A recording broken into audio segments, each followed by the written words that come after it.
ended up torching it. And that's basically as much as he was going to give up in this interview. Is that right? That seems like a simplified summary of it, but that's a summary for sure.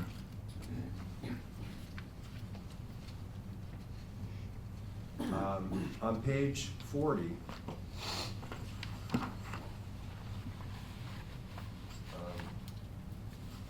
again, you ask him who's driving the truck. Bradley says, like I said, I'm pretty sure it was Dominic. And you mentioned a little further down that Dominic is a lot bigger than Eric, right? Yes. What were you trying to convey when you were making that statement to Bradley? That it would be really hard to mix the two up. Okay. Like, why can't you come up with who's the driver? Dominic and Eric can't be mistaken as the same person. He's waffling, but he is naming Dominic as the driver. I think it was. I'm pretty right? sure. Consistently. I'm pretty sure it was Dominic. Yeah. Is what he says Maybe after he before says it could have been Dominic or it could have been Eric. Really, he's just not naming himself as the driver. That's Right. about the only standard theme throughout this interview as far as who's driving the truck. Well, he's not naming David Grunwald. He's not naming Austin Barrett. True.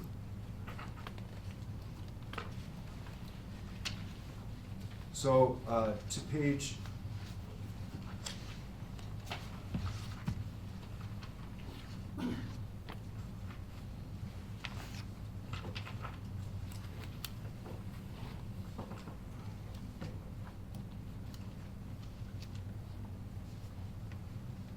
page 41 at the top, you ask Bradley, why Baldy?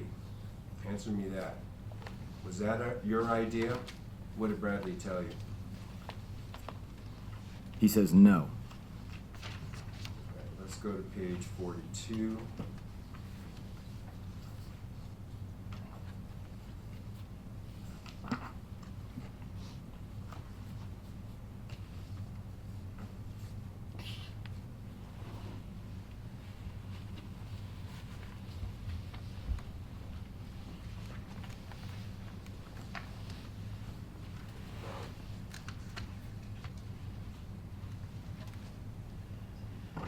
You've established at the very top of 42 at this point that, okay, so you're in the back seat, Dominic is in the driver's seat, and Eric is in the front right passenger seat. Right? Yeah, I asked the question, Eric is in the front right passenger seat or in the back seat with you? And he said, that's a good question. I think he was in the front seat. Right.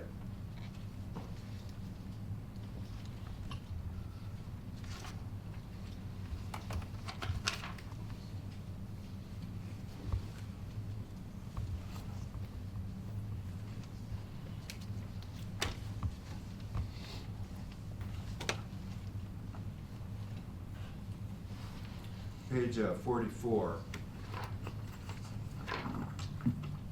in the middle there.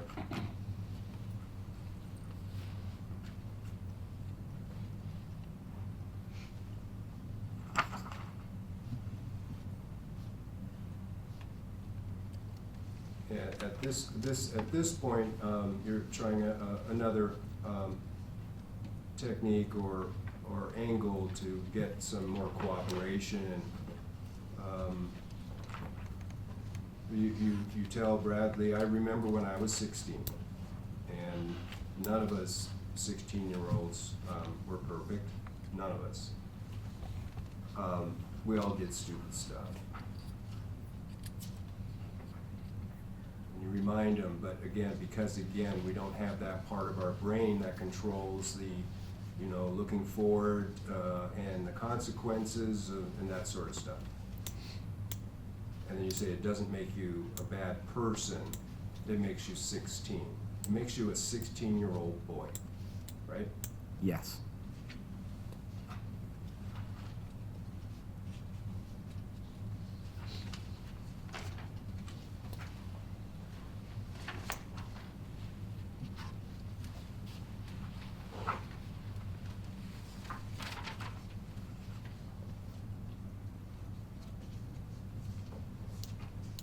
All right, page 319.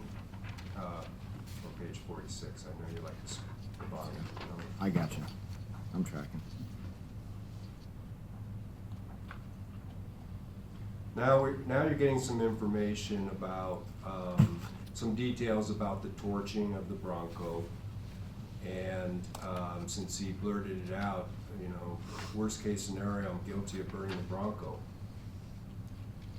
And there's still some fudging, you know, he's saying he used alcohol and a lighter in that.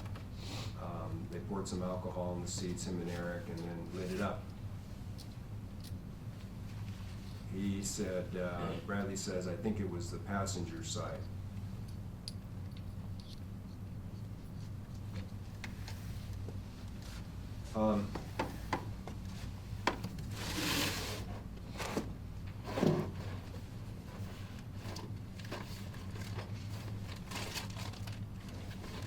He's getting kind of, you can even see it in the words, and if you recall it in the audios and in the interview, towards the end there, he's getting pretty worked up. He's getting louder. He is,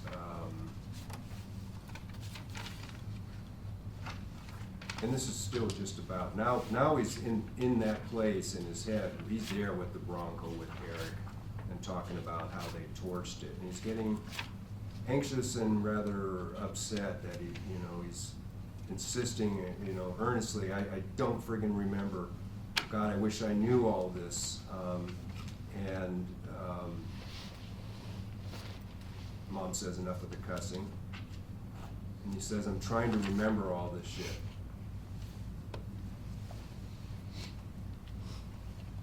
In fact, top of the next page, he even says, it's you can hear in his voice, and now I'm getting pissed. Right? Correct.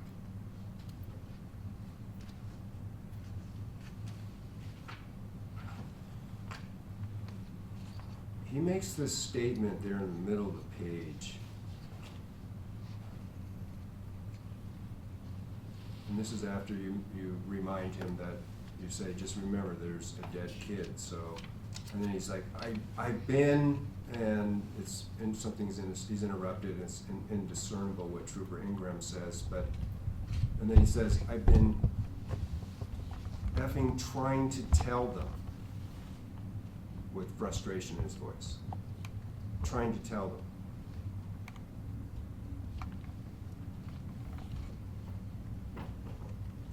Right? Yes, he says that. Now at this point, Mom has been backing you up all the way, and she's telling Bradley, don't let them put ideas into your head. Right, that was in response to, it was in response to his statement, I don't know, it doesn't make sense if I had to light it with a lighter, so I had to use alcohol because we didn't have anything else. But she made that comment, don't let them put ideas into your head. Right. I think the context was the lighter and the alcohol. Now, on page 46, you pose the question,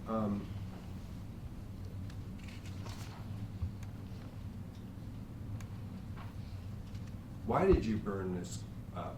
Were you getting provoked by the other kids? Bradley says, I don't know, right? Whose idea was it? I don't know. I just remember somebody saying it. Still denying, even though he's already placed himself there and admitted pouring in what he said was alcohol. We know is from the evidence it was gas and lighting it up. But he's not, as you persist, whose idea was it? I don't know, I just remember somebody saying it, right? Really ambiguous. He's not giving it up. Yeah, I'm not following which page you're on, but that's... next page, 48. Okay, Sorry. yeah. But I remember that happening. Yeah.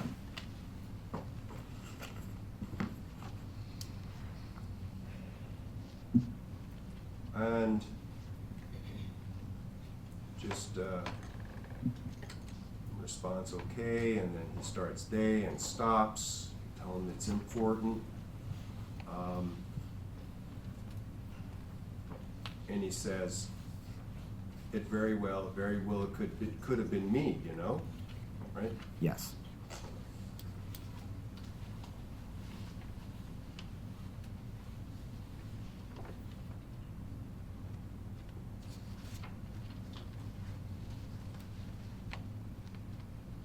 He's still upset. We're on page 54 now.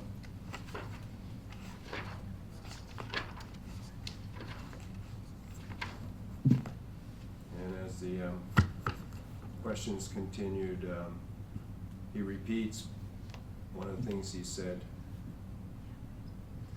more than once. If I knew where the kid was, or who effing did it, I wouldn't be sitting here. It's the second time he's made this statement, you know, take whatever you want, what it means, but he made the statement again. Well, and that's why I confront him with the very next line. Good news, you I do didn't know. ask about the next line. Okay, well, it's just an example of for the I'm not context. asking for, I'm just trying to, you know, it is perplexing, I know, and you want to put context to it, and we don't know, it's going to be. Counsel's not letting the witness answer the question. Context is extremely important. If we're just picking out one word, and we're Context. trying to speculate about that one word, what comes right after is extremely important in terms of context. When I bring it out, it's called speculation. If Mr. You know, this may be a good time. I think I'm gonna read the jury the instruction on mental state, because there's a lot of argument on what was the defendant's mental state during the interviews and during the process. I think it's good for them to understand what exactly the jury instruction is going to be as to the laws required when you're examining the mental state of a defendant. So it's gonna be instruction number 8 that you'll be receiving in the instruction panel, and it reads as the instruction packet reads as follows, okay? A person's mental state may be shown by circumstantial evidence. It can rarely be established by any other means. Witnesses can see and hear and thus be able to give direct evidence of another person's conduct. But no one can see or hear the mental state the person had at that time. A person's conduct may indicate the person's mental state. You may consider any statements made and acts done by the person and all other facts and circumstances in evidence when determining that person's mental state. That will be the law that you'll be required to follow when you're examining the defendant's mental state in this case, okay? So with that cleared up, you guys go ahead, but they need to understand that that's going to be the instruction that they're going to be following. So go proceed. Bottom page 54.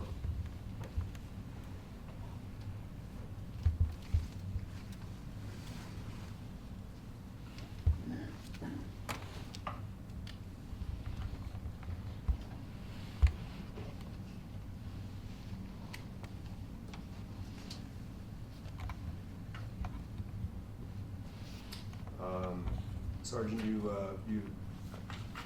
tell Bradley, you know, you're a smart kid, and I know, and, you know, use your math after more denials. And he said, it starts with, I didn't effing, and he's cut off. And you interject that, I'm not asking you to dime anybody out. That means snitch on anybody, right? Dime anybody out? Yes, sir. Okay. He starts to say, I never saw, and he's cut off. You tell him, listen to me. He continues, I didn't see anything. You tell him, look at me. You're trying to not be the snitch.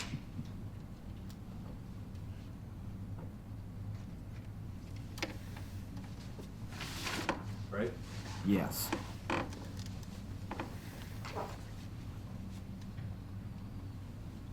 And on page 55,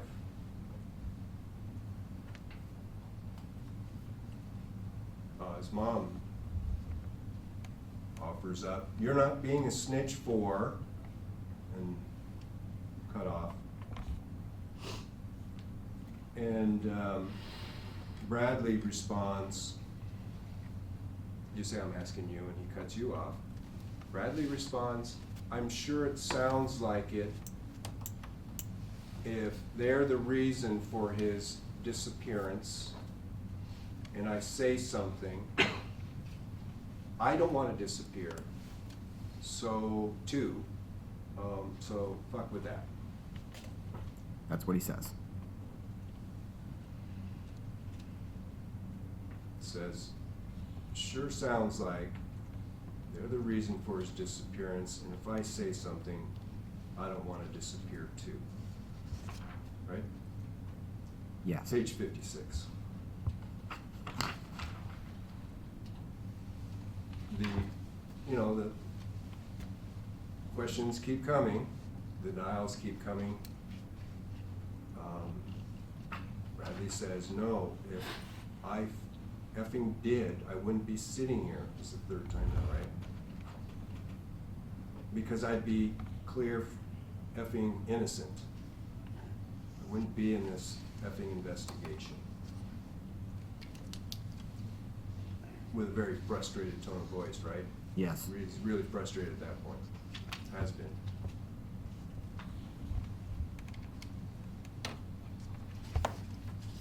His mother, Miss Smith,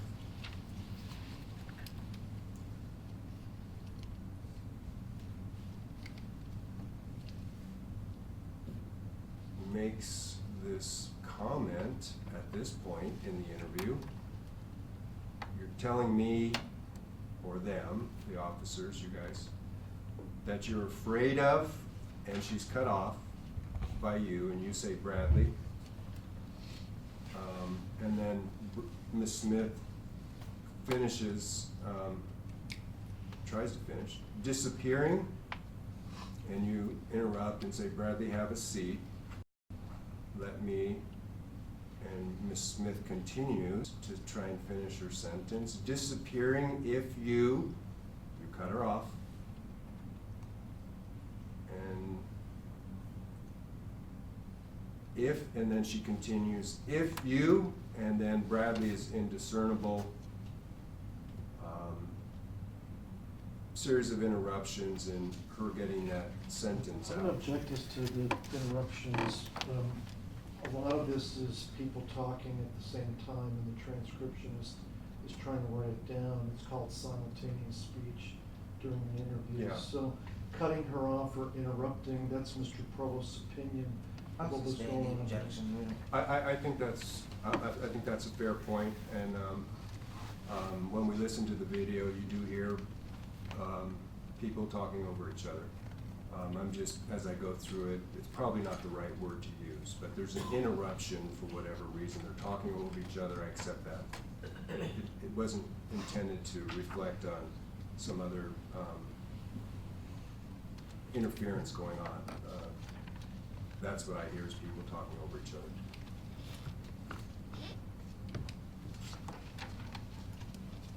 Now, Mrs. Smith goes on to try and explain to Bradley, right, at the end, if they think you're a snitch, nobody's gonna know nothing.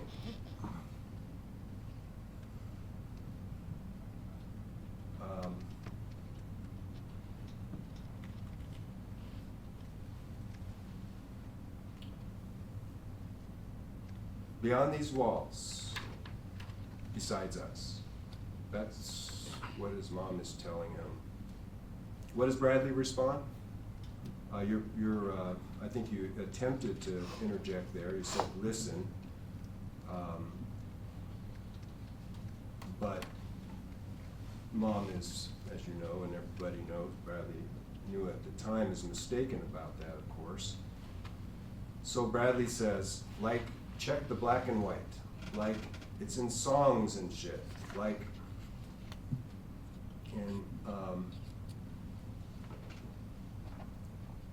with these interruptions, not probably talking over each other, he continues, everything I say is going, that's not really, Bradley. Mom's trying to tell him that's not really what's gonna happen, right? into a report, Bradley continues. Everything I say is going into a report. It's going into court. Everybody is going to know exactly what I said. Right? Yes.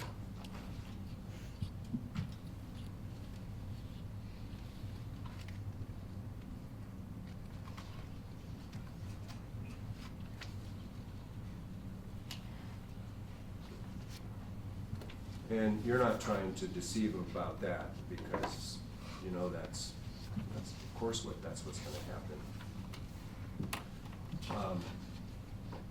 I mean, you do confidential informants, and you do the best to keep anonymity, but you know, they're at some point their identity is going to be known in court, and it's going to, you know, it's going to be in court files that are open to the public at some point, right? Correct. You just can't offer that kind of protection realistically, right? Not in the long term. Everybody that In the has- short term, maybe, but not in the long term. Right.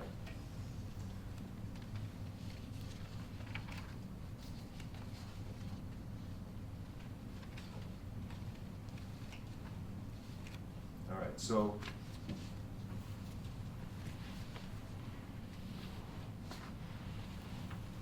at this point on page 59, you're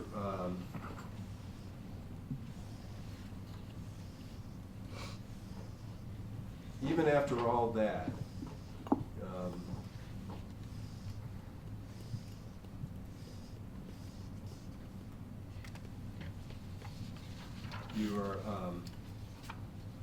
you're seeing that, what you're saying. Do you want to help with the investigation or not? Just putting it out there, plain and simple, right? The bottom page, 59. Oh, yeah, I see that. Yep. And then his response at the top of 60 was, yeah, I don't want to be a effing murder suspect, like literally.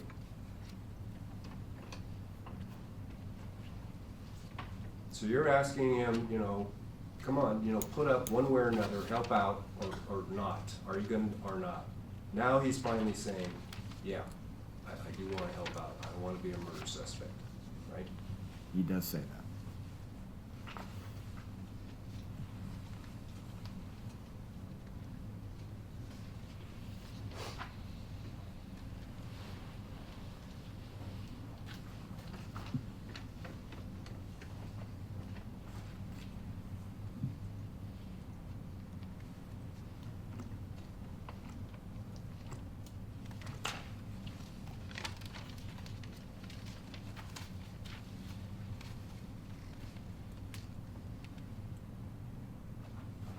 You try to reassure Bradley, page 61. Because he wants to help, but, and you reassure him that not once did you say that you thought he was, that he somehow killed David. Not once did you tell him that. And what is his response? That's all I see, right? You guys are trying to frame this on me. Well, Right? that's that's my statement. Bradley, not once did I say I thought you were that you somehow killed David. Not once did I tell you that. Right. Was in response to two statements that he had made prior to that. Yeah. And those were At important the top statements. of page 61, he's telling you guys are effing telling me that I helped kill this kid, right? And it goes on to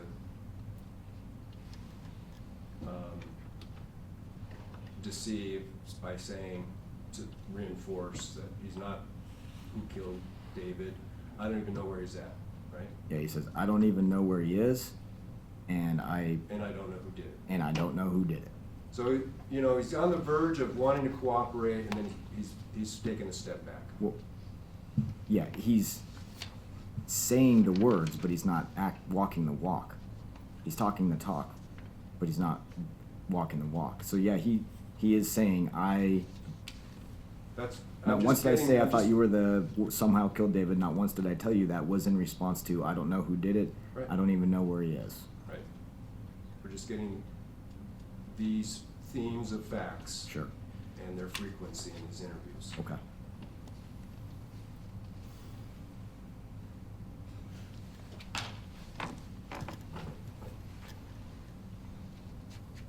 But you still want them to cooperate, you'll still take what you can get. Doing everything I can to try to turn the tables. Absolutely.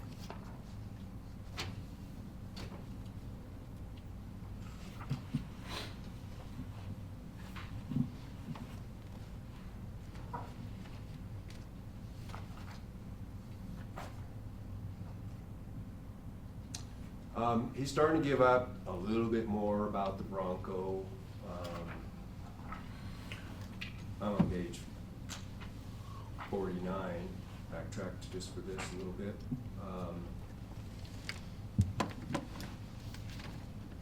You know, you didn't have a phone like you tell him, so who calls the cab? So, you know, basically, he didn't have a phone, and he agreed, and he says, Dominic called the cab. I'm pretty sure it's qualified with the I'm pretty sure, right? Right. We see that as a theme as well.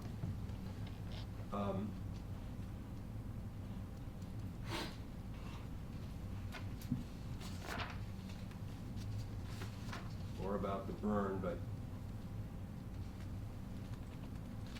then the ride, page 51.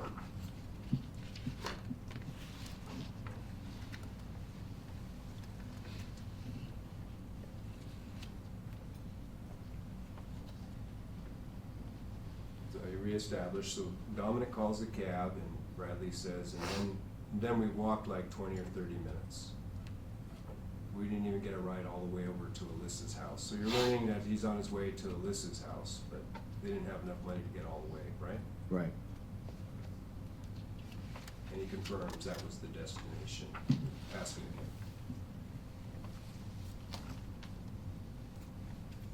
Yes. And he says, yeah, that's the destination, and that's where I was planning on going the whole time. And you've since discovered that's where he was staying and had been staying for at least a week, is that shed on the property. Basically started and ended at Alyssa's shed. Yep.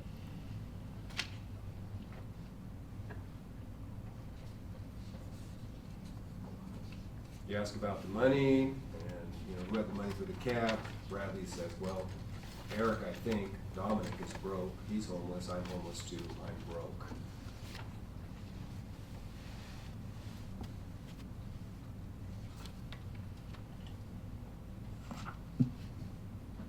You call him out, page 52. You're letting him know that you've already talked to the cab driver. You already know the answers.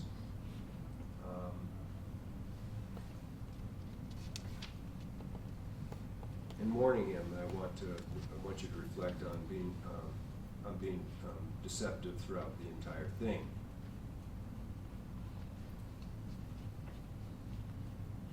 The bottom, same time, you reassure him, you know, the mistakes you make doesn't define you. What defines you is what happens after you make those mistakes. Right? Yes. He,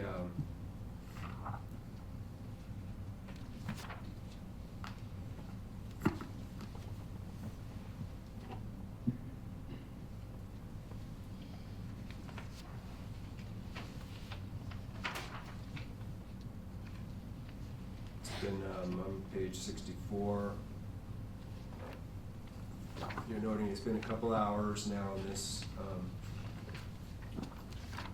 investigation process. Call it an interview, call it an interrogation, it's all the same.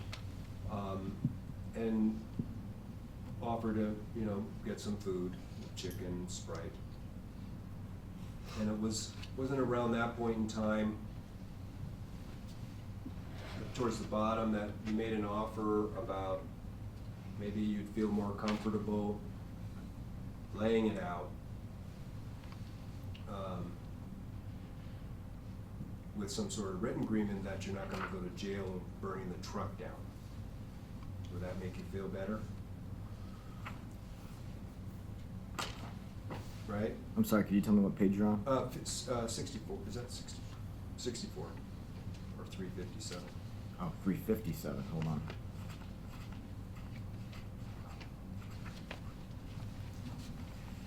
I'm just gonna look at the big numbers. That's okay, 'cause I- 350, yeah, I got you. 357 is 84, but that's fine. Yep, McChicken and Sprite. But some sort of written agreement that he wouldn't go to jail over burning the truck if he would just, cooperate. Right. Mom chimes in again, right? And you're not going to be labeled a snitch if you help the investigation, Bradley. Nobody has to know exactly who you are. Next page.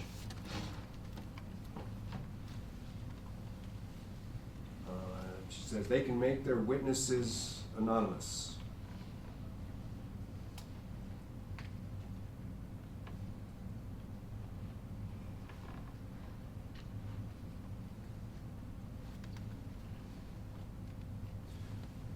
But you haven't given up. You could be of great value to you if you just get them to cooperate. Could have been. All right, so this page here, another, he's there ready to cooperate. Towards the bottom,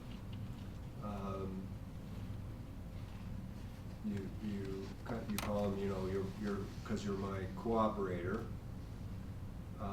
And Bradley says, all right, let's go for a walk, right? Right, I explain how the cooperator identifier goes in the charging documents, and then he says, all right, let's go for a walk. Right. And you knew why he wanted to go for a walk, right? He's about to tell you the story.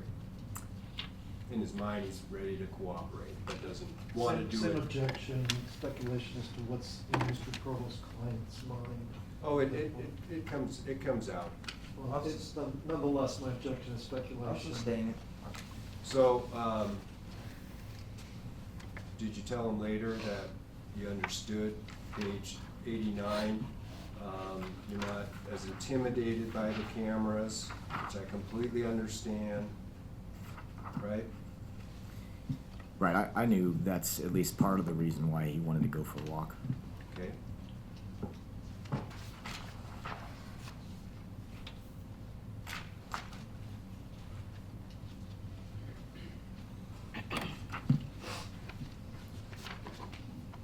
So far, he's telling the same thing he already told you, right? That they burned it, he thought it was Dominic that was driving, or who called, let's see. Sorry.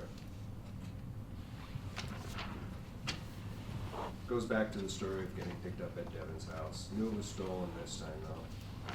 Yeah, this is when he finally, he tells me that he knew that it was stolen when he got into it, which is, Yeah. as we now know, Right. a lie. Well, he's telling you now he knew it was stolen. Right, he's admitted to a fact that, He previously denied. right.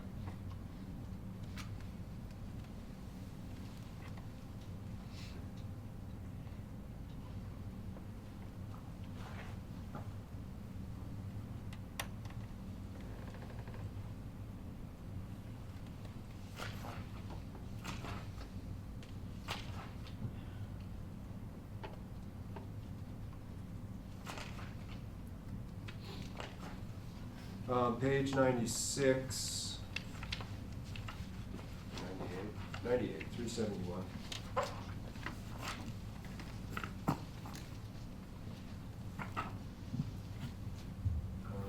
You're getting into another subject about the route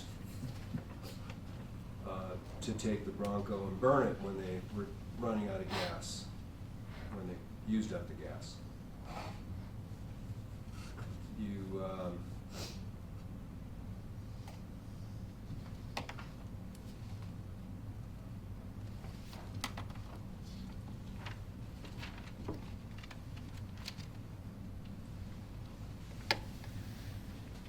you question, you guys are all Palmer guys, why not go to Jim Creek?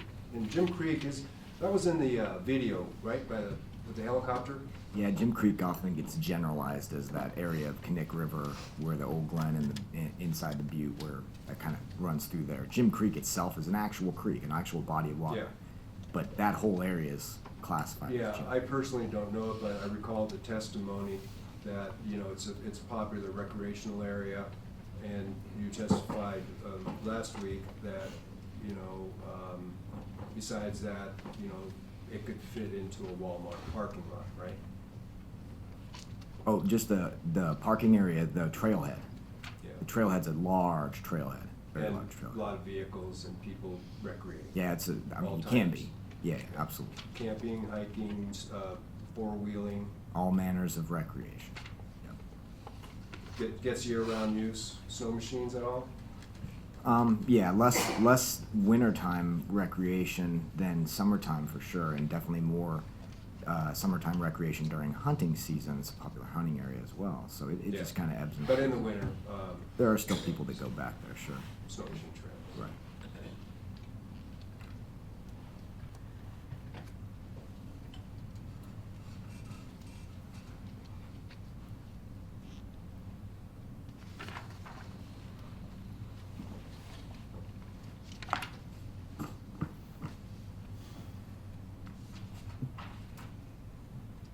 Bottom page 105.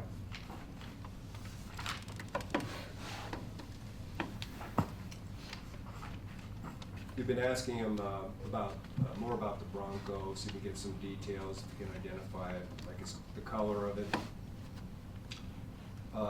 And he's, waffling a little bit with you in coming up with the actual colors. He simply talks, it's either black or white.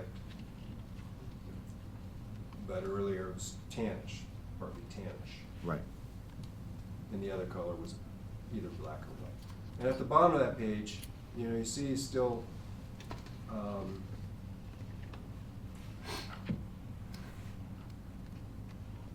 well, you throw it out there, frankly, in the middle of this conversation out of the blue. Did you get threatened? And Bradley responds, probably, right? The bottom page 370. That's not the question he's responding to when Sergeant Ingram asks, "Did you get threatened?" If we listen to the audio, you'll If hear. I showed this you a is- picture, do you think you'd remember it? Right, so Potentially, right? potentially, Sergeant Ingram kind of talks over, "Did you get threatened?" And the probably is in response to the potentially, like, I could probably recognize the Bronco. And we know that because when you flip the All right, we're page, flipping the page. did you get threatened in any way? Sergeant Ingram didn't get an answer, so he asks it again. Did you get threatened in any way? And Bradley responds, no, but. And then I say, yeah. And he says, if they're killers. And Sergeant Ingram then interrupts, So, not interrupts, but Sergeant, I just asked you the question, and, I try to follow up with, that's consistent, and sure. your attorney can certainly, if you feel that you're, being misrepresented, or I'm just, Objection on the state's attorney, not Sergeant Wexton's attorney. he'll do cross and bring it out. So I just ask you to just roll with me on this, just stick with the questions, and, Well, I would have the understand, same but objection, if he needs to go to the next line to prevent a misrepresentation in front of the jury, he should be allowed to do that, instead of just acknowledging Mr. Provost's order. If there is a logical explanation which necessitates him delving into the next response or two, I don't think that's improper conduct on the part of the witness. In fact, it tends to either show that Mr. Provost's opinion is correct or incorrect, so that would be affording the witness an opportunity to respond using the very same transcript that Mr. Provost is looking at. He's not using something else, he's looking at the same document. Mr. Provost, you want to respond? no, I'll continue to, try to just stick to the flow we've been doing, Your Honor. Well, here's the problem. This example on page I don't wanna- 105 and 106, they go all over the place in the conversations. And there's a whole page here where it's primarily the officers and the mother speaking. So you do have snippets in between. I mean, you can attempt to ask some questions on this part. State can come back and ask them to explain that more fully. If it's immediately afterwards, there's another question that follows up. I don't think it's fundamentally unfair to let the officer ask it, but the jury's gonna be reading the whole entire transcript, and then they are able to actually listen to the audio, which is gonna be the best evidence. So if they have any real questions on what the context is of these statements, they'll be able to hear it directly. That's why we have the whole audio, and that's why we have the whole transcript. So go ahead. But I understand your position too. I mean, they kind of go all over the place. So there's snippets, answer here, answer there, and there's a lot of stopping and starting. So go ahead.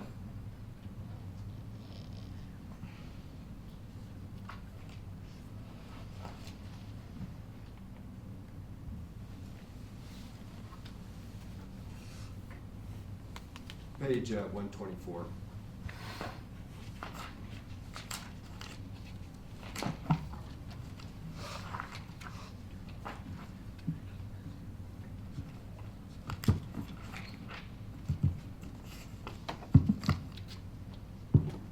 Starting at the top,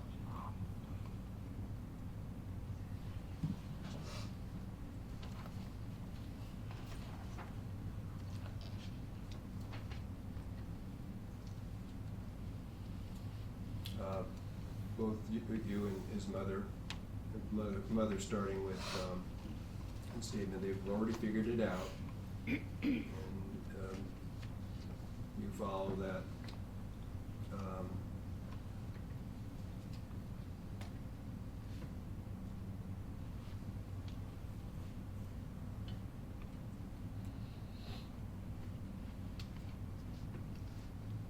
That your willingness to cooperate with us, or you're willing to cooperate with us, and that you're probably not the guy who hurt David, right? It's good for us to know that. This triggers that response from Bradley. If I effing knew where he was or who did it to him, I would have told you. So he slid back into the denial. Yes. Deceitful face. But you're not giving up potential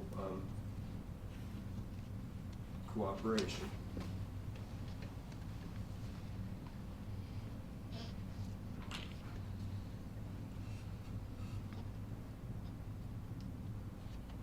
And to that statement that I would have told you, he repeats. You tell him you believe him, right? Yes. That you've admitted to burning his truck.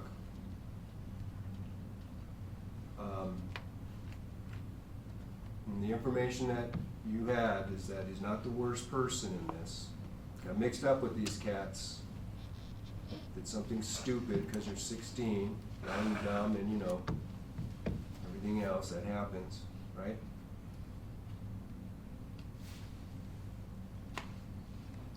Page 124. Correct.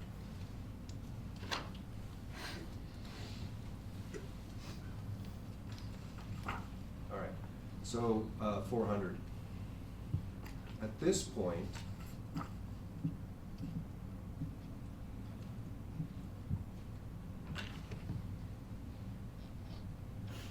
you narrowed the goal down. Not for everything just yet, but one of the two priority goals that you've testified about, and that is, where's David? Correct. That would be my goal.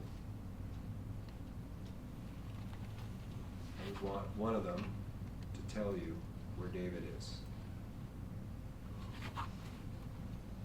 So, this was what you testified earlier to. This is, you're getting to the point of doing the glass warrant, getting a glass warrant and wiring him, and maybe you could pick up some, you know, find out where David is. That's, yeah, where David is the goal, and that's what I say here. And Bradley, you ask him, what do you think about that? What's his response?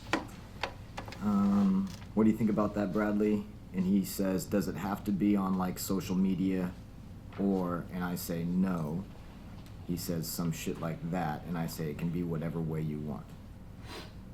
And then he says, if I could talk to them. So he wants to do telephone call or in person. He wants to talk. He doesn't want it in social media. Right.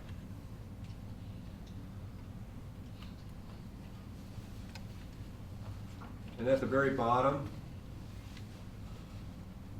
he asks you the question, and then like, I can leave an anonymous tip of where he is if I could find out. If they would tell me. Going to the top of the next page. And he says, I don't want to effing, because if I start texting them, where's David, they're going to think. And you say, oh, sure. Mom says that they're looking for you, right? Yes.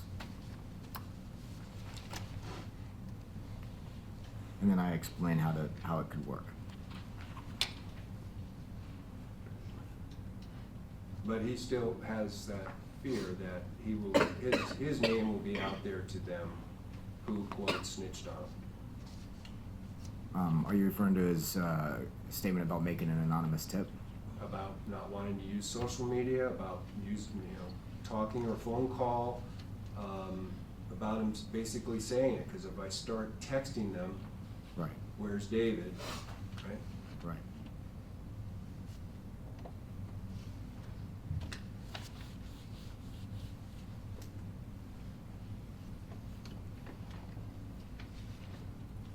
All right, so I'm going to conclude with this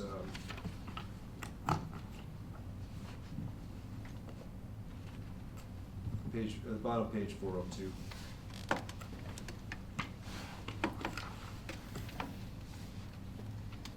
And you were pleading with them. They got you into this. You're the only one that can get yourself out, so I'm asking you to help yourself. In doing so, you'll be helping me, right? Yes. And his mom raised, also says, and David's, and basically you said David's parents, and you say the Grunwald, so you're also helping David's family to cooperate, right? And at the very bottom, it's the last point I'm making in this interview. You ask him, do you think you can pull it off? And he says, I will try, I will really try, right? He does say that. All right, so that concludes the second video, the second interview. You didn't get much more out of him, but at least when he left, there was a lot more to tell. You were prepared to get that glass warrant and wire him up, right? Yeah, we actually did get the glass warrant. Yeah. There's no physical wire anymore. Well, but yeah, the term "get them wired" is a true. yes. But it doesn't actually happen with the wire anymore. Yeah, not hanging wires everywhere. Yeah, I understand. Sure. It's a term of art, I agree. So that's this interview. And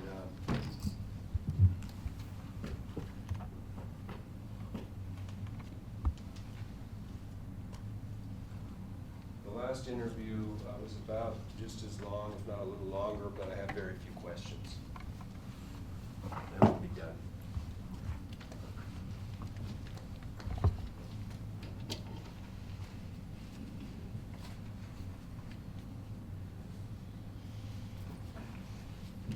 So now it's December 6th. And in the meantime, there was an intervening event that blew any further desire for cooperation, and that was what you testified earlier to about making sure Bradley had a phone and a place he was going to stay, right? Correct. But at least for that night, after the 30th, I don't recall if you knew where he was going if his mom told you, but he was, do you remember, he was supposed to be going to his older brothers? Correct. Do you know why that didn't work out?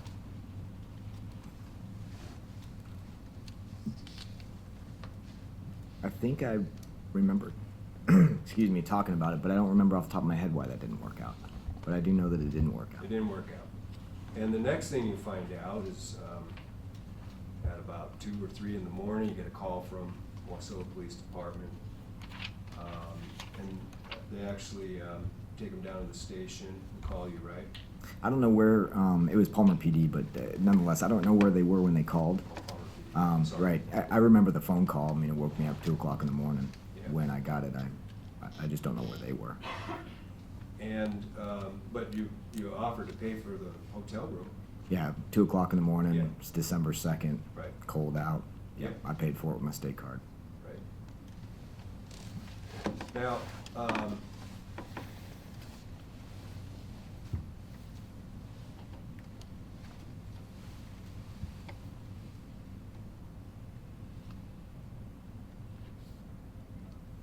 you got a call later that morning, fairly early, about 8 o'clock or so, from his mother, right? She called you? Yes. Now, at grand jury, you testified that Mama called you because she discovered that Bradley invited Dominic Johnson over. Invited was the word you used. Yes.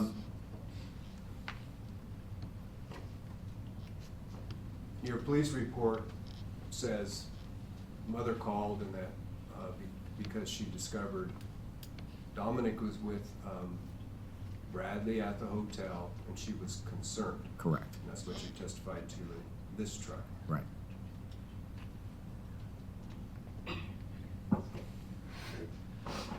Did she tell you what she was concerned about? I'm gonna object here saying they can call her as a witness, but otherwise it's a I think it goes to state of mind on what he did Understand. next, the officers. So what he did next, I think it's important. I If think he it, if testified it to it as affected his well. conduct and what his next step in the matter, I think that's fair. And I don't remember the context of that conversation. I do remember she said she was concerned that Do you know why? I You just don't can't recall remember. why. Not that I don't know. It's just that I don't remember.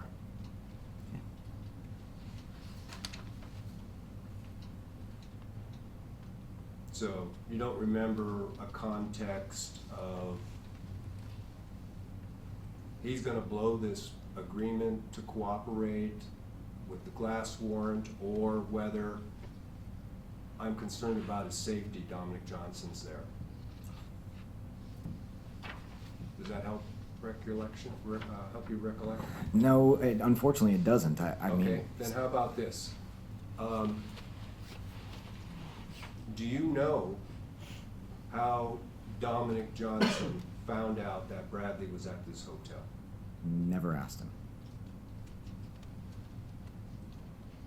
So the idea that Bradley's calling around inviting him to come over is pure speculation. You don't have any information why. 2 o'clock in the morning. I'm the one that paid for the room. Okay, well, The only let's ones move that- past 2 Well, o'clock. he's trying How to about- answer the question, How about Judge. after? He's trying to answer the first Let question. him ask him, you can do a follow-up, let him ask the question. I'm just, 2 o'clock in the morning. I'm the one that paid for the room. He's been instructed not to make contact with any of these folks in a previous interview, and now they're there. Right. So I'm, True, I'm, I'm all, go- all that's true. right. So but- I'm going off of how could that have happened without some input from him? All right, so that's speculation. Sure.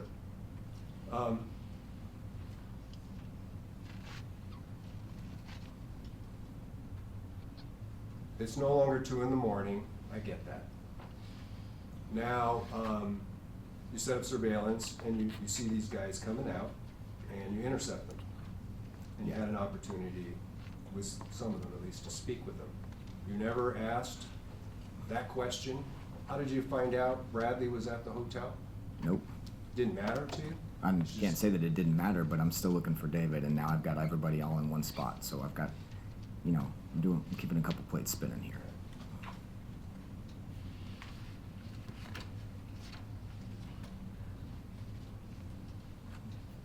Now, in this, basically,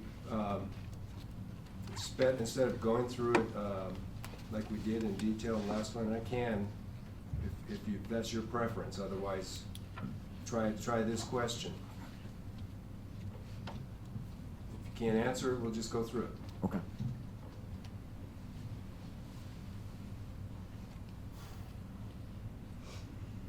This starts out with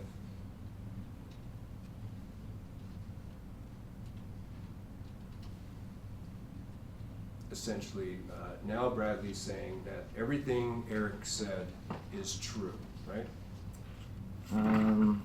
I remember him saying that. I don't know what page you're on, but I do remember him saying that. Okay, well, say 4, say 5, both pages. Everything Eric has said is very true. Yep, middle of page 4. He says it twice. And I would ask you guys, the transcript is numbered how? The same as the So one we copy have- I have? Yeah, so we have page number and then another 1, 2, 3, 6-digit number off to the right. On page 4 is Yeah, so when you 1795. refer to it, I just wanna make sure the jury will be able to locate where that's at. Yeah, My I numbers are appreciate, different. I would appreciate referring to it by the page number of the transcriptionist attributed to the page. Yeah, I think I'll that would, stick I to think that. that The other would be numbers better. are I just tend to discovered. see the bigger number and, you know, But if they wanna nothing. do a playback and they wanna look at the transcript, I just wanna make sure Yeah. that they get the right number. So let's just stick with the page numbers on the bottom, 'cause that's what I have, Yes. okay? So 4 and 5, you know, everything Eric said was true. And what is he referring to? What did you discover eventually? He That tells you. the media coverage of the event and the affidavit that I wrote, the charging documents for what I wrote for Eric's arrest on December 2nd, were just basically copied and pasted into the paper, and the paper has a Facebook page, so he's reading it off of the paper's Facebook Right. page. So he's discovering Eric's been arrested. He's reading the complaint because the press has a box, right? Well, and he was there when Eric was arrested. Right. But reading the story that's in the probable cause statement, the story that supported your filing the complaint. He's telling you whatever Eric said, everything Eric said is true. Right, and I was a little bit confused as to that at first, and that's why I asked those clarifying questions, and that's when I confront him. Oh, you're just talking about. Essentially, we agreed on the fact that he's just talking about the affidavit I wrote that the media copied and pasted. Yeah. So, but he's seeing a story is the point. He's seeing Eric's story that he told you, Yes. and that's in the charging document, the initial Correct. charge. And on the next page, at that point, you tell him you're no longer going to be a CI, a confidential informant. Can't use you, lie to me, you're not trustworthy any longer. Right, page 6, it's kind of the top third of the page, correct? Do you recall, and if you don't, that's fine, do you recall his reaction to that? I Either don't. facial expression or something he said? Well, we have what he said here.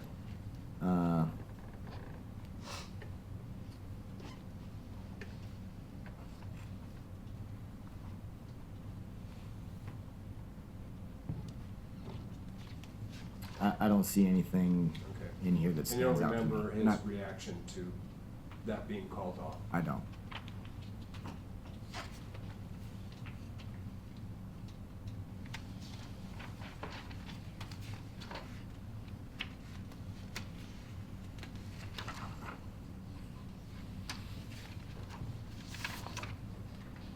And on page 7,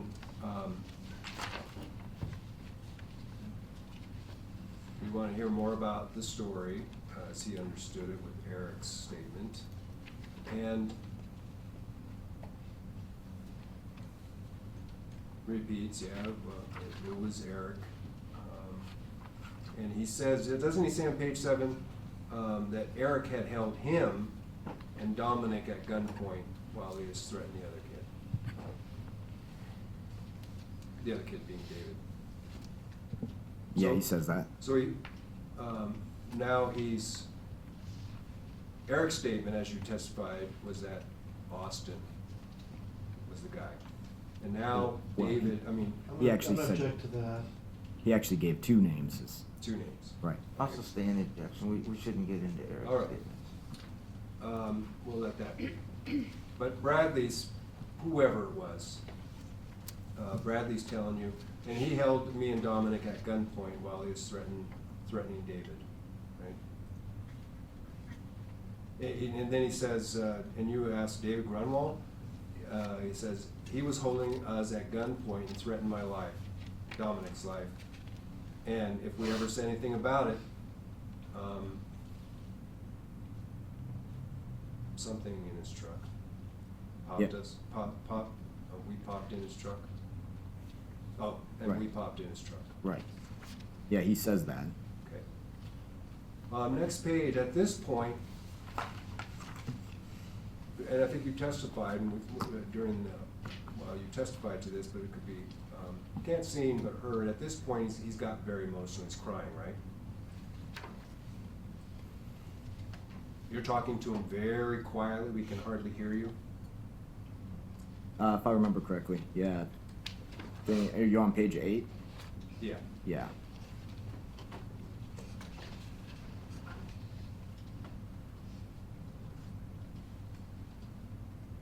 Yeah, and I'm still, almost all of page 8 is me talking. And I'm just, again, still trying to get through some of those barriers. Sure. But you're seeing this, you know, he's crying, he's emotional, and you're talking very gently, very quietly, reassuring him, right? Yes. I believe so, yeah. I remember him crying at some point during the interview, but I don't know that that's this spot, but I think it makes sense based on the transcription that it could be this spot.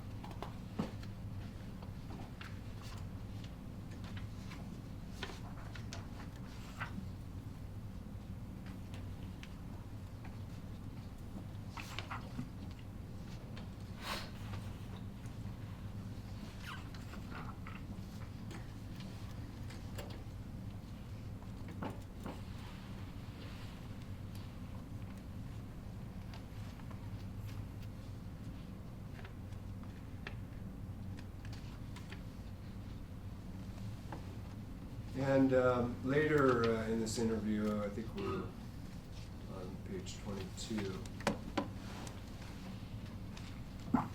This is after reciting the pistol whipping, leaving the camper. And this is the first time he's talking about that, right? Being in the camper and the pistol whipping, and he's sharing more. Even if it's not all factually correct at this point, he's sharing a whole lot more about what happened. I'm having some trouble with the connection.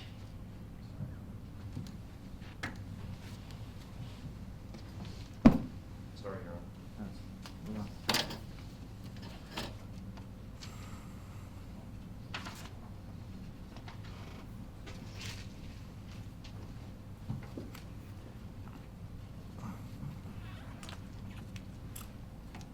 And even though as he starts sharing a whole lot more, it's not all true as far as who did what. But on page 22, you're asking about, well,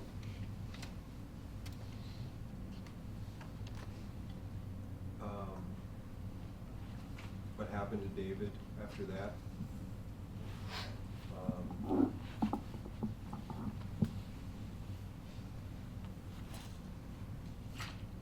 And he says, at first he says to shoot him, kill him, and you say, there you go. And then he immediately says, and then I said we should do it at Jim's Creek, right? Yes. And they said they thought that was dumb. That's what he tells you, right? Yes.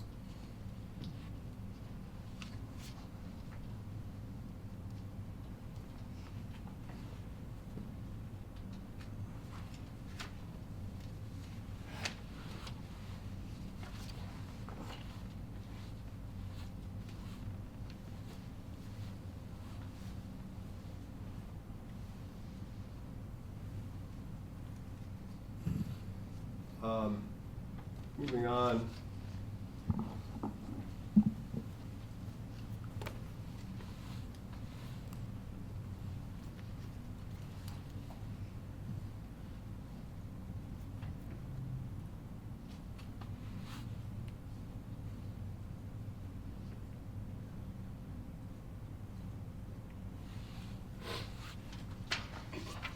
Bottom of page 29.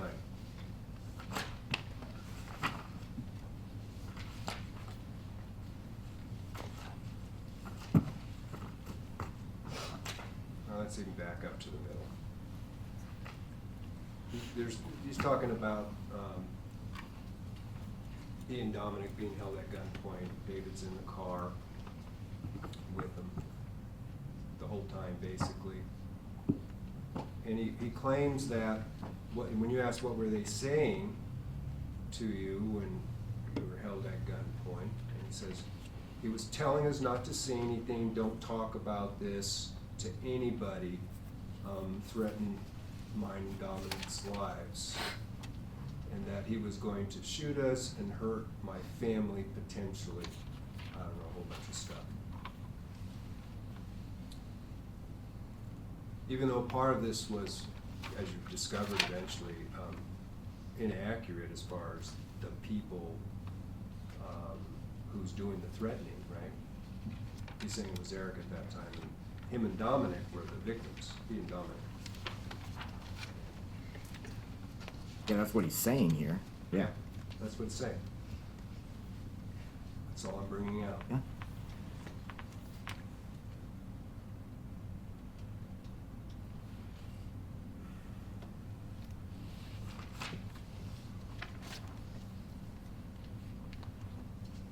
Now, in this story as well,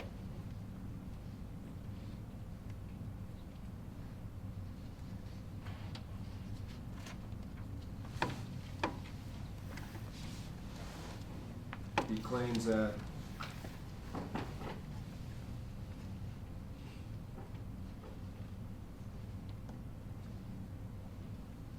on the top of page 24,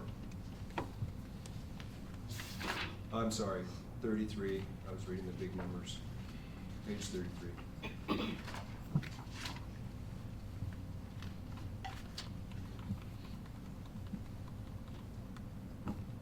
That he had helped David up in the camper when he, whether it's, he's referring to Eric in this story, all right, let's go, and we left the house. So you start a line of questioning about that.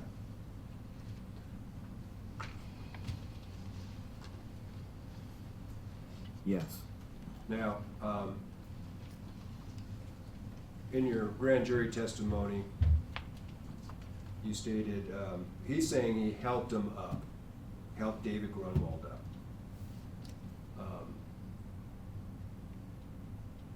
And in the grand jury transcript, you don't know, so you didn't testify about what really happened inside the trailer other than David was pistol whipped. But you do say that Bradley helped escort, is the word you use, escort David Grunwald to the Bronco. Right, that sounds like my words, yeah. Okay.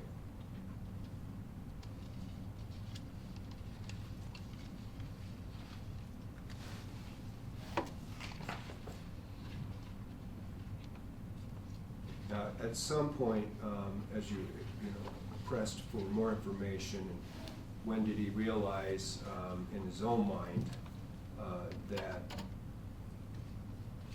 it looked like these guys are going to have the intention to kill David?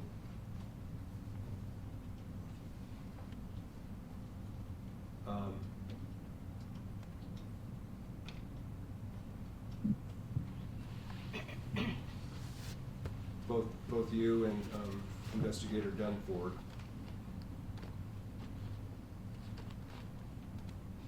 at what point did you guys know that he was going to be killed?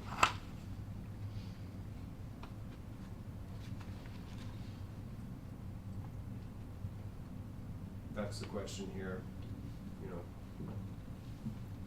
Trooper Dunford, you right? That's where I was going with that. Was it at the trailer when he said, pick him up? Let's go for a ride? Bradley says no. That's not when he realized that they intended to kill him.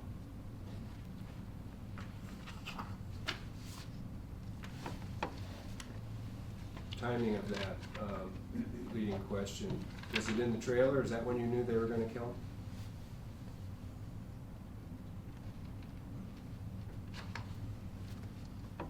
Another investigator, Dunford.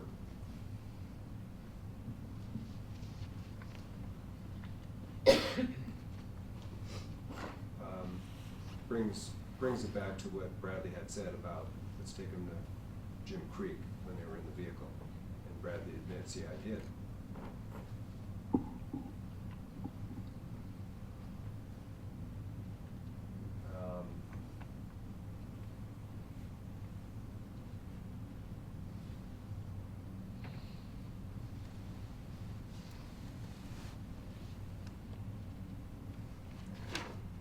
So, as you explore that more, of course,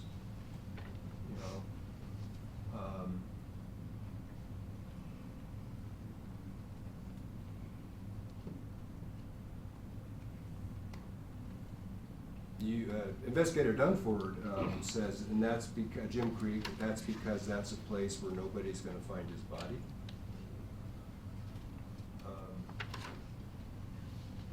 So at what point before then did you know he's going to be killed? Bradley tries to explain. I just realized I just realized there wasn't any way walking away from this. Because it was at some point when David said, you should just take me to, well, he didn't know how to pronounce it, I'm not sure I do, but basically, David's girlfriend's father's house. And goes on to say that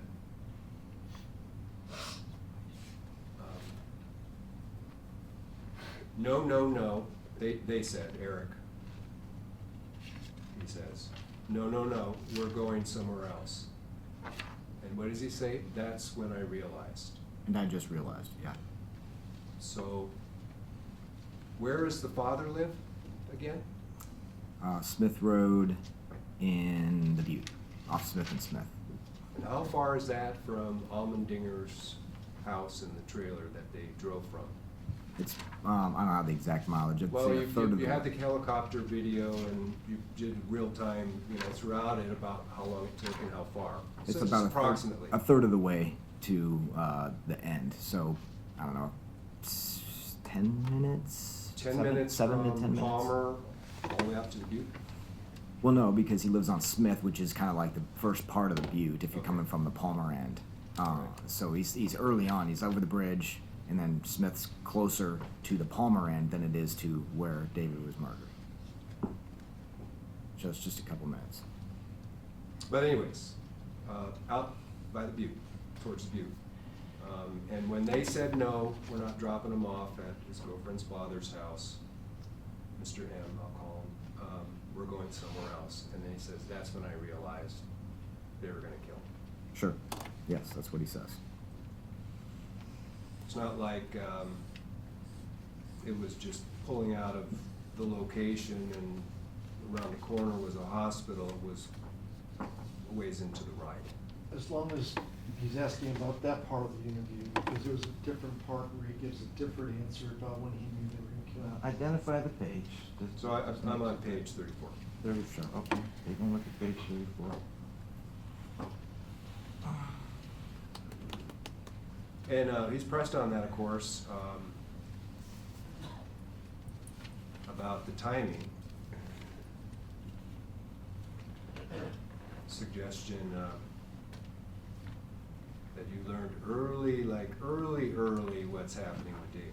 Trying to get him to admit that he had knowledge or was believed that they were going to kill him much sooner than when David asked to be dropped off and they said no.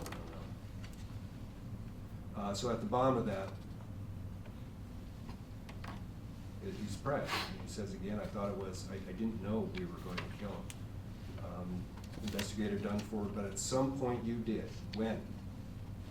When was it before you said, hey, well, he's rephrasing to Bradley. He's saying, hey, we could dump the body out in Jim's Creek.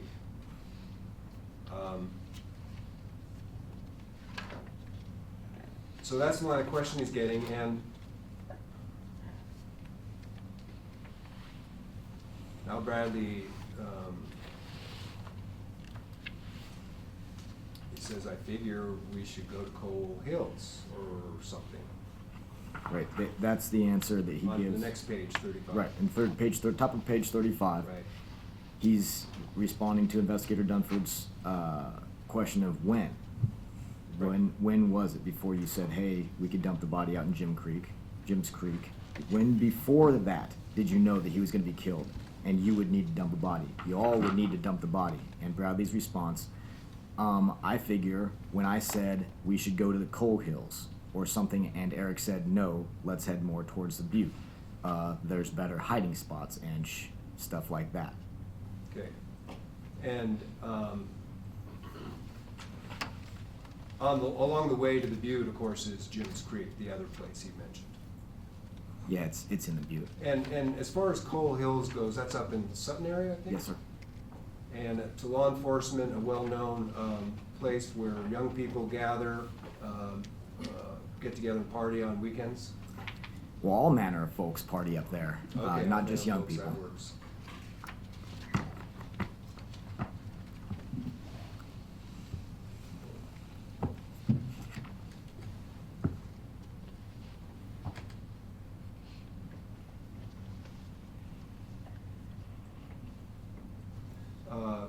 He goes on with the story, telling you more that he was in the trailer,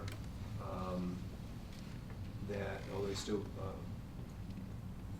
claiming it's Eric at that point in time, denies he did it, and claims he didn't see Dominic hit him.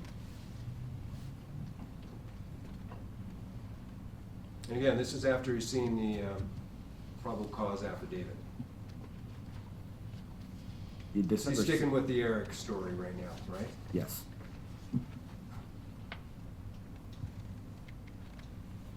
And time-wise, when we talk about these guys, and his series of statements over these interviews, Eric is no longer on the streets. That's correct. He was arrested December 2nd. Dominic is still out there. Correct. Okay. And he goes on to say, I didn't see Dominic hit him. He very well could have, I just didn't see him do it. He very well could have, but kind of waffling there. Right? What page are you on? Bottom page 37. 37.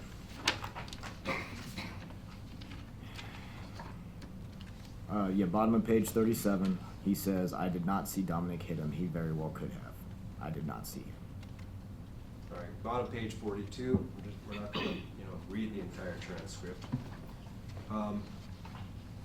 More pressing about so in the story, Investigator Dunford talks about you're leaving out parts like that are important, that we know that it's there. You got to tell us this stuff. You got to quit.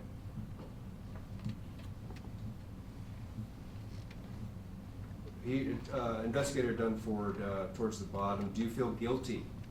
He says, no, I just...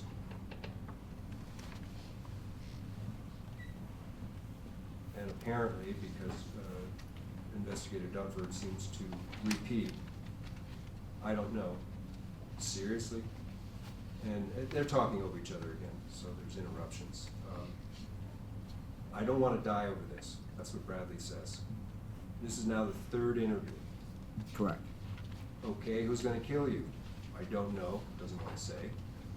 Objection to the, doesn't want to say that, that's speculation as to why his client said that. All right, I'll withdraw. Okay.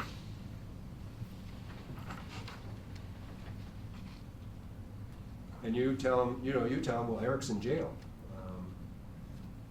Bradley says, well, Eric's friends. Yeah, that was actually a continuation of the previous Oh, sentence. yeah, am I out of order? Wait, just a little bit. He says, the question from Investigator Dunford on page 42. Yeah. Okay, who's going to kill you?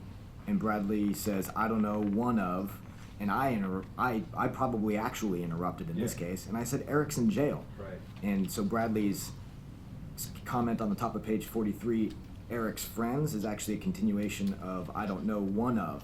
So he's saying, I don't know, one of Eric's friends, Eric, one of his. He doesn't want to say it. No, he's actually saying one of Eric's Again, friends. calls for speculation. Well, one of his as to friends. Why he is saying Sometimes this. the transcript speaks for itself. Right, so that's what I'm saying, when Mr. Provost said he doesn't wanna say, well, is that right, or is he lying? Well, Or is we'll he- let the jury make that. Yeah, that's determination. So exactly. it's- There's no commentary, Mr. Provost, nor from the officer. I'll be more diligent, Your Honor. Page 43, same line of questioning. Are you afraid of Dominic? No. Are you afraid of Austin or Andrew? Same thing, same person? No. Are you afraid of Devin? No. All of those individuals are on the street still, right? Yes.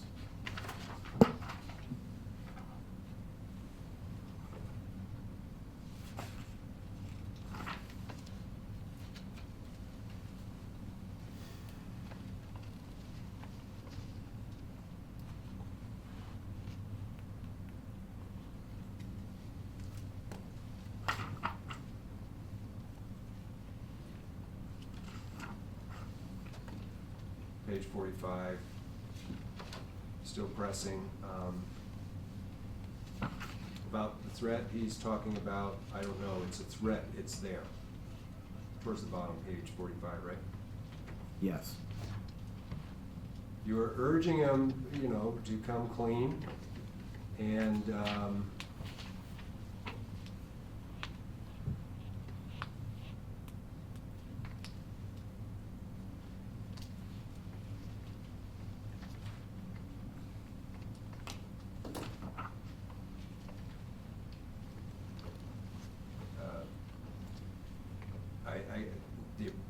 what you seem to be doing on page 48 now is telling him, look, it's all gonna come out anyways. It's gonna be in the papers, Freedom of Information Act. So,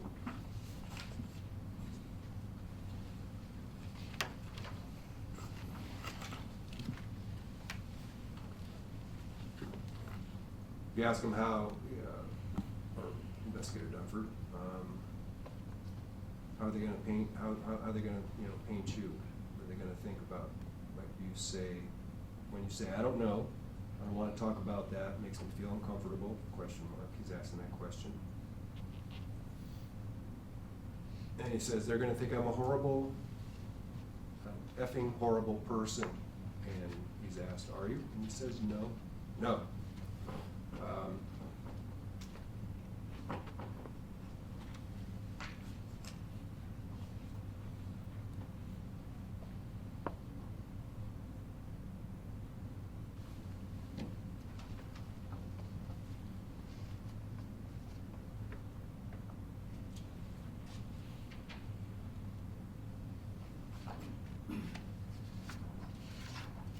At the bottom, Investigator Dunford, Which page? same page 48.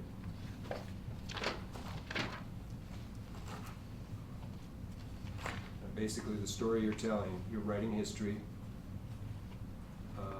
So show everybody what really happened, how you truly feel about it. You're truly a victim along this line, along with this. You are truly not okay with this, you wouldn't have to sit here and explain it to you and convince you to tell the truth, because that's what's happening, right? That's exactly right.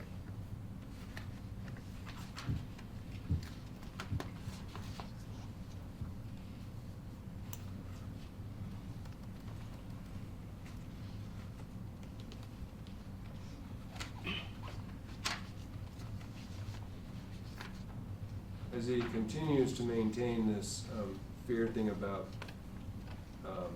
being harmed for telling the story,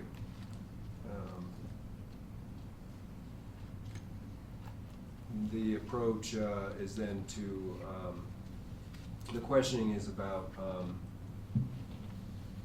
why that's not a rational thing to feel. Beginning at bottom of page 51, where you tell them, if you think somehow you're in danger because you're telling the police, I'll tell you, I've got zero information to lend any credibility to that statement.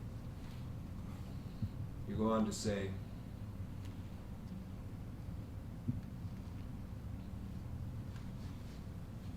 other than the fact that he did murder your friend, he did that in front of you. I mean, I believe at the time you were absolutely scared. I mean, the guy had a gun, you watched him murder somebody, it's a legitimate fear to have. But you also try to explain to him, right, that Eric is in jail. These are your words. Are you on page 51 of the 52, top 52. 52. The same, follow up to, there's no credibility to your fear excuse. Sure.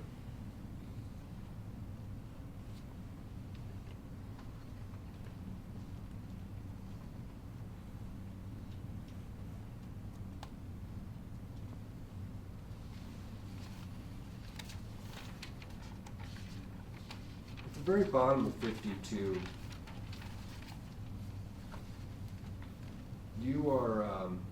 you've been listening carefully, and you kind of put it out here.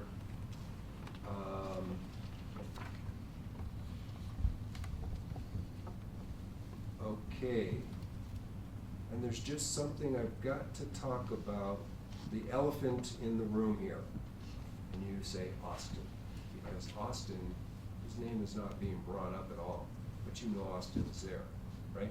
Right, other than the first line where he talks about this Facebook story. Yeah. But yeah, 52 pages in is the first time we talk about Austin. All right, so I've got to talk to you about the elephant in the room, Austin. Bingo. Austin's in the trailer too. Don't leave him out because he's your buddy. You feel me? Now he's talking about Austin. Austin is sitting next to him in the trailer.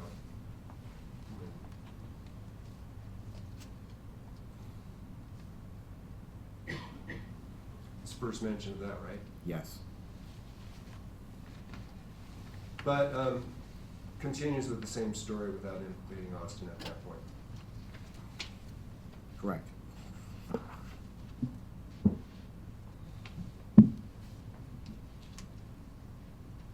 Well, not so much. On this, we'll go to page 58.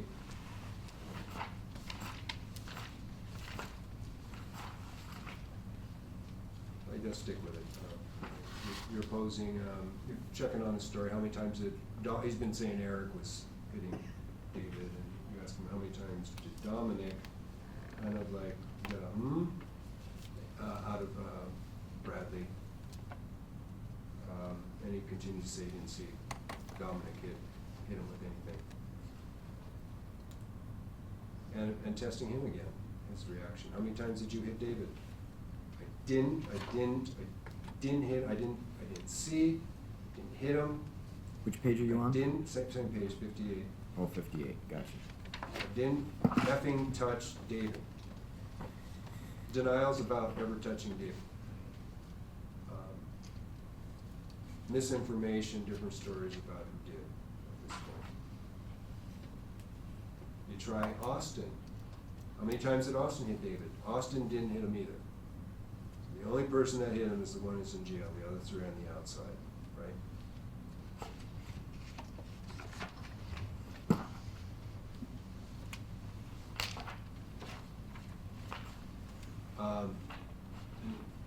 You're on to it on page 63, Sergeant.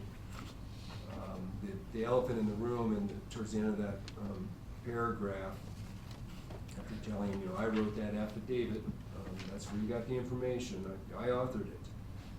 But, for some reason, you want to distance yourself from Austin. You wanted to distance Austin from this. And that concerns me. Do you know why that concerns me? Well, because I don't know, Bradley says. Right? Yes. then you inform them at the bottom of that page, because if you really read the story, it's Eric that told me that Austin killed him. And now you're leaving Austin out of the story altogether. And this assessment of the elephant in the room ends up with here, it makes me feel like you think Austin killed him. Bradley denies it, right? Yes, he says no. At the bottom of the page.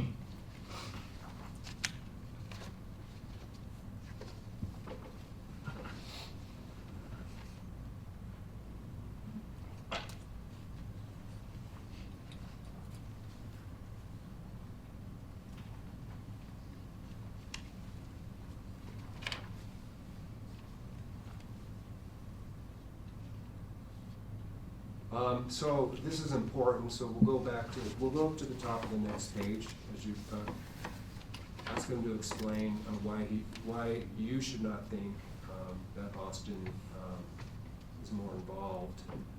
And what's the answer Bradley gives there? He says, because I don't want Austin, like, now Austin is a part of this. Right. Now Austin is a part of this. And you say, well, he's been a part of this since the beginning. Bradley, what does Bradley say? But Bradley replies, yeah, but now it's going to go on his record and stuff like that. right, so he's trying to, well, let others connect the dots there.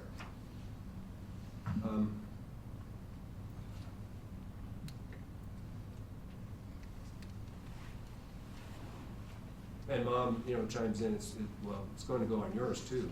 This record, right? Yes. And then Bradley concurs, say, yeah, like, I'm probably going to get killed for this, right? Yep. And then both he and his mom both say simultaneously, no, you're not. Right. Yeah. You and his mom. That's ridiculous. No, you're not. No, you're not. What does Bradley say? That's what happens. That's what happens. He's sticking to it, isn't he? Yeah.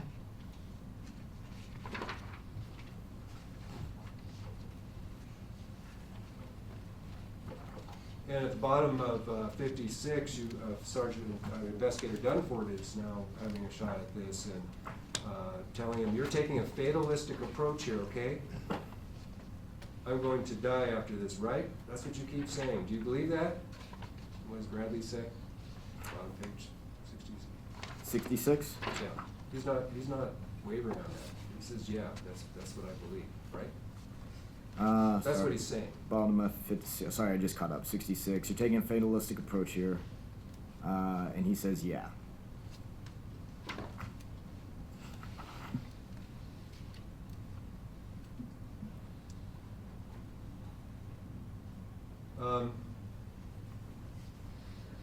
It wasn't, the line of questioning changes a little bit.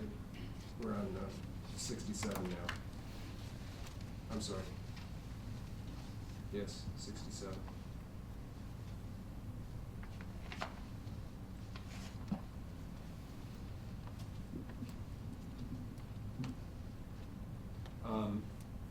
You challenge him,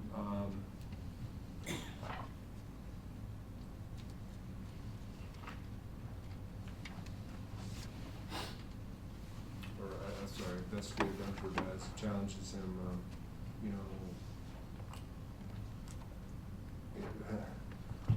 okay, fine, if that's, you're gonna stick with that, then marry that, but tell it. If you're going to die for it, you might as well tell it, right?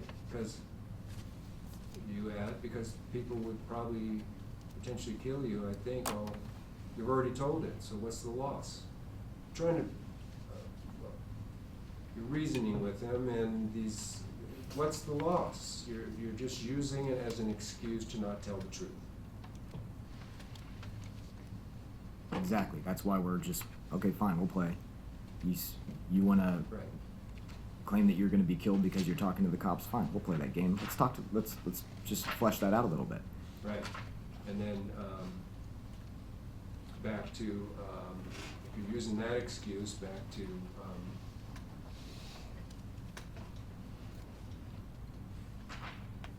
you're guilty of something. Bradley says, I'm not guilty. You didn't hit him right, Investigator Dunford asks him. You didn't shoot him. I didn't do anything. Yeah, that's what he says. That may be a good place to stop, because I got a feeling we're gonna go a little bit longer, but jury's been here for 2 hours.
We're getting to the part of the story now where he's talking about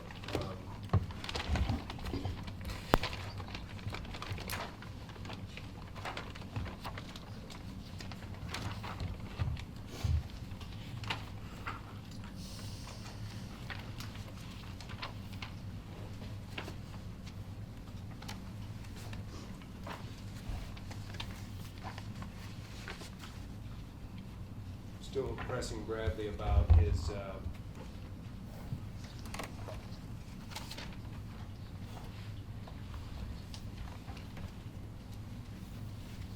maintaining his fear statements.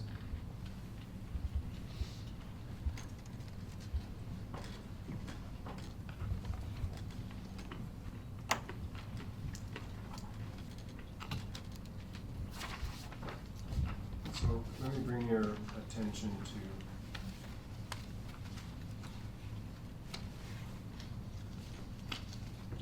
page 1861. Page 70. I mean, page 70, sorry. Okay.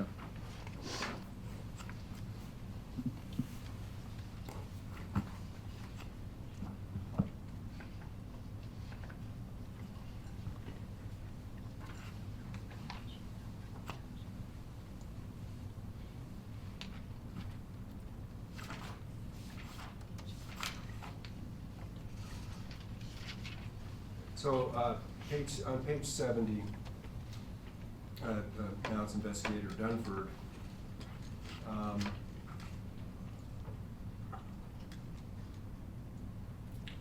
Confronting Bradley about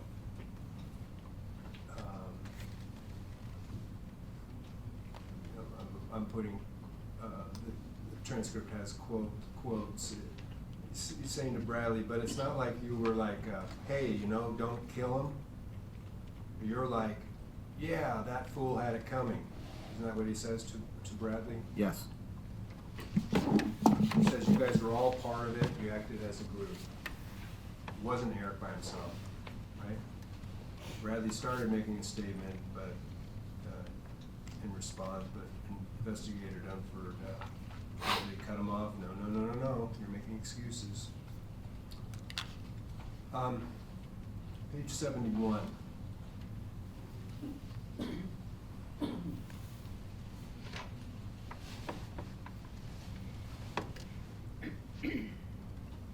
Well, actually, leading up to Bradley's continued statements, Trooper Dunford had continued on the bottom of page 70.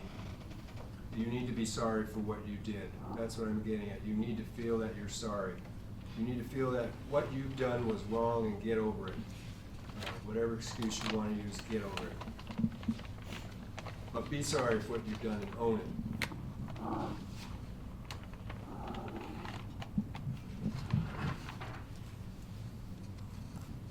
Bradley on the top of page 71. And do you recall the atmosphere, the voice? He's louder at this point again. Do you recall that at all? Bradley is? When we get to these types of questions? I don't remember the You don't volume. remember? Okay. What Bradley says, I did not want him to die, right? I did not say, yeah, fool. I did not say anything like that. Correct.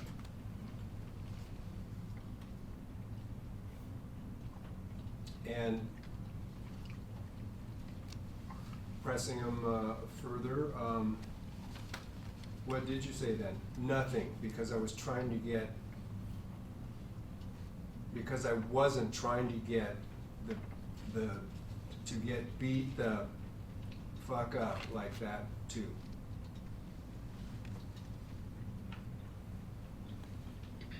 And he continues,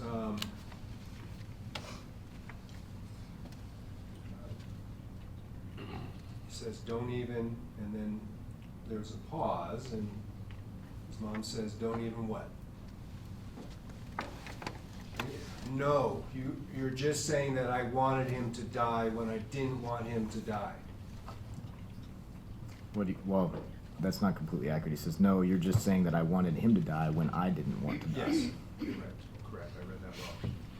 And then further down, yeah, you're saying that I wanted him to die. You're saying that, yeah, I was part of it. Yeah, I wanted him to get fucking hurt. No. But certainly later, no.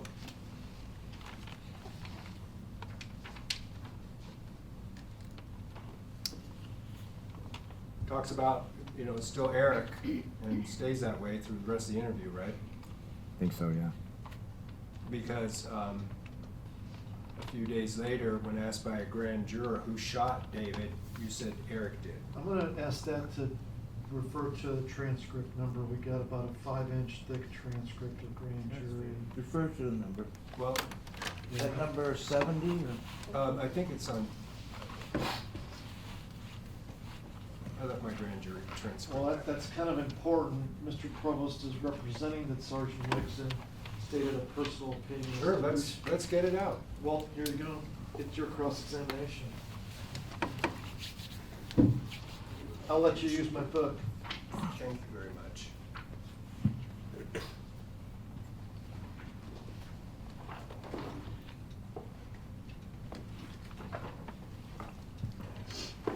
You know what, Your Honor, I can do this at a break, or I can call the trooper back because I don't have my transcripts with me. I apologize.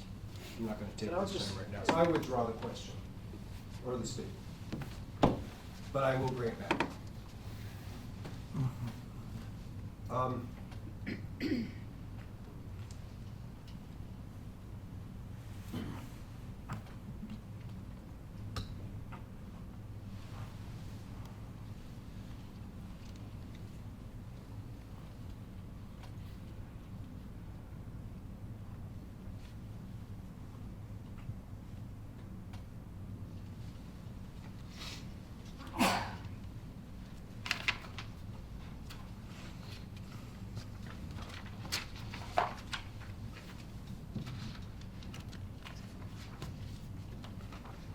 We're on page.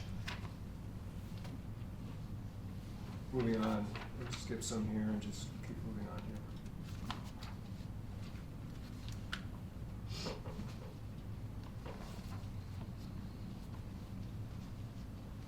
So, Sergeant Wegson, we're on page 64 now.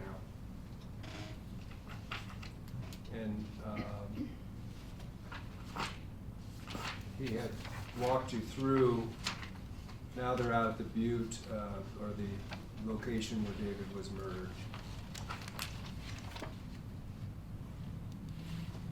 You're on the transcript page 64 or 1864? A transcript page 64. Okay, so we gotta go back, hang on. All right. All right, I'm there.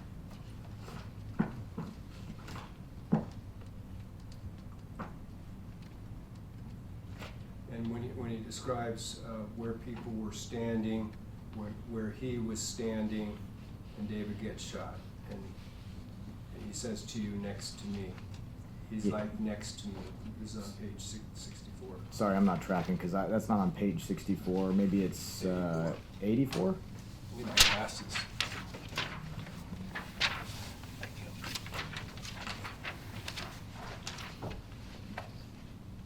And you tell him, okay, so convince me it wasn't Austin that Okay. shot David. This is right? page 84. 84.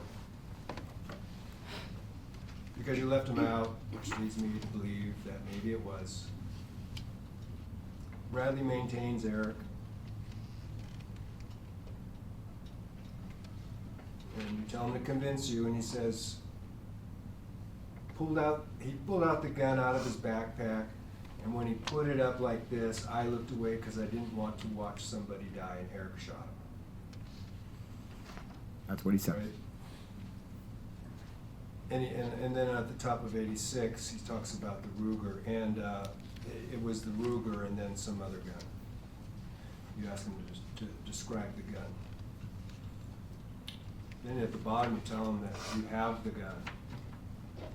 And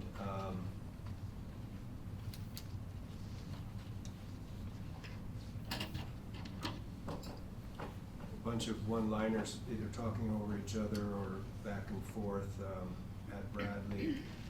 But then in page 92 now, towards the bottom third,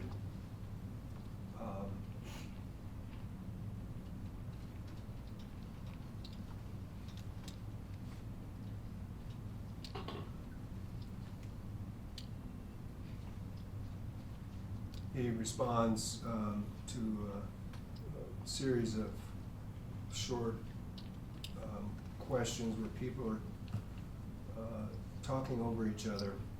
And the first sentence we get later down is, don't know. It was just like, don't fucking say anything, I'll fucking kill you, blah, blah, blah. He was going to, he could hurt our families.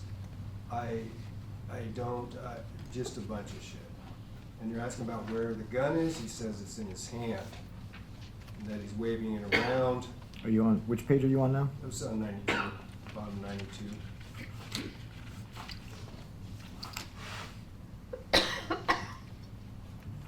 Okay, I'm tracking. And then on 93, this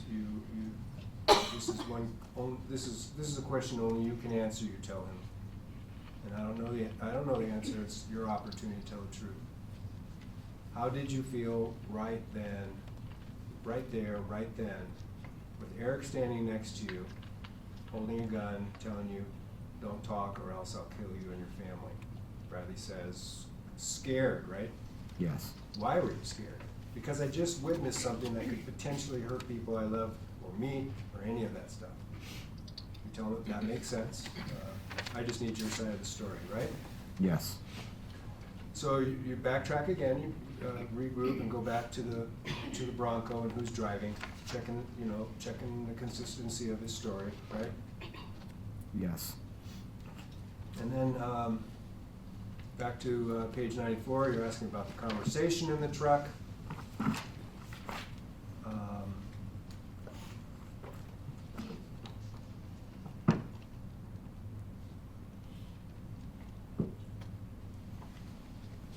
And this is after David had been murdered now. And you suggest how, the conversation, then inside the truck, more or less a question, but a statement. Quote, how the hell are we gonna get away with this talk,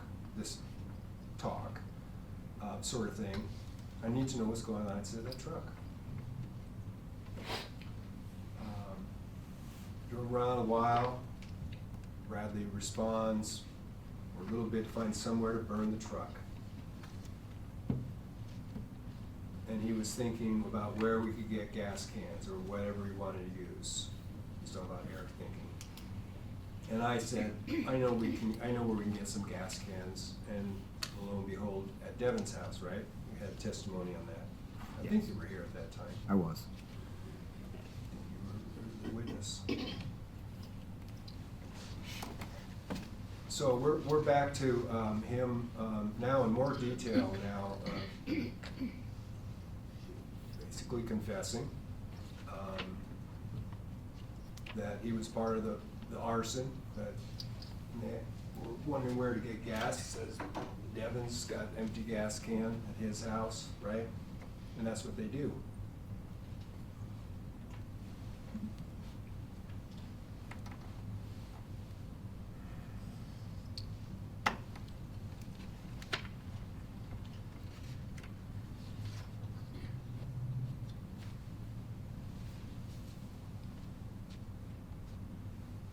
Remember last Thursday kind of turned into a bit of a adversarial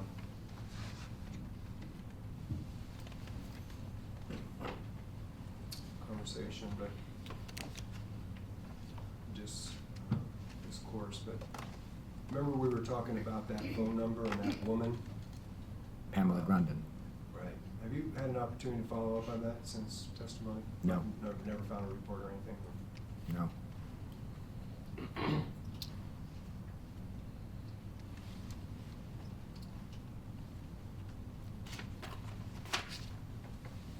wouldn't know.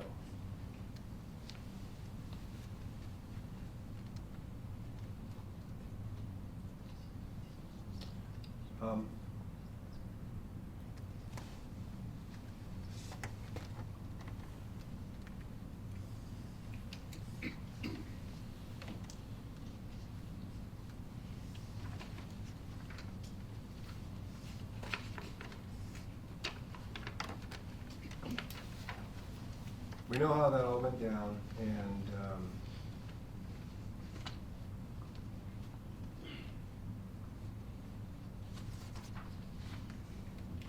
we'll go back and recheck some of the story, including who shot him, and it's still the same story. It was all Eric. This is page. This is not the beginning of the story. I apologize. Covered that.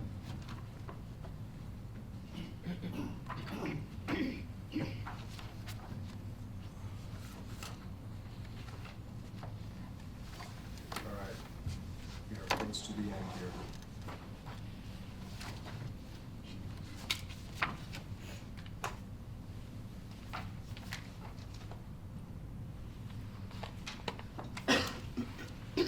So at the end of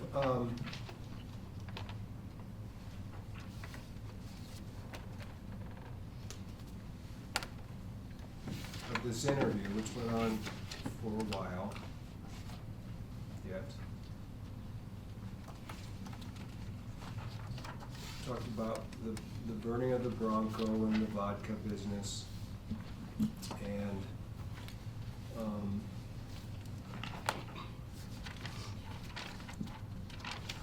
how they got back, how they Bradley wanted to head back to his shack, and how they stopped at the trailer, got a heater and a cord, extension cord, cleaning up, stuff like that, he says, right? Yes.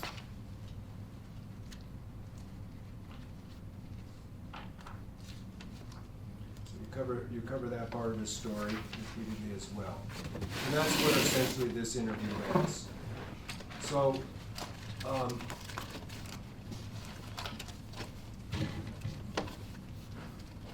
throughout these interviews, all three of them, first one, nobody was in custody. And didn't get much out of him at all. And then the second interview on the 30th,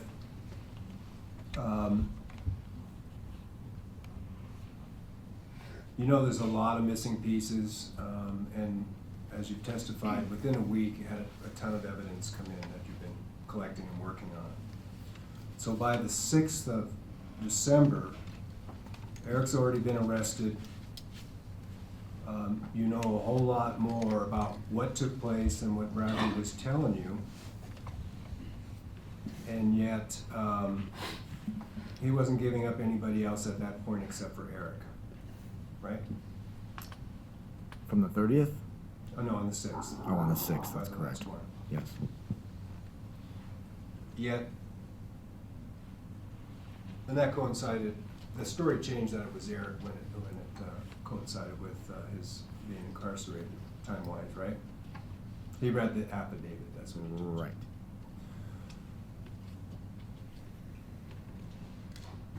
Now, yet throughout those interviews, he consistently denied hurting David or wanting to see him hurt, consistently throughout all three. I'm gonna object to all three, because on the first two, he said he didn't even know David, so that All right. question assumes. Good facts. point. That's fair enough. That's a good point. The second two interviews, that's when you were pressing, that's when you had enough knowledge that he was there throughout, he was present throughout the entire. Mostly just the last interview. The 30th interview started with him getting picked up at Devin's house. Yeah. And I allowed him, because I didn't have any reason not to at the time, continue down that path. But it wasn't until the 6th until we got more of a story about the beginning portion of his involvement, all of which was omitted from the first and second interview. Right. And in that last interview, even though his story had been changing and morphing over time, he was consistent about not participating in hurting David physically, beating him or shooting him or wanting that to happen to David for any reason. Aside from burning the Bronco, he was consistent in avoiding any responsibility in this. Right, so that's not my question. I'm talking about David, okay? He consistently denied, in fact, he got really loud and upset repeatedly that you would keep. Yeah, he got upset that I was confronting him about the fact that I knew he knew where David was. And he yelled at me and said he didn't. If I knew where he was, I wouldn't be here. I'm talking about hurting him. I'm not Sure. disputing that he lied about where he was throughout this time. I won't dispute that he denied Yes. hurting David. And by that time, you knew where David was. On the 6th, I did, absolutely. Yeah.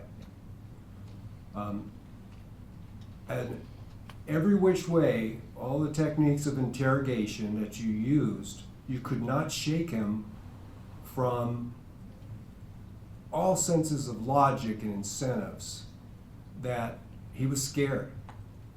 He was scared if his name showed up telling the story of what happened. Well, the scared part doesn't come till the 6th. Right. Yeah, That's so what it I'm wasn't talking about, throughout all that interview. Oh, if we're just How many times did? Sure. If we're just talking about the 6th. Yes. Yeah. Then he became scared. Yeah. On the 6th, once painted into a corner, he became scared. Exactly. He's cornered. Right.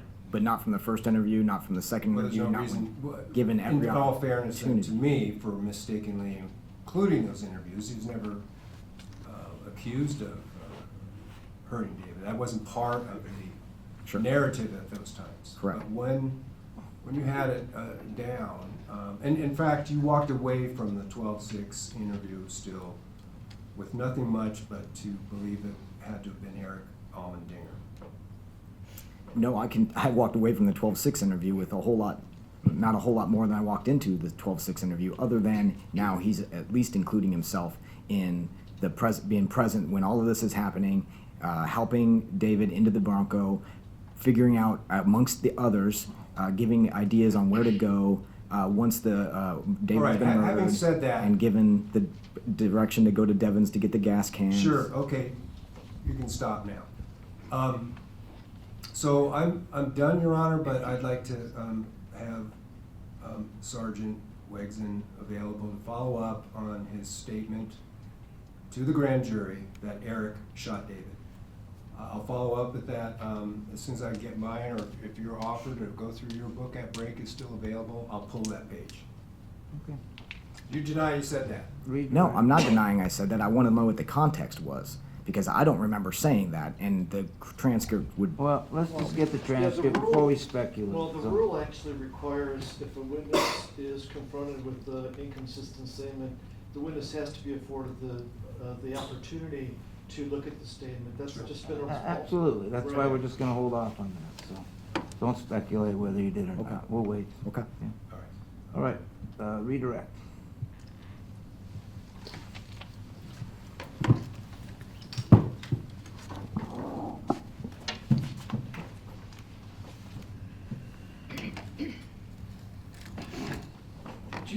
happen to go through the transcripts and count the number of lies that Bradley Renfro told you during the course of this investigation? No, I did not.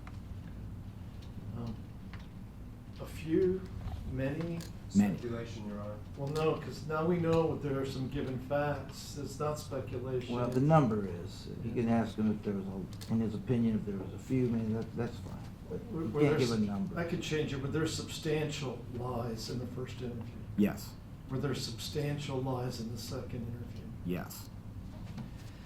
My redirect is gonna have to, some of my notes go back to Mr. Provost's questioning of you on Thursday, and one of them was about that poster.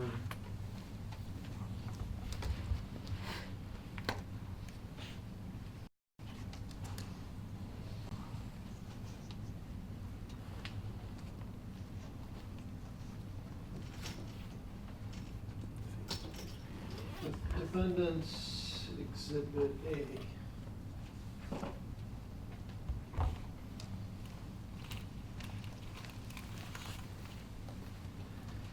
So, Mr. Provost, even in his cross-examination today, pointed out that some of his client's statements were lies, correct? Yes. Okay, and he asked you whether those statements were lies, correct?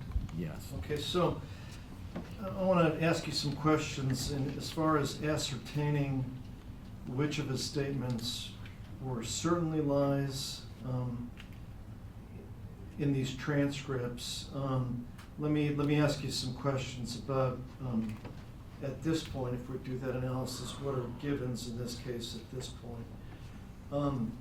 Is it given at this point, do we have some givens at this point where certain facts cannot be disputed? Yes. Okay, for example, was David Grunwald shot with the 9mm pistol? Can that be disputed at this time? It cannot.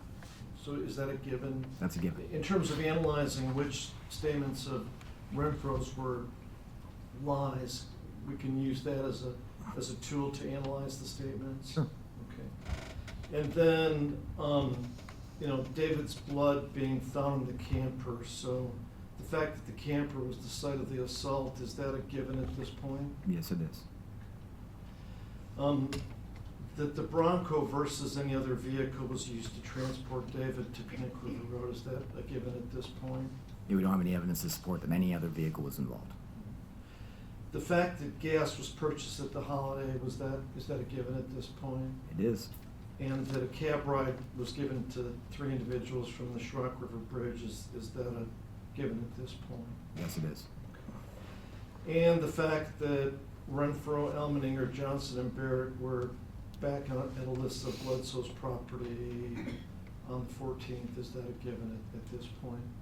Well, I don't know about Austin from the night of the 13th, but I think at some point he ends up back there. I just don't know exactly when. Okay. Now, in terms for the jury to look at this transcript to determine where is there room for fudging, as Mr. Provost put it, or fabrication, were there any other eyewitnesses other than the people, 4 of the people pictured in defendant's exhibit number 8? Because we know Peterson wasn't at the camper, right? You've excluded him from the camper. Correct. Okay.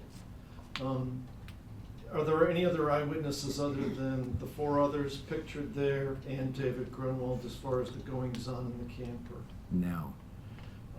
Or the ride in the Bronco to the Connect River Road? Nope. Or to what happened at Connect River Road? Nope. Okay, and when I say other witnesses, I mean other independent witnesses who were not charged in this case? Right. There weren't any. Or to the burning of the Bronco? No. Or to the conversations that took place in the Bronco before the murder? No. Or to the conversations that took place in the Bronco after the murder? No. Okay. And Peterson, you said it was excluded, but he was prosecuted for having taken the guns? Yes. Now, going to this, because I think this was utilized by the defense on Thursday to point out some physical characteristics of particular defendants, right? Mm-hmm. Okay. Now, as far as when the picture was taken, obviously eye appear a lot bigger than the other people, right? Right. So there's some proportion there. Yeah, it's a perspective thing. Now, do you know that JS officer in that photo? Yeah, I know him. Okay, he's a pretty burly guy, right? Agreed? Okay. And does he appear smaller than some of the other ones? Yes. Okay. Is that because of where he is in the photograph? Yeah, it's just a perspective thing. He's, you know, you're closer, so you appear bigger. They're a kind of middle ground, and then he's in a kind of background. All right, with this defense exhibit, I want to pursue a little bit about this, this notion that the defendant was scared, as he outlined in his last interview. So, Eric Almeninger, is he a big guy? No. Is he a muscular guy, would you say, or does he have a normal body for a person of that age? I said, yeah, he's a medium build. He wasn't heavy, nor was he slender. Okay. Now, I mean, we basically heard through the testimony that all these guys were stoners, right? They consumed marijuana, yes. Right, so they're not working out or doing that kind of stuff, right? Right. Okay. And Austin Barrett, likewise, is he, you know, does he have a lot of muscles? Is he a big, strong guy? No. How would you describe his build? Just a little bit, I don't know, 5'9", 5'10", 175, 180 max. He wasn't a big kid. All right. Now, would you agree that out of these, the bigger guys are Dominic Johnson and Devin Peterson, right? Yeah. Okay. But let's take well, let's leave him in there for now. Now, again, weightlifters, bodybuilders, you know, physiques. What can you tell us about Peterson and Johnson? Maybe a little bit heavier than Austin, a little bit lighter than Dominic, kind of somewhere in between. You know, do they appear to be like, have a lot more muscles than the others, or are they just, again, normal bodies, but maybe a bit more weight? Sure, exactly. Now, again, remember, these are still notes from Thursday, so that it's not about this morning yet. But in this particular case, as far as Mr. Provost mentioned that, you know, you don't have texts and messages, a lot of text messages from Bradley Renfro, other than those deleted communications that we've shown to the jury. Now, but you've also heard that he didn't have a phone, is that correct? Yes. Okay. Now, when you got search warrants for people's social media, did you have to have a certain time period to ask for as far as capturing material from a certain time period? Yeah, so when we write a search warrant, we can't be overly broad in our request for records. For instance, if we have evidence to support that this crime occurred on November 13th, absent any other information that suggests that there's any info in the documents or in the records that supports it, that they spoke about it or any of that, I can't go back to the beginning of when they started their social media profile. I can't go back to 2009 and ask for all of those records. I have to go back to about the time that this event took place, unless I have information that says that they, you know, that there was some sort of planning or anything like that, and I didn't have that. So most of our records start right around the 12th. Which is the day before, which is pretty normal for when we make a records request to go back about 24 hours. And then how long do the warrants, what do they capture from the 12th through the what? It's kind of dependent. Every affidavit for a search warrant has to support the facts for that search warrant. And so in some cases I might write in there a request that the records go from, say for instance, November 12th through the service of the search warrant, which would be when Facebook or AT&T or any of the other entities I'm writing the search warrant for receive it, because sometimes they don't get to it right away. And then other times it'll say from November 12th to November 14th, and it'll give very specific times if I don't have any probable cause to support that I need records outside that date. That's just so that we keep the window fairly narrow. Now, is it fair to say that you were mostly focusing on November and December of 2016? Yes. Now, the grand jury, I will admit, I didn't reread this grand jury transcript, and I assume you didn't reread it either. I didn't. And we know that was, already testified that was in December of 2016. And you were present Only during your testimony, right? Right, I wasn't in there the whole time. I'm only in there for the part where I get to talk about the incident, my portion of the incident. And then I was present and Ms. Howard was present, right? Correct. Now, do you remember giving an opinion? And I know Mr. Provost says he's gonna follow up on this, but do you remember just going out on a limb on December 8th or 9th, whichever day you testified, and saying that you believe that Eric Almenier shot him? I do not remember giving that opinion. Okay. Is it fair to say that at grand jury, you were still in the early stages of investigating this case? Yes, Okay. And as you have testified during my direct examination of you, do you feel that a lot of things have happened since that grand jury in December of 2016? yes. Now, there was questioning about your interview and Colt's interview and some of the things you said. I know Mr. Provost said there were things like you're a good kid, you're not as bad as the others. I mean, we heard the interviews, right? Right. And I think those statements, speak for themselves as far as they were said. But I want to delve into, and we asked Investigator Colt a little bit about this, but when Colt was interviewing Renfro on the 26th, did he have extensive knowledge about Renfro or very limited knowledge about Renfro? Very limited knowledge. Okay. And when you interviewed him on November 30th, did you have extensive knowledge about him or not? No. Okay. Even when you interviewed him on December 6th, did you have extensive knowledge about him or not? No.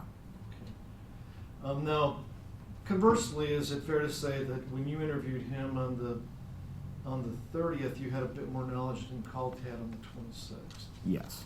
And same goes for the interview on the 6th. You had a bit more knowledge about the case, not about him, but about the case when you interviewed him on the 6th as opposed to November 30th. Yes, I did. Now, Mr. Provost asked you, like, well, my client was testing you, like trying to know how much information you had before he provided information. Do you remember that? Yes. Line of questioning from Thursday. I want to stay away from generalizations, but does everybody test a state trooper when they're interviewing them about a murder case? Objection. May- This is the same kind of line of questioning as asking a trooper or law enforcement, does everybody tell the truth that you interview? And how is that wrong? Court of Appeals case law last year. Well, I'm listening, but we've been asking about his interview techniques. We're not talking about Renfro, we're talking about people, the generalization that does everybody test the troopers when the troopers are interviewing them in cases? I don't see how that can cause. I think it needs to be broken down a little bit. What do you mean by everybody? It can be a lay witness, it can be another police, I mean, it can be a lot of Yeah, I different. can break it down. I mean, you gotta ask more specifics, and You based testified- on his personal knowledge. Yeah, you testified, you have a lot of experience doing interviews, right? Yes, sir. With different types of people, different age ranges of people, Yes. correct? And this concept that, people testing you or feeling you out to see what cards you have before they lay cards on the table, is that something everybody does? when So, they- objection again, it's a mischaracterization. I specifically referred to juveniles doing Okay, juvenile I'll- interviews that they are trying to Sure, test. I'll ask, Let's keep it at that, Yeah. that seems to be the issue. do all juveniles play that game during interviews? In my opinion, it depends on their role. So suspects will play that card far more than witnesses or victims will.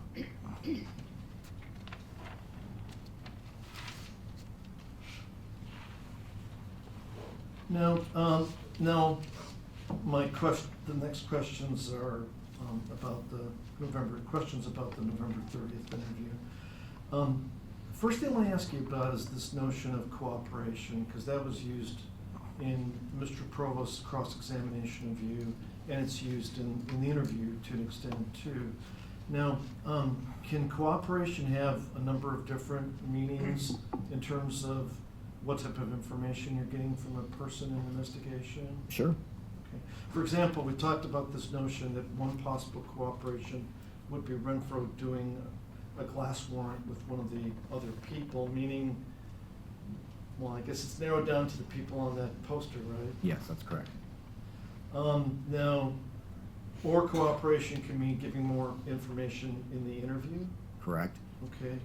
Now, would you also consider telling on yourself, like if he inculpated himself more, that would be a level of cooperation also? Yes. Are there any other categories that I'm missing here in terms of, I mean, Dominic Johnson, I guess you testified, provided a certain level of cooperation. Sure, there was a number of variables and unanswered questions that we had at every stage of the interviews with the defendant in this case.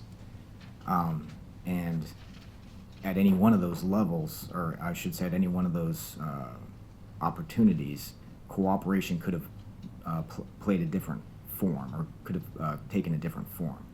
So it just depended. Now, on the 30th, you were still willing to give him the benefit of the doubt as to whether he was present when David was beaten and killed or not? I was absolutely giving him the benefit of the doubt. I didn't have any personal knowledge at the November 30th interview other than what I knew to be fact, that he was in the cab and that he had taken part in the arson for David's Bronco. And yeah, so when he told me things like I wasn't there, I got picked up at Devon's, I took it at face value and gave him every opportunity to succeed in my mind. I gave every opportunity that I knew how to give at that time for him to be a witness. Now, Mr. Provost asked you a little bit about the auto waiver in Alaska, and the differences how how people under auto waiver are treated as opposed to juvenile offenders that are not subjected to auto waiver. You're a little bit familiar with auto waiver? Just a little bit, yeah. And that's a statute we have in Alaska, correct? Correct. And is the general notion that if a person commits a certain types of offenses per statute, that person can be automatically waived to adult court? That's my understanding. Without a judge saying that it's okay to be waived to Without a adult separate hearing to determine whether or not they should go to court? Right. the lower court or the higher court. Okay, now, however, despite that, there are still some things that you have to do when interviewing a person of the defendant's age, correct? Yes. Despite the auto waiver, potential Right. auto waiver. That's all right? separate. Yeah, and auto waiver, that's not in your discretion, is that right? No, that's not anything I have control over. Okay. So, like, for example, we saw that you had his mother there for the 30th interview and the 6th interview, right? Yes. And that would be standard, despite the auto waiver, that would be standard procedure to have a parent there for a person of his age. Yeah, if they wanted it, that's one of the things they get to request. Now, and when you said, you didn't believe that, when you told him, I don't believe, quote, I don't believe you caused the death of David, quote, I mean, at that point, did you have any reason to believe Renfro caused the death of David?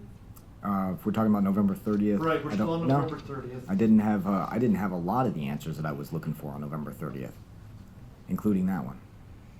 Now, in that interview, we heard, look, he didn't want to be a snitch, right? Yes. He didn't want to be filmed and recorded, and that was the reason for the trip to the truck, right? Correct. Okay. But then, I mean, it seems like when you're listening to that, everybody who listens to it. I gotta object, Your Honor. Back up just a little bit. In redirect here, the question was Bradley saying that he didn't want to be a snitch. That's not what the evidence showed. That's what he was being accused of. And he was saying, he was avoiding the snitch thing altogether. And outright conveying in the end, it's not the snitch part of it I mean, that's why I was willing to cooperate. It always came back to, I'm at risk. So your They're gonna- objection is how the question is phrased. Right, and, well, it was a leading question, which is, put the answer in his mouth, and of course, the witness said yes.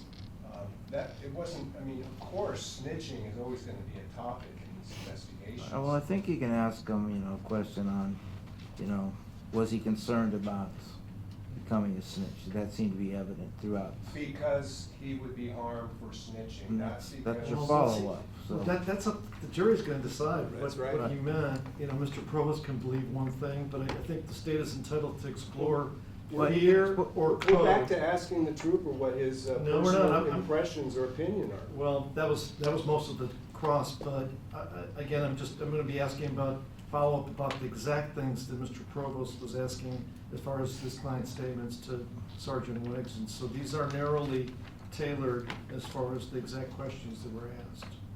Okay, well, you can ask a general question on that topic, that's fine.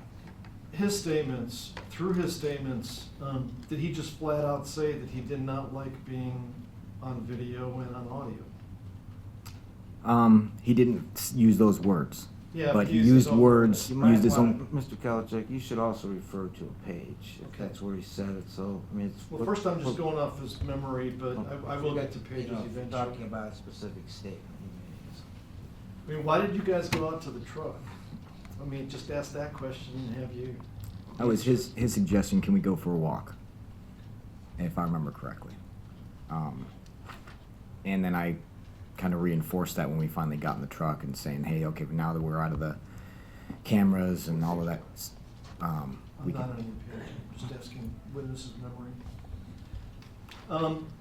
Did you, when he said, let's go for a walk, and you guys went out there and sat in Ingram's truck with his mother and him, were you expecting some kind of bombshell to come out of his mouth as far as a big change in the information? I was certainly hopeful. I mean, his attitude towards that interview room and wanting to take a walk after I told him that we could potentially make him, not use his name in the charging documents, and he said, let's go take a walk. That seemed to me like an opportunity that he was going to take to finally just tell his side of the story. Now, we know from listening to the audio that he did not really change his story substantially after he got in Ingram's truck, right? If I remember correctly about the major change in that second session of the first November 30th interview, now that we're in the truck, was basically that he knew he was getting into a stolen truck. That was the major change that sticks out in my mind right now. Now, the one, I wanna just do, like, this context business. Mr. Provost asked you, like, about whether the defendant suggested going to Baldy, and that was on page 41 of the November 30th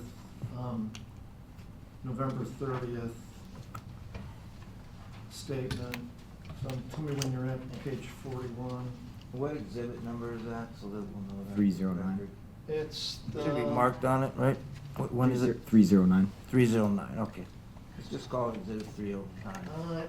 No, Is if it- the court's asking what tape is it, or? No, or what the transcript is an exhibit? Okay. Got an exhibit number on it. Yeah, I don't have the, Yeah, that one's November 30th. Let me just make sure that I'm on the right one here. 12/6 is 310, exhibit 310, and 11/30 is 309. Okay. so, in terms of context, Mr. Provost asked you, did you ask him whether he wanted to go to Baldy?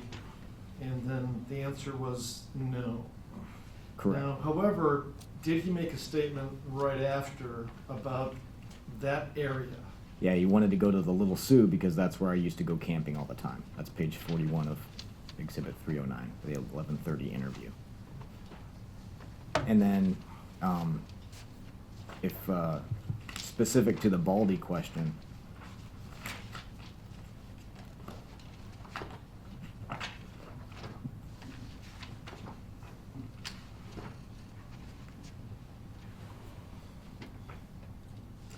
on page 94 of exhibit 310, which is the 12/6 interview specific to Baldy, going through page 94 Eric wanted us to drive around for a little bit and find somewhere to burn the truck, and he was thinking about where we could get gas cans or whatever, and we wanted to use whatever we wanted to use. And I said, I know where we can get some gas cans at Devon's. And so we drove to Dev's, and I asked him for the gas cans. I said, mm-hmm. And Bradley responded, and basically for like a spot to burn a stolen truck and shit like that. And he said, Bradley's referring to Eric, try over by Riverbed. And this is Bradley continuing. And I was like, that's a dumb idea. We should go do it at Baldy. All right, so some inconsistent statements regarding Baldy. Correct. Now, on page 47, Mr. Provost brought up that, of the November 30th, I'm still on November 30th, page Okay. 47, it was brought up that the defendant was becoming agitated, right? Yes, I remember that happening. Okay, in fact, he said, I'm about to get pissed during the interview with you, right? Yes. Top of page 47, I'm about to get pissed. Now, when you're in this interview, let's say that around that page 47 part, as far as what's going through your mind, are you getting the feeling that you're getting the full truth from him or not? Do you No. recall? What's that? No. Because of what, I guess? It's just the animation. I suppose it's a combination of a lot of stuff, but the animation about the I'm getting mad or I'm getting pissed in his words, and some of these answers when taken not just with the one line or the one page even, but more like what was being said at the time in the 5 minutes that we were talking about this. It just wasn't adding up. Yeah, now, if the jury looks at these transcripts and they compare like how much talking was done by you versus Renfro, is it fair to say that there were more words spoken by you during the course of this interview? Yeah, I have some pages all to myself. And would that be the same thing for the December 6th interview also? Yes. And then on page 54 of that November 30th one, where Mr. Provost said that you told him you're a smart kid, do your math as far as figuring out where this is going. Again, did you know anything about his education No. or his grades? No. Or anything about his intelligence? No. Nothing substantial. And then,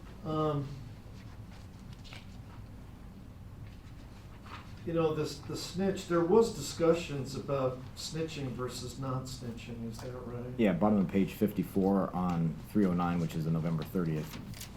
I say to him, look at me, you're trying not to be the snitch. You're not being a snitch.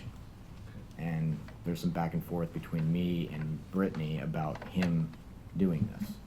Now, the snitching, I want to talk a little bit about that, because first I should say, in the November 30th interview, the big fat lie was that he said he didn't have anything to do with David, right? Right, that he was still getting picked up at Devon's house. And in the November 30th interview, he didn't express any fear of his other friends, right? Correct. Okay. So I want to talk a little bit about the snitching now. Have you seen this phenomenon where younger people don't want to tell on other younger people? I've seen it with young folks and not young folks. Okay. Yeah, objection, Your Honor. That last leading question about Bradley didn't express any fear of the others, right? The very next line of what they were reading about snitching, Bradley, and we brought this out on Cross, of course, he says it sure sounds like if they're the reason for his disappearance and I say something, I don't want to disappear. So, to heck with that. It was right after the testimony that he didn't express any fear, and he's doing it in the next sentence. Well, I guess I didn't ask a specific enough question. So in that interview, he did not express any fear during the course of the events on November 13th and 14th. Is that right? Correct. But as Mr. Provost pointed out, there was, one part in there where he expressed a fear if he talked to you. This is what I'm getting at, is the snitching aspect. I wanna explore that a little bit, but you see where he's talking about page 55, right? Yeah, it actually continues into 56. I'm just looking for words that say disappear, and we see it a couple times on page 56, mostly spoken by Brittany, or Miss Smith, his mom. Trying to see if I can find a response from him on that.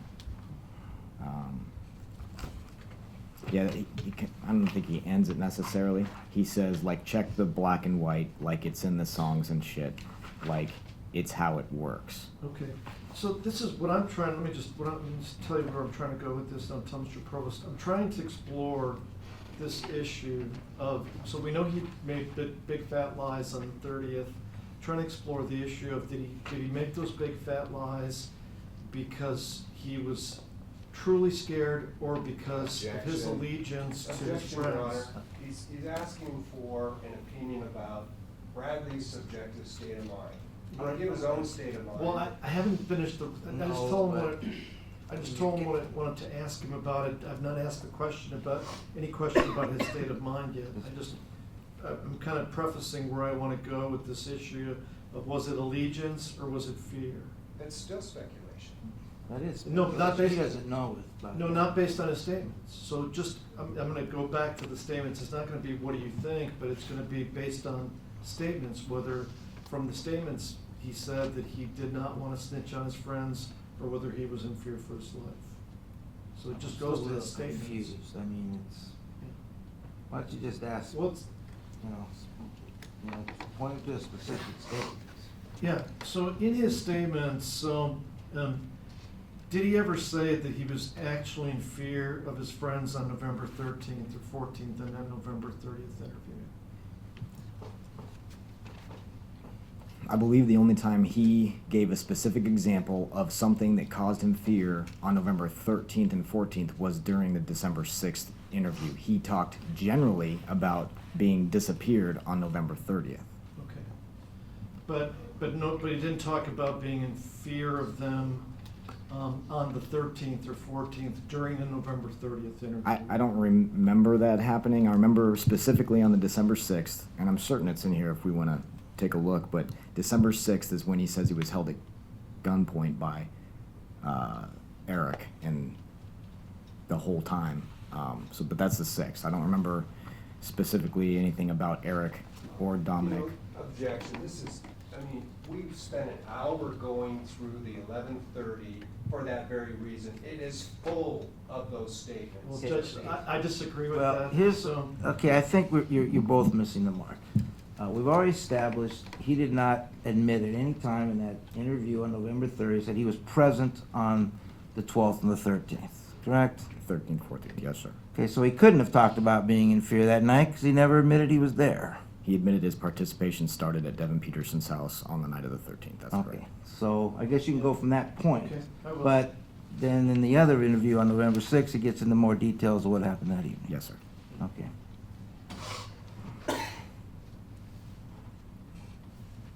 but nonetheless, as far as what you said and what Gurney Smith said during there were conversations about keeping him anonymous and other people not finding out. Is that correct? Yes.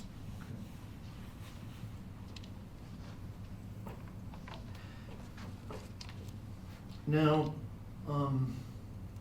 so the 30th ended with preparations for this glass warrant, right? That's correct. Okay. Now, and I think you testified even in your direct that was the opportunity, because and again, you testified just a couple minutes ago, you didn't have any reason to believe he was involved in the beating and killing at that point, At right? that point, I did not. That's correct. Based on the evidence you had uncovered, right? Up to that point. So then, did he accomplish the glass warrant? Did he even get close to accomplishing the glass warrant? The closest he got was we arranged to have a phone, and we talked briefly about some of the limits of what we can do with the glass warrant, or how it should be tactically how it should go, but there was never an execution of that. And so between the 30th and the 2nd, when he was found at the when you put him up at the Valley Hotel, nothing had been accomplished at that point. Correct. Okay. But you were still, before you saw him, before you found out that he was with the others, did you still have hope that maybe it could be accomplished? Absolutely. I wouldn't have applied for it if I didn't have some hope that I could turn him into a cooperator or a witness. All right. Now, Mr. Provost brought up the point, now I'm going to the 6th, so we're moving on here. Mr. Provost brought up that, with you, that Brittany Smith called you, and that's how you got a heads up on the morning of the 2nd that the others were there? Yes. Do you remember exactly what she said? I do not remember how that conversation went. All right. And regarding that phone call, I want to explore that a little bit. Did you feel that Brittany Smith was trying to impede your investigation in any way? No. Okay. And did you feel that she was sincere in her participation in the November 30th interview as far as convincing her son to, if he knew more, to tell you more? Yes. And of course, I don't have an objection, but I do have, can we approach the bench? You can.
now, in terms of Brittany Smith, she already heard the names Almeninger and Johnson in that November 30th interview, right?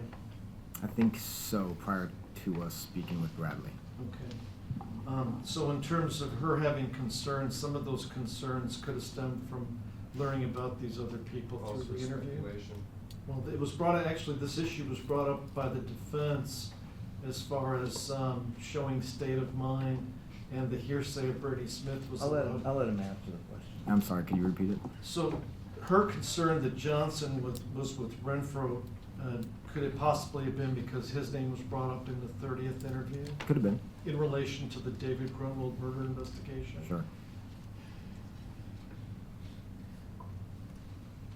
Now, here is perhaps the thing I want to focus in on the most. Imagine like his whole interview on the 6th is a pie, a circle. And I want to ask you, how much was it about Barrett and how much was it about Eric Almeninger eventually? But on page 4 of the 12-6 interview,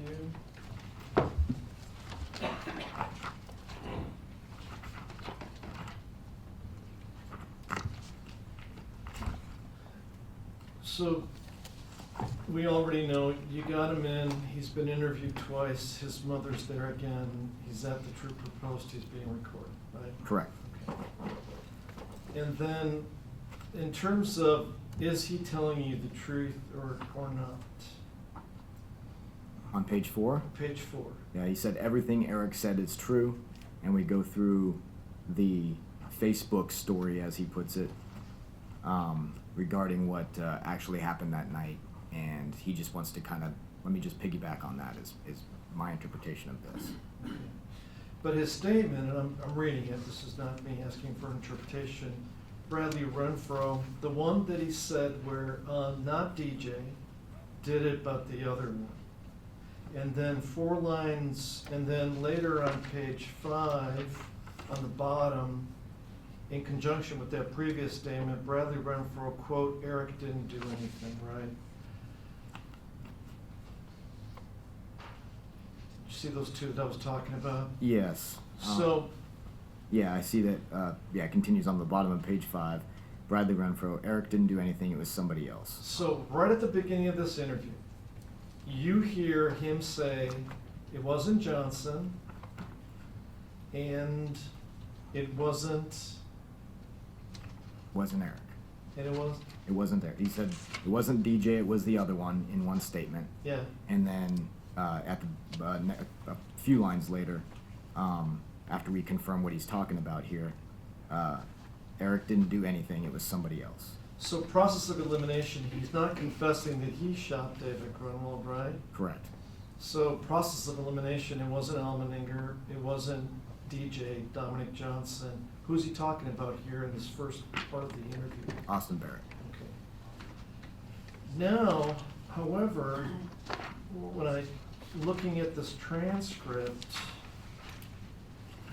it's only like 2 pages later, and I'm on page 7 now, where he changes gears completely and says, quote, all right, it was Eric, right? Right in the middle of the page on page 7, that's All correct. right, so I want to ask you, in the first 10 minutes of this interview, he gives the names of 2 different people as being the shooter of David Grunwald, correct? Yes. Did you see that as a major red flag as far as how this interview was going to go, how the rest of this interview was going to go? Yes. But it didn't sound to me like you confronted that right away. You know, you kind of let him go with the, it was Eric, right? Yes. And was there any, what was your strategy behind that? You know, instead of just hitting him over the head with, you just gave me 2 different names of shooters, what was your strategy for just letting him go? Because we know that the rest of it, it's all Eric, right? 98 point whatever % of this interview is Eric did it, right? Yes. Okay. And he never circled back to Austin was the shooter, did he? No. Okay. So why didn't you just hit him right over the head with that in the beginning versus letting him go with the Eric story? I'm just curious. Well, and it's depicted here on the bottom of page 7. I just want him to tell his story. I just want him to start at the beginning and tell his story. Up to this point, there's been a lot of me confronting him or asking him questions, and then he'll give me some answers. I just want to say, you know, like every story has a once upon a time and a happily ever after and everything in between. Like we need to just tell me the story. And I start at the bottom of page 7. I said he was there. Let's just let him tell his side of the story on the top of page 8. All right, and in terms of the Austin Barrett versus Eric Almeninger, so he first names Austin as the shooter, then he ignores Austin for 54 pages of this interview, right? Correct. So, Yes. and then you finally ask that question, right? Yes. What about Austin? Right. Because the story he's giving doesn't have Austin in it, correct? Yeah, no point did he mention Austin at any part of that after he says it was Eric. And before I bring Austin back up, like you said, about 54 pages later. And then when he does include Austin, does he include him in a completely passive role as far as this story? Yes. It was, I don't remember his exact words, they're written in here. Nonetheless, he said he was on the bed with him, I think. Now, Mr. Provost questioned you about, you know, this issue of when did he say that he knew that David was going to be killed?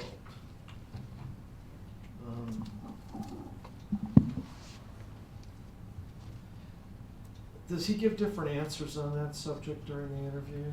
Yeah, and just those couple of pages that I can't remember which page they were at this point. We I think established at one point that he says he does it when they pass Mr. McKelkey's house, and Eric says, no, we're not going there. And then we confront him on that, and then he says, well, it was when we were suggesting the Coal Hills versus Jim Creek, which would have been closer to the beginning of the story, not further down the road. So there's, in those couple of pages, just a couple of different renditions of the time when they finally knew that David was going to get murdered that night. Okay. Now, however, on the same issue, and this is on page 46, and again, it's to the issue of when did all of them know that David was going to be killed that night?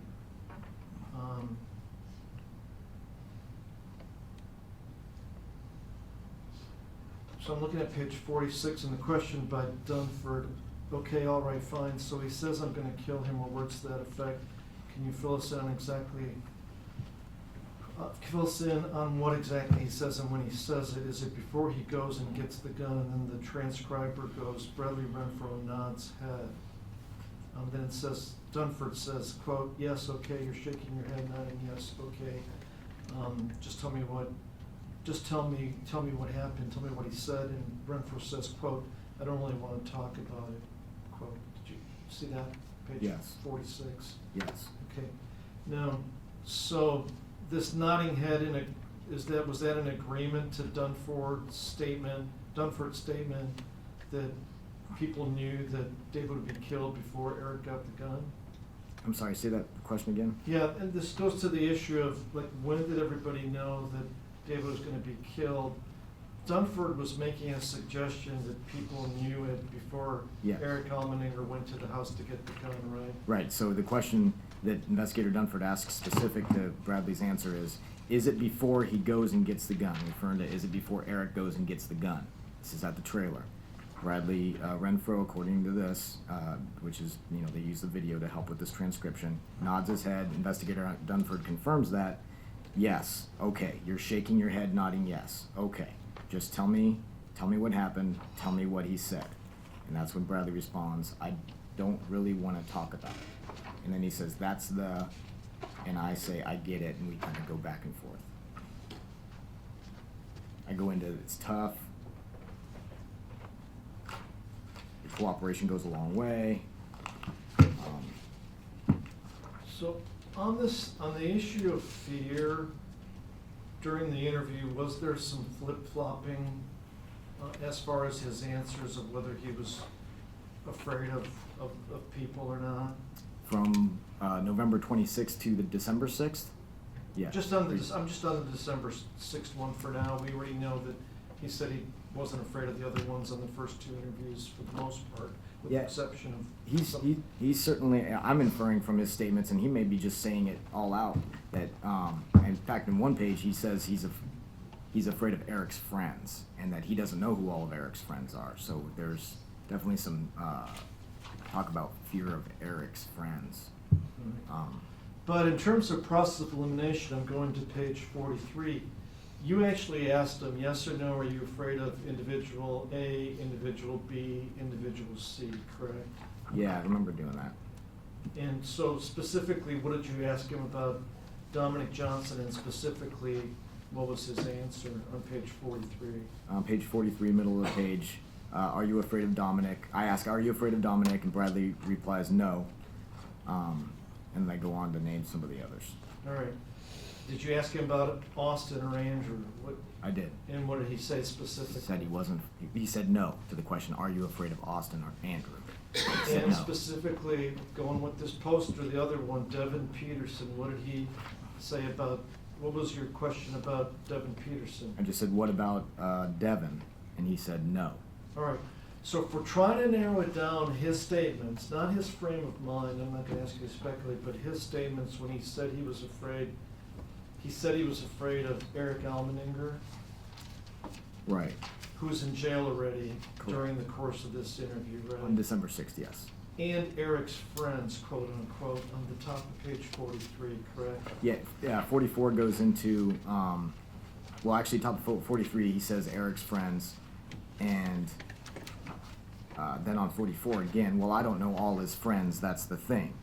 All right, so we met some of his friends during the course of this trial, like friend Christian Ward. Did he mention Christian Ward in this interview No, by name? negative. We met David Evans during the course of this trial, who was a very good friend of Eric Almenninger's during that time. You mentioned David Evans during this interview. He did not. Okay. And then, of course, the other friends, you have documentation that the other people in the photograph, including Renfro, were close friends of Eric Almenninger. Yes. I don't have any other questions, thank you. Can you redirect this time?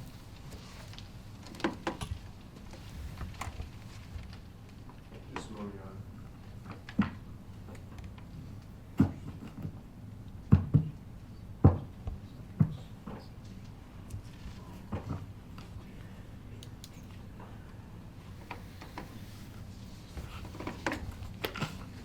How many hours was Bradley subjected to interrogation?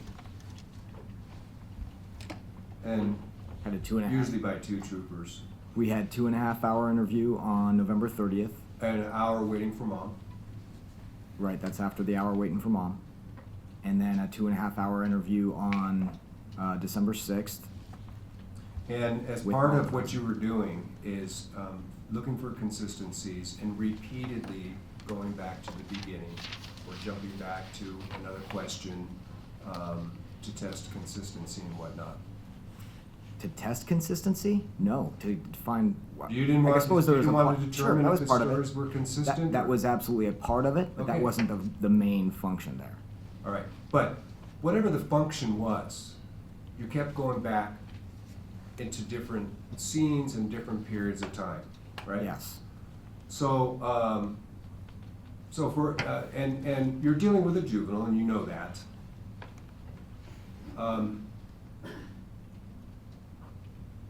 Sometimes they get confused when they're being asked by two law enforcement, law enforcement, well, troopers, back to back, these kinds of questions, and jumping around from in the woods when the shooting took place to back in the trailer when the gun was passed off. Do you think it's possible after all those hours of interrogation, he might be confused now and again? He was present when David was murdered, so he. That's could- not my could be question. Do confused. you think it's, No, my answer to do you that think is- he was never confused in all those hours of interrogation? I don't know how a person could be confused All right. about their ahead. presence. Can we in- let him answer the question Sure. at least, Judge? If But it go was ahead. asked, I'll sit down. if it was asked, can we at least let the witness answer the question? Go ahead, you can finish the Okay. question. Thanks. I wasn't asking him about an experience that he wasn't present for. I was asking him questions about his experience. I don't know how he could be confused about his experience. So no, I don't think he was confused. All right. We'll leave it at that. Okay, you can step down, officer. Does the state have any more witnesses? We don't have any more witnesses, there's stipulations, but, you know, We can if put those on there's the a record time afterwards. crunch to have a witness done that's on the defense side, then we can certainly address those at any time. Yeah, this is getting complicated. As far as procedurally at this point, is the jury due for a break so we can Yes. deal with? Yeah, the plan is, I'm gonna give the jury their last break. We may go a little longer than 1:30. We have one witness that we're gonna hear from this afternoon, and he might be about an hour and a half, so we're gonna try to get him done today, okay? All right. How long are we gonna be on break for, Judge? 10 minutes. Okay. Do we need to stay on record and talk about something? Yeah, Okay, just for. fine, we'll let the jury go, and then we'll go from there.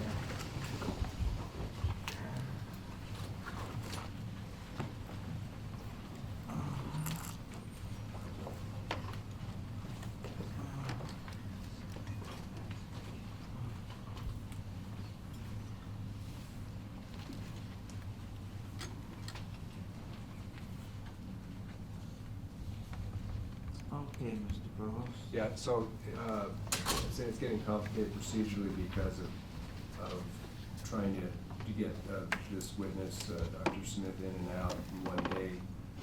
And I appreciate the court entertaining the possibility of going a little bit late. I hope it doesn't happen. I don't think it's gonna happen, but it really depends on Cross. But here's the procedural problem I have is, we're kind of in that limbo where we're asking to take a witness out of order. And how is it out of order? If the state's rested except for putting Well, because there's a stipulations little on the bit more, record. there's, you know, I'm compelled to put on, because of the denials and questioning my, I guess my integrity, about the grand jury, Oh, you mean calling the officer back? Well, it Yes, just may calling- question integrity, we just didn't remember that, Judge. Okay, well, I don't wanna get caught up in this argument, this thing. well, the thing is. You wanna call the You know, officer I back. have, when the state is really rested, and before we start the defense, I Mhm. wanna bring forward the first motion for directed verdict. But if we take Dr. Smith out of order, he's not really a witness in the case, it's generic information. So you wanna reserve your right to raise that issue Yes. after the doctor?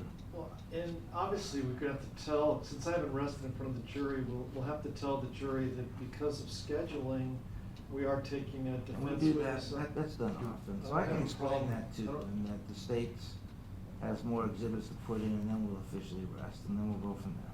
Okay. And we could even, what we could do is, we can, you know, I'm sure Sergeant Wegson has heard, this type of testimony before. He can go through the grand jury transcript while we're sitting here during the PowerPoint and see if we can find that spot, if it exists. It's fairly lengthy, but we'll probably best way is probably just put it back on the stand. Yeah, and what we can do is, we can do that in the morning and finish that up, and you can rest, put in your stipulation. Or in the morning would be even better, because that would give him the. I'm fine with that. We'll just finish this witness right now. We'll explain to them we're taking him out of order, and then, due to the nature of his testimony, who he is, that'll be made clear by once we call him in, you establish his expertise. And then we'll, at that point in time, we'll rest for the day. We'll come back tomorrow. You can arrest, you can make your motion, and then we can go on with the defense's case. All right? Any objection to that formula, Mr. No, Provost? that's great, Your Honor. Thank you. Okay, well, does your client need a break? It's 12:24. How long would it take if we just did a 5-minute break? Is that long enough to let him use the restroom? We can do that. Yeah, let's just do that. And then jury, the defense's first witness. Now, procedurally, the state of Alaska has not rested yet or concluded its case, but it's the parties have stipulated that we can take this witness first, and then the state will complete its case beginning tomorrow morning. Okay? As I mentioned before, it's probably going to take about an hour and a half. Sorry for the time delay. We had to find some ways to get this running and hooked up and so forth. So, we're ready to go now. So call your next witness, or your first witness. Dr. Bruce Smith. Okay? Would you please stand and raise your right hand? Do you solemnly swear or affirm that the testimony you will give in the case now before this court will be the truth, the whole truth, and nothing but the truth? I do. Thank you. You may be seated. And for the record, would you please state your full name and spell first and last? Yes, my full name is Dr. Bruce, B-R-U-C-E, Smith, S-M-I-T-H. Thank you. Okay, you may proceed. Dr. Smith, we're gonna just lay a foundation for your qualifications as an expert. Could you please tell the jury what your occupation is?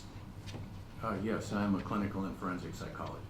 And for how long have you been practicing clinical forensic psychology? 38 years. And real briefly, since those two words came out at the same time, what we're here, if you could just, so they understand what you do for your profession, the difference between what first of all, can a psychologist like you do both? Obviously, you can, right? Yes. But how is clinical psychology or clinical services that are offered different than forensic psychological services? Simply put, forensic involves a legal situation or legal context, Clinical is simply when you're involved in assessing and or treating someone for the purposes of making changes in their life. That would be the global definition of clinical psychology. And in clinical psychology, you're providing services to an individual patient. Correct. And in forensics, you're governed by a set of ethics where you are actually, in forensic psychology, you are rendering services to the court in the way of opinions about assessments that you do in all sorts of different settings. Is that right?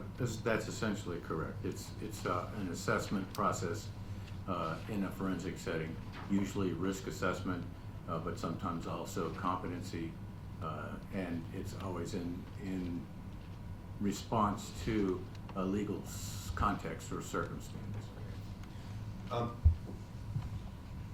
But that's not why you're here today, right? No. Your educational background and your training that makes you qualified as a forensic and clinical psychologist? I have a doctorate in psychology that I received from, it's called the California School of Professional Psychology. We had 4 campuses when I was going to school in the late 70s. My campus was in San Francisco, and then it moved to Berkeley, but I graduated from the Berkeley campus. It was a 5-year program. I got a master's 2 years in, and my doctorate or PhD I got in the 5th year. And you've been a PhD since what year now? Since 1981. Okay. And when did you first get licensed in the state of Alaska? 1982. And when did you move to Alaska? 1960. And then you went out for school? Correct. So the number of years you've been actively practicing the discipline of psychology is approximately 40-some odd years. 38 with my license. And what professional organizations are you a member of? American Psychological Association. Have you made presentations or conducted workshops, training seminars on various psychological issues related to adolescence? I have. And about how many clinical or forensic assessments, testing, assessments in both those specialties have you conducted overall? My best answer for that is that I average about 20 assessments on the low end, 20 assessments a year. So 200 in the last decade, 400 in the last 2, 600 in the last 3. 800 last 4. And approximately what percentage of those would have been adolescents?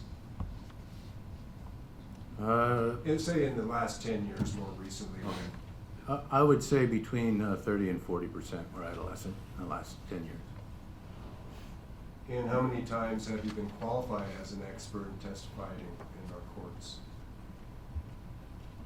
Approximately. Again, if I look at the cases, there's usually 10 to 15 cases a year in which the report goes to an expert witness context for me. So, in the last decade, approximately 150 times. That's a fair estimate. I could go on, but I would, at this point, would like to move that Dr. Smith be qualified as an expert in clinical and forensic psychology, and frankly, you've been qualified also with a specialty, with your specialty of juveniles and adolescents. Is that right? That's correct. With his specialty in those areas regarding adolescence. Any objection? I'd like to question a little bit. I'm kind of confused as to the motion to qualify him as to a number of different general areas as opposed to the specific topic that he'll be talking about today. Dr. Smith, I'm confident I can save most of my questions for cross-examination, but I'm a little confused as to what you've been qualified as an expert in this particular case. So what are you going to be testifying, what do you anticipate testifying about in the next hour or so? My understanding is that I'm testifying as to some of the recent research as it directs us to an understanding of adolescent behavior. Okay, and I mean, is that, like, you're gonna be testifying as an expert in basic neuroscience of adolescent brain development, is that correct? It would be the basic neuroscience and its impact on behavior, yes. Okay. So then technically, like, what do you have to be qualified as an expert in to testify about this scientific theory? I would presume that it would be more clinical than forensic because it is relating to research that addresses both clinical and forensic populations. It's an understanding that underlies both treatment and assessment. All right. And I don't wanna, demean your extensive experience, but the topic that you're gonna be testifying about, is this something that most psychologists would be aware of, this particular topic? Because it says basic neuroscience of adolescent brain development. Is this something most psychologists would be aware of? I think in different contexts they would be, Okay. because if you are doing PTSD kinds of treatment, the recent research in fMRI impacts of PTSD on the brain are going to inform how you direct treatment. Similarly, if you're working with trauma victims, understanding the difference in someone who's experienced trauma versus who hasn't, it also is part of the clinical literature in terms of understanding treatment approaches by understanding some of the basic neuroscience. So let me ask you, when you put this PowerPoint together, correct? I did. Okay. And so is this based on your education and clinical experience, and also on what you've read as far as the studies and writings that you've read about this topic? That's a fair assessment, yes. For purposes of this, well, number one, I'd preserve my previous objection as to relevance. I know the court's ruled on that already. Secondly, I don't, knowing that the level for expert witnesses is fairly low and that a person who has specialized knowledge, which may assist the jury, knowing that's the standard, I don't have an objection to Dr. Smith being qualified as an expert in basic neuroscience of adolescent brain development and clinical psychology for purposes of this presentation this afternoon. Okay. So certified. Go ahead, sir.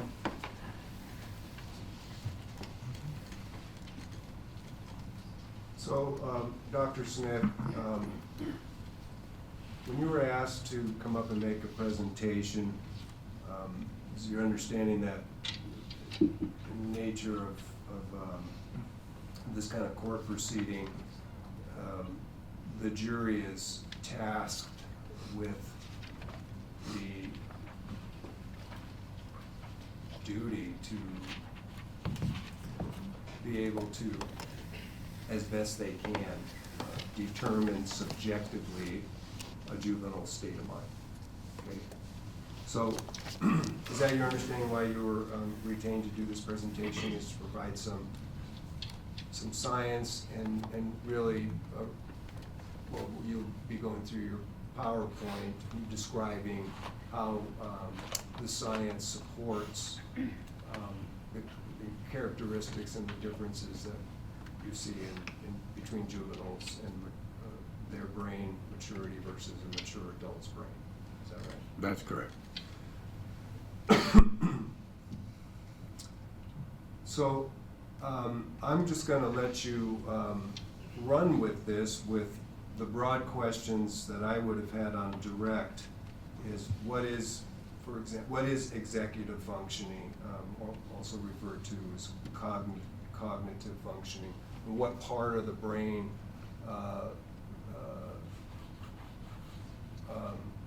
I would use the word responsible, but what part of the brain controls executive functioning.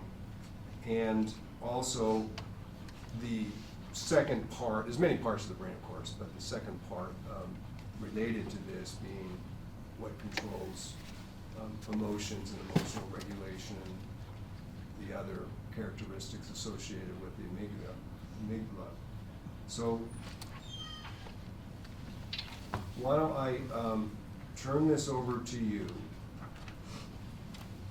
for now and just go through those two parts of the brain and their significance in the development of the adolescent brain and, of course, the kinds of behaviors that typical juveniles can exhibit. I'm not necessarily referring to aberrant or criminal behaviors, but I'm talking about what they experience both through the deep brain and the forebrain and what that looks like.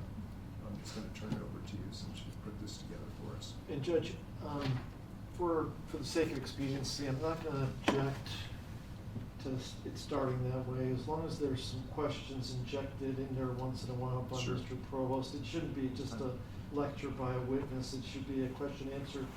Well, I Although, think- like I said, I'll let him do chunks, as long as Mr. Provost asks the question in between, let him do another chunk and And I think it's easier to do it this way, because you can control the power. Yeah, we can take it slide by slide. Yeah. There's not that many slides. How many slides? 12, 14? 14. Okay. All right, well, go ahead.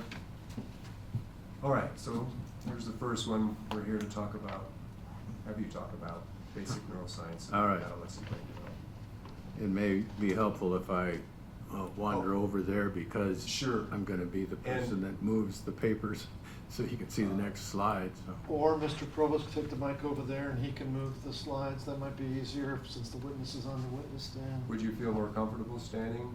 I'm probably better to stand. That's fine, Okay. that's Yeah. what we've been doing for state witnesses, so you can take the mic out and stand. All right. Actually, there's a second mic there, Your Honor. Yes. At the Okay. jury All right, go ahead, sir. that he can pick up. All right, we'll let you go ahead and grab that mic there. Okay. So just to set the stage before I start Okay. through my presentation, and we tried to hook up a laptop, but it took a little time to get back to paper and an overhead for your purposes of being able to see clearly.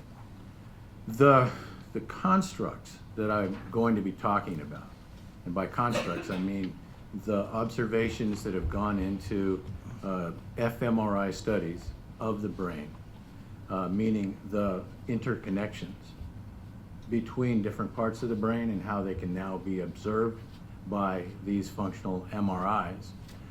That has led to a great deal of thought about what's really going on in the mind of an adolescent in the last 15 to 20 years. So the first premise that's important to understand is that in all development of the brain, it starts with a developmental process that, well, first of all, the brain itself is 90% of its weight at age 6. Okay, that's the cortex and the middle of the brain, which is referred to as the limbic and basal ganglia, and the brainstem. So the development of those different areas of the brain goes kind of bottom up and back forward. So I'll be referring to bottom up and also be referring to top down. And I'll explain that a little bit more clearly as I go through the slides. But that's just a kind of an opening preamble for understanding that you have in adolescence a period of time when the brain is clearly under construction. It has influences that are it's accommodating to, that aren't there in childhood and that aren't there in adulthood. So with that as my preamble, I'll make my way over here.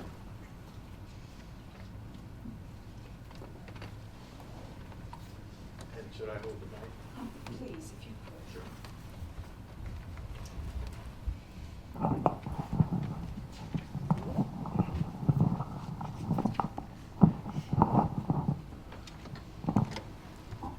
All right, so slide 1 is essentially to present the idea that youthfulness is often synonymous with immaturity. Can you see, Counselor? And that immaturity is actually separate from risk-taking behavior. So there's two concepts. One is an adolescent has immature choice or decision-making. And two is that they are prone to risk-taking behavior when you compare them against adults. So the functional fMRI studies have shown that our brains continue to develop into the mid-20s. So what that means is that by the teenage years, the functions that have to do with obvious motor abilities, speech abilities, those are all long developed. They're also capable of adult reason with a wide variation, you know, kind of a bell curve ability depending on the maturation and the IQ of the person. But adolescents as a group are capable of fairly adult reasoning at times. But because the frontal portion of their brain has yet to develop and continues to be in development till the age of 25, that means that they function and operate differently under real life conditions. The frontal lobes are important because they're the regulation, they're the brakes to the machine. And they impact judgment. The more developed the frontal lobe, the better the judgment. They impact empathy. The more developed the frontal lobe, the more a person has the capacity to really understand and appreciate another person's point of view. They regulate impulse. Do I do it or do I not? And what's the decision process by which I do what I do? A sense of responsibility to family, to community, the ability to delay gratification, and appreciation of consequences. One aspect of adolescent thinking is that it's overloaded on immediate consequences and not on long-term consequences. And it's also overloaded on what seems really fun or what's going to give me the biggest rush in the moment, as opposed to, yeah, but if I try to take that jump, I could break my leg. Nah, I don't think I will. I'll take that jump. Or I can run down the road and I can run a red light because I think that I can get through the red light and there won't be consequences. Those are the kinds of decision-making processes that an adolescent might operate different than an adult on. So immaturity is really defined as two things. One is it's the ability to stop yourself, to consider and weigh consequences, or to act in the moment. But it's also driven by risky behavior.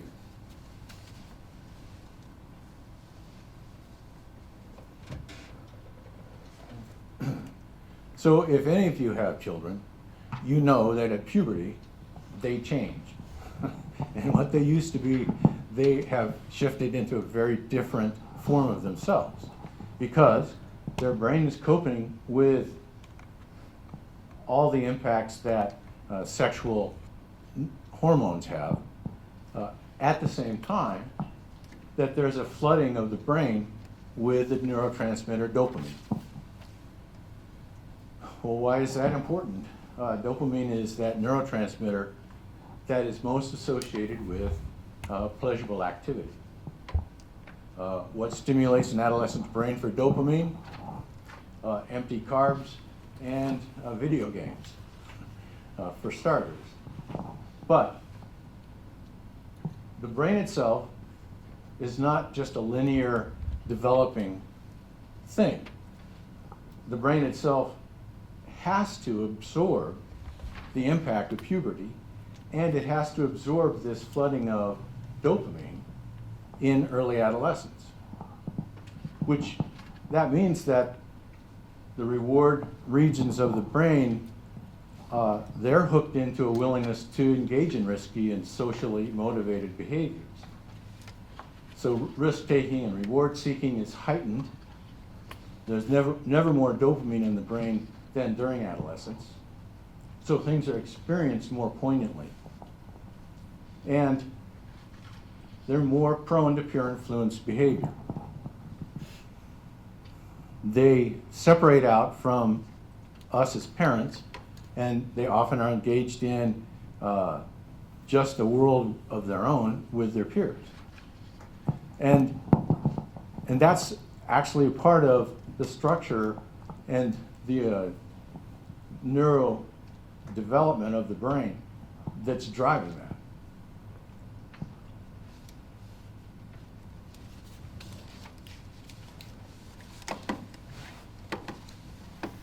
So, before I get to the synaptic pruning part, I have to get some water because I'm getting dry.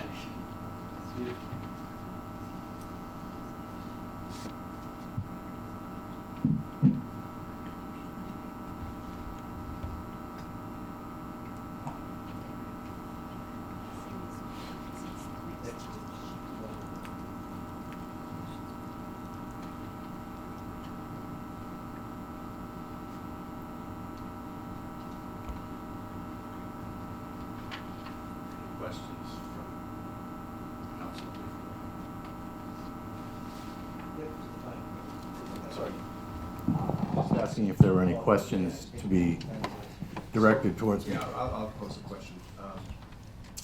You have my copy of the slideshow. So, as far as the biological aspect of this, is when you talk about synaptic pruning and myelination coming up, can you describe that so that people can relate to it? For example, with these power cords, without insulation on these power cords, what does 110 volts do if it's Sure. not insulated? All right. And you know, explain how that it's not like the organ in the brain is getting any bigger. You made that point. It was 90%. It's as big as it's going to be at 6. That it's really electrical and electrical chemical that we're talking about as far as immaturity and development.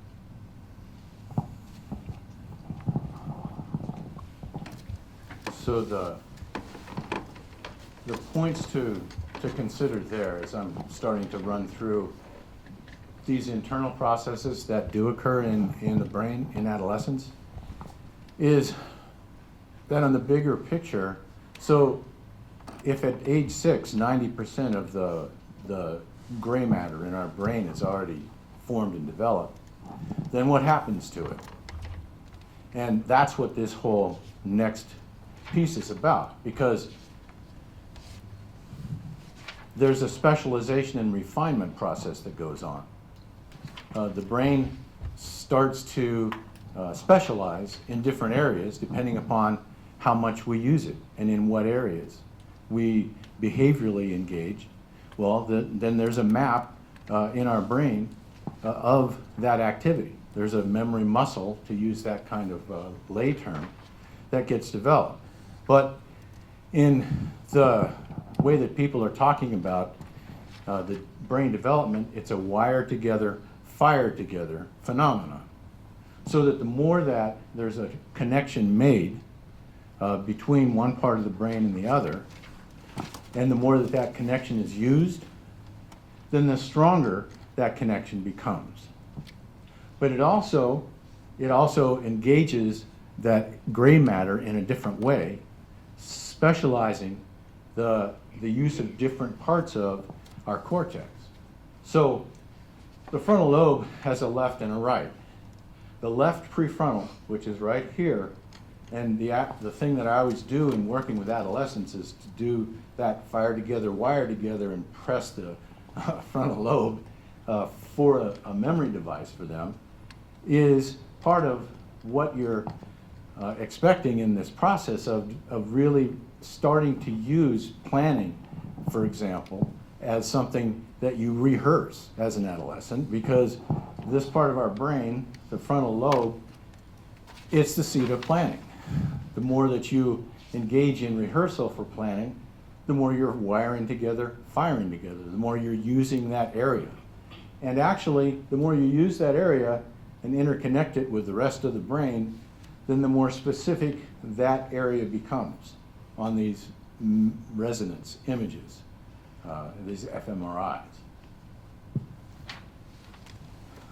So, simply put, synaptic pruning means that those brain cells that we aren't using, those synapses that we aren't using, they start to slough off. They start to go away.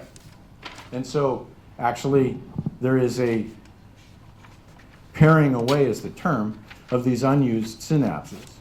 And that progress starts in the back of the brain and it moves to the front. So if you are only developing your frontal lobes in your mid-adolescence, then that pairing process is active and going on. You haven't actually created the brain that will be your adult brain. It's under construction. You're wiring it with the behaviors that you do, with the responses you have to your environment. So the pruning leads to a more efficient pathway between neurons. And areas that perform the more basic functions, they mature earlier, and the higher order functions such as emotional regulation and self-control, which are a function of the frontal cortex, they mature later. So neuroscience is really pretty clear that in the development and maturation of the brain, that through adolescence, this is a process that is under construction up until sometimes the age of 25. Our brains continue to mature and develop. Then from there, we're really kind of steady state as adults.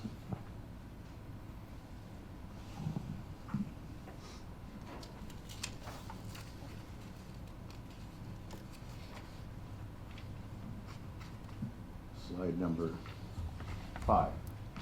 So the other thing that occurs in the developing brain of an adolescent is what Mr. Provost was referring to when he said, consider these bundles of neurons to be like wires or cables or bundles of wires together.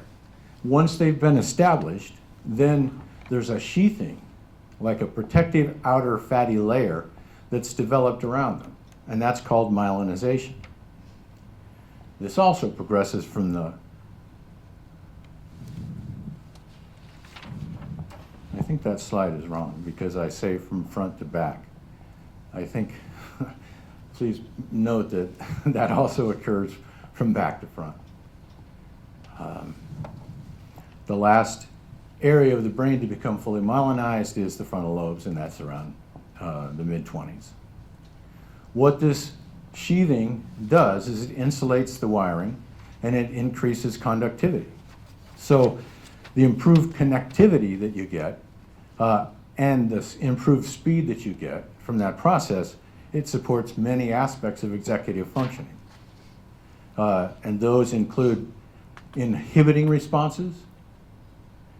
You know, you think about, I'd like to go to work today, I'd like to go fishing today, I'd like to lay on the couch and watch old reruns today. Well, as an adult, which one of those do you choose?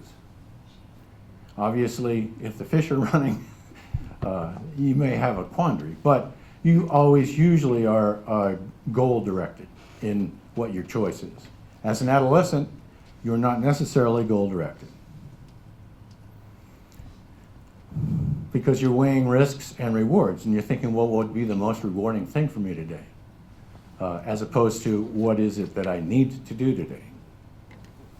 So that development of the interconnections in the brain parallels what we talk about as responsible behavior, adult decision making, adulting as the term is used. The other aspect of a fully developed brain is you can take in inputs from multiple sources of information at the same time and weigh them, as opposed to being swayed easily by what seems like the most salient thing to do in the moment. But in an adolescent brain, that's not necessarily the case. The most powerful emotional salient response in the moment might be the one that one follows, or the most pleasurable.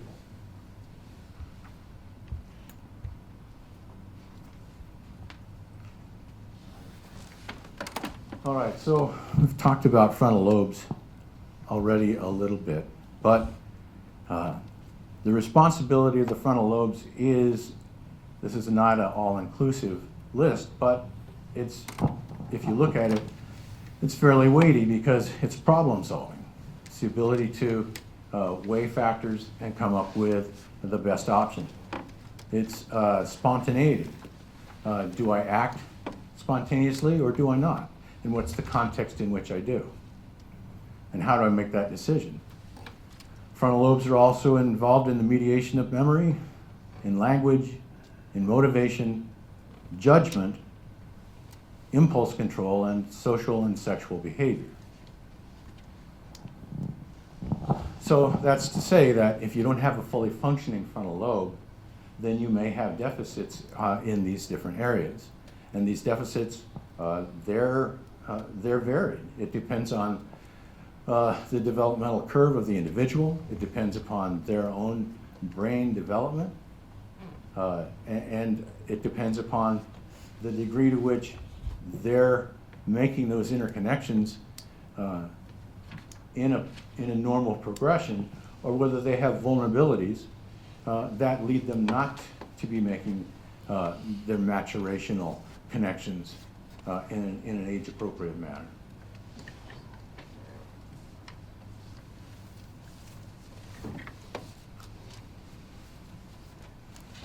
So the last aspect of fMRI-based development for the adolescent brain is the interconnectivity. So there's a pruning process that goes on, there's a myelination process that goes on, and these all develop specificity in the parts of the cortex and interconnections between the cortex, the limbic system, which regulates emotion, and different areas of the brain. The importance of that, of course, is that until you have a well-wired together brain, what generally makes a decision-making process is not necessarily the frontal lobe. The frontal lobe is not online, or is only incompletely online, then what happens is that the limbic system usually wins out. So the most emotional or the most pleasurable aspect of the circumstance will have more salience in making the decision than in a reasoned way the consequences, think it through, think about the impact on others. Those are all late adolescent and adult concepts. And for adolescents, those are all concepts that we who work with them are trying to reinforce.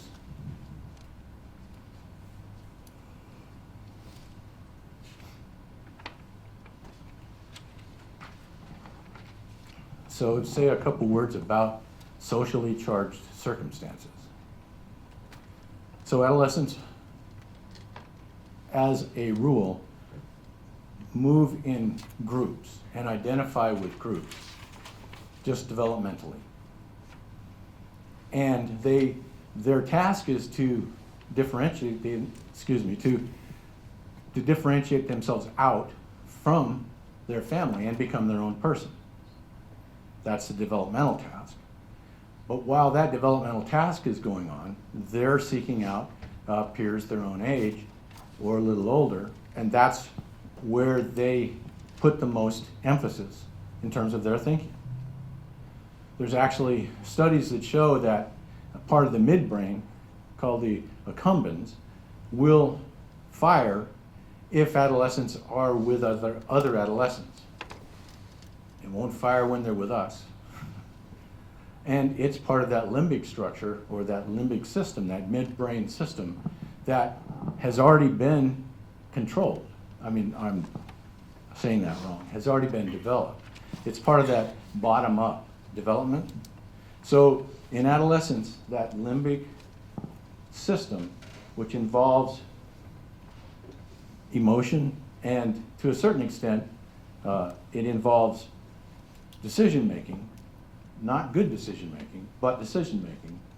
But it's also very involved in the mediation of, I know that, what's that term mean? It's a distributor for dopamine.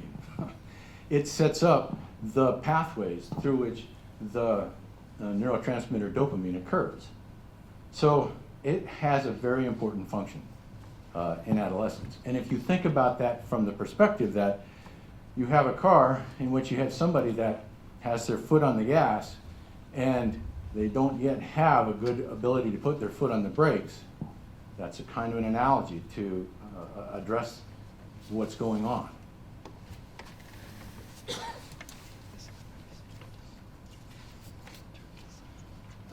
Gas pedal before brakes.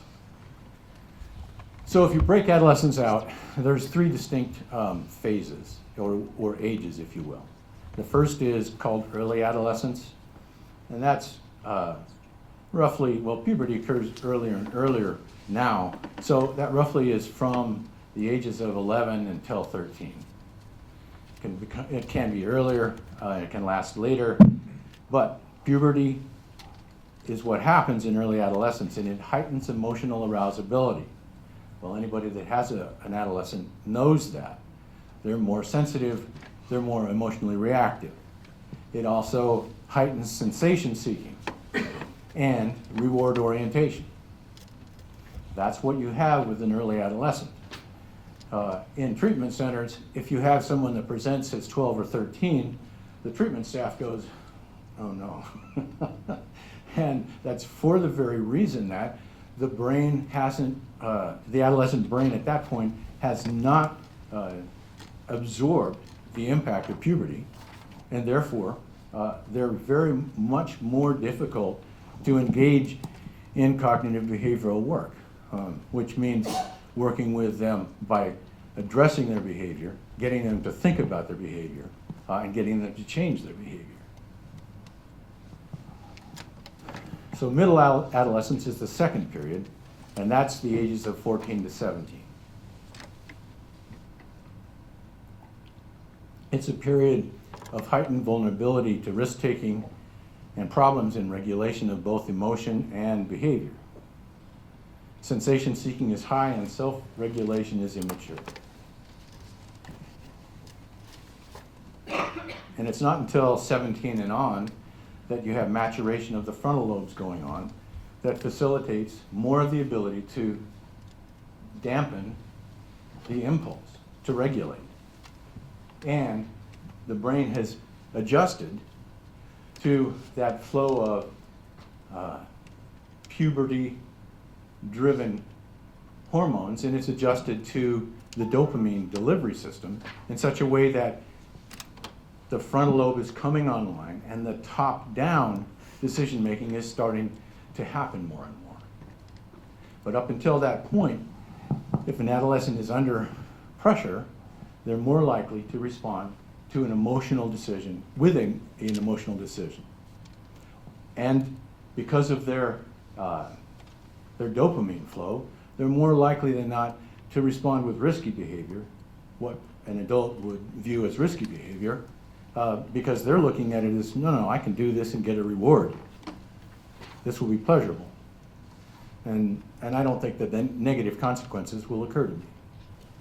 So, Dr. Smith, I'm interrupting a little bit because I think I failed to tell you that our trial days are shorter, you know, the 4:30.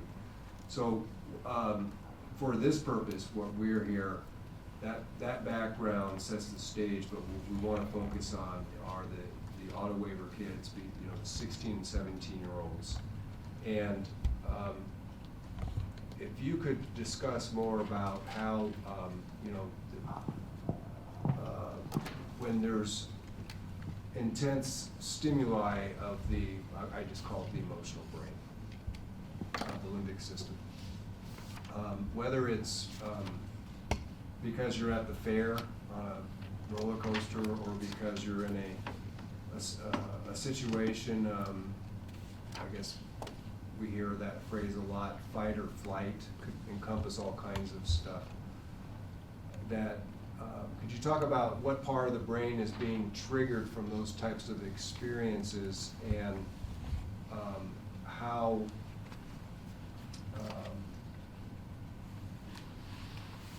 the relationship between the cognitive brain and that deep brain at that age, when you have these types of intense stimuli, whether it's positive or negative? Sure. Is that like the music to wrap it up? No, not, well, I'm more Okay. focused on that particular part of the age group, yeah. Sure. in the timetable. So, So you don't have to stay the night. got it. So I'm going to speak quickly now. The point that Mr. Provost is directing me to is really summed up best, I think, by you have a frontal, developing frontal decision-making process that is yet, it's immature and it's not solid. So when you're confronted with a circumstance that involves going to the fair and seeing, you know, and being tempted by any number of different things, what, in those circumstances, what occurs is usually a non-hostile takeover of the brain by the limbic system, because it's the system bottom up that's been developed. The top-down system has not yet had enough wire together, fire together practice to be effective in rendering the judgment in the moment. So by default, in most mid-adolescent brains, what occurs is this process of emotional decision-making. And there's a lot of research that suggests that adolescents, I think I mentioned that even if they're in a room with other adolescents, there's parts of their limbic system that fire. So they're already in their limbic system when they're with peers, as opposed to in their frontal lobes. That doesn't happen until later in life. I think that would be the best summation of that.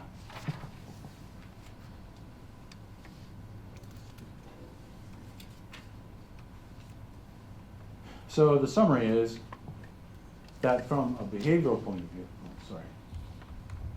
from a behavioral point of view, that adolescents are less capable of mature judgments. They have a propensity to engage in risky and even illegal behavior because of this lesser capacity for mature thought. And it's actually normative if you look at other areas of research. Adolescents, as an age range, kids take more risks and often don't take those risks when they become young adults. And from a neurodevelopmental point of view, that again goes back to the full development of the brain and the interconnection of the frontal lobes back to the limbic system so that the braking mechanism works effectively. I have a question for you. So if that's normative, that everybody goes through, then there's going to,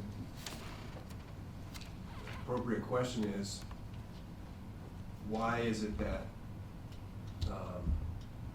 some juveniles, what are the circumstances that impact when it's normative to, or the immature brain not to think about consequences and to take risks and et cetera? What are the factors in our society are in play with the, the biological part of our body, our brain, or those parts of the brain, and those who either are more able to manage their emotions, better able to manage their emotions, or whether it's situations in the community and their environment, or perhaps deficits they have, whether they're born with it, whether they experience, you mentioned trauma, there's what are the most common types of, and I wouldn't say barriers, but types of factors and events in that age of adolescence that takes that out of the normative behavior, where the risk-taking situations they get themselves into, whatever danger, whether it be extreme sports, like racing, snow machines across Alaska, that kind of stuff. What is it about that question? How come some kids do not fare well? I mean, the results can be awful, and others are able to get through it and still thrive and grow up without being harmed or harming others? That's a good question. The simplest way to address that, I think, is to say that we all need mentorship in life. To the extent that we have good mentorship in our homes, we have adults around us that make appropriate decisions. That is the starting place for how you model making right choices, and how you understand that if you make wrong choices, then consequences accrue. So it starts at home. It continues in the schools and the community that a person's in. So if a person has a support network around them that includes positive mentoring in the home, at school, at church, in their neighborhood, in their community, they have much more of a possibility of making it through adolescence by not engaging in the kind of behavior that leads them to more peer-involved decision-making, more immediate decision-making, and more decision-making that's just simply based on their own sense of what's right in the moment, as opposed to having an accountability net around them that reflects. I mean, many of us as adolescents probably didn't do things because of the consequences that might accrue back home, or with our coach, or with an informal mentor. But those are factors that are part of the variability in the development of anyone's maturational cycle through adolescence. And then you also have to factor in that everyone has different vulnerabilities as well, has different strengths. And it's the combination of looking at the weaknesses of an individual and the strengths of an individual in their particular circumstances that I think helps in moving through bottom up to top down effectively with the least damage to self or others.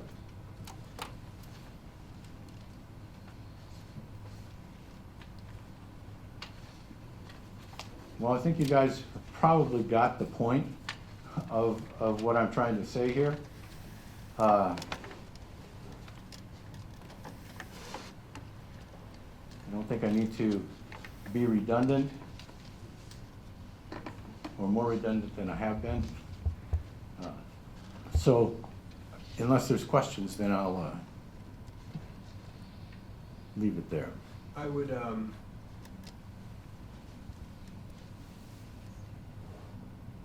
are there, related to that, are there other, I mean, what are the most common or most frequently observed types of impairments that health specialists, both medicine and mental psychologists, psychiatrists, doctors, what do they see that exasperate normal developmental immaturity where, you know, you make mistakes, you get corrected, you learn?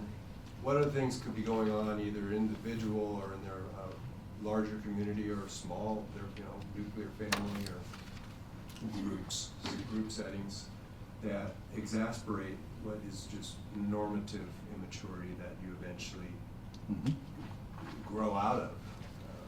Well, one factor is sensitivity to others. So if you have a sensitivity and it's applied or attached to a parental figure, then you don't want to do anything that would lead them to disapprove of you. And that's one scenario. If, on the other hand, you don't really care about any adult in your life, but you really don't want to get any rejection or disapproval from a small core group of friends, well, those are two very different scenarios. There's all kinds of different vulnerabilities, I think, individually, that can lead to different outcomes. They can be neurological, social, individual factors. Can people be born with certain deficits biologically that either delay or retard full maturation that leads Yes, absolutely. just typical types of? Well, typical types are anything that's a neurodevelopmental disorder, whether that's an autism spectrum disorder, whether that's a fetal alcohol spectrum disorder. Those are, that means that you have neurology that's going to be challenged in going that through. might be long-term as well. But are there Absolutely. other types of impairments that are commonly seen in treatment settings that are? Sure. So in a family home, if you have a kid and you say, take out the trash, and that kid's a one trial learner and says, okay, mom or dad, and takes out the trash, that's usually someone that responds the way you want them to respond, and they get rewarded and reinforced.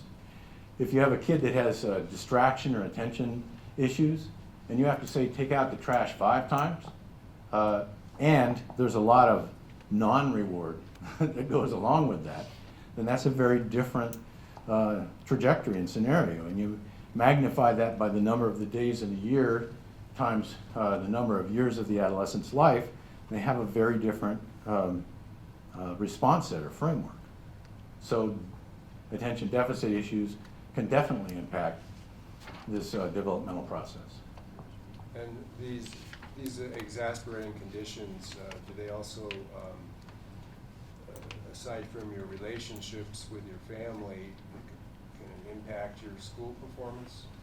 Well, Judge, I'm going to object as to relevance at this point. I'm Mr. gonna Provost. draft it in the Thank you. objection. All right. We're getting a little. Then I'm going to turn it over, because we are running late, to the state for any cross it chooses to do. You ready? I need 5 to change equipment out, please. Okay, let's go ahead and take a 5 minute. On record, All right, go ahead, Mr. Kelton. Thank you. Dr. Smith, let me ask you some basics first. Your practice is in Anchorage, Alaska. Correct. And tell me again, what does your practice encompass? What is the nature of your practice? Sure. So the basis of my practice is consultation to adolescent treatment facilities. That includes the Volunteers of America program for adolescents with substance abuse disorders, and it includes the Alaska Child and Family residential program for adolescent sexual offenders. And those two contracts comprise about 20 hours a week. The rest of my practice in my office is primarily forensic evaluation, adolescent and adult.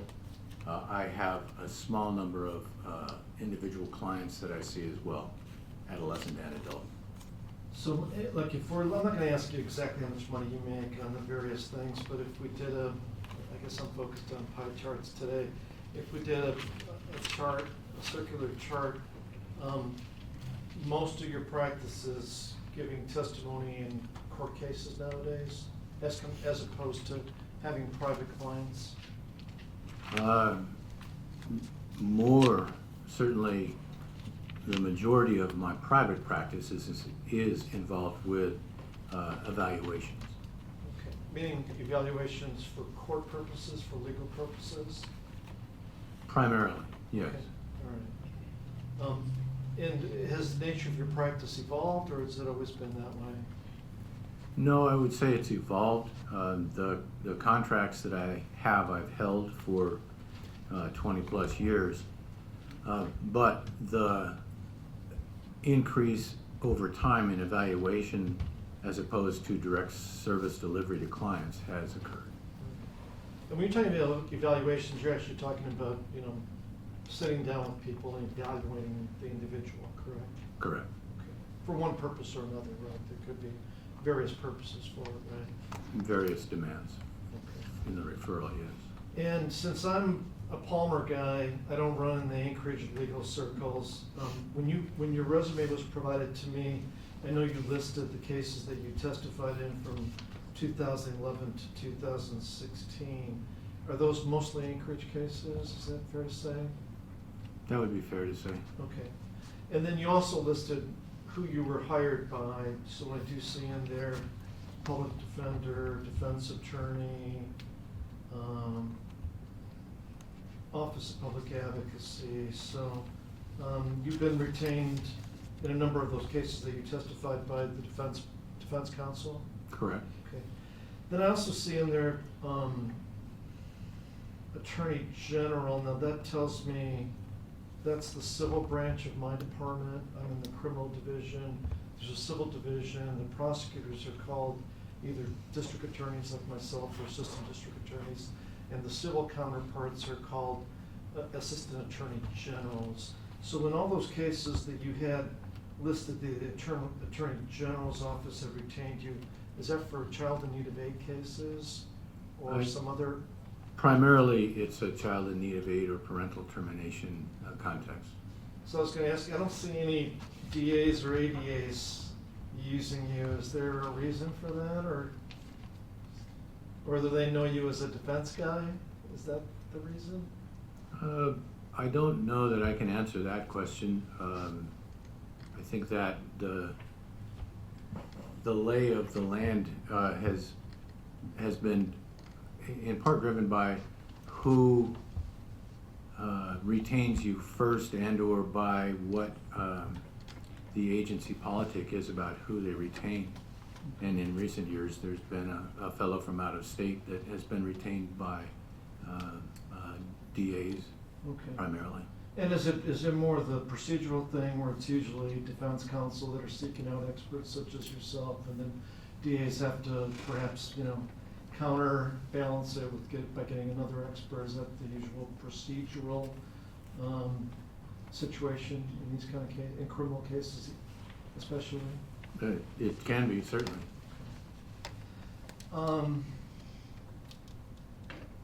Now, I don't know, this science, I think it's been described as the risky teenage brain theory. Have you heard it described as such? I've heard that term. Okay. Now, when you talked about adolescence, but you were really there's a wide range, 13 to 25 in terms of brain maturation, right? That is what the findings suggest. Right, so I'm presuming that this neuroscience of adolescent brain development, you were talking about that age range, unless particularly asked about some other subcategory within that subset, right? The focus in my mind when I was developing my slides was for that area of adolescence, 12 or 13 to 18.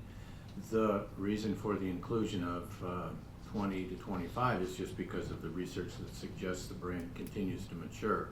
But I didn't come prepared today to talk about early adulthood, which is a whole separate group from 18 to 25, and the phenomenon that they're described by and the research relative to that group.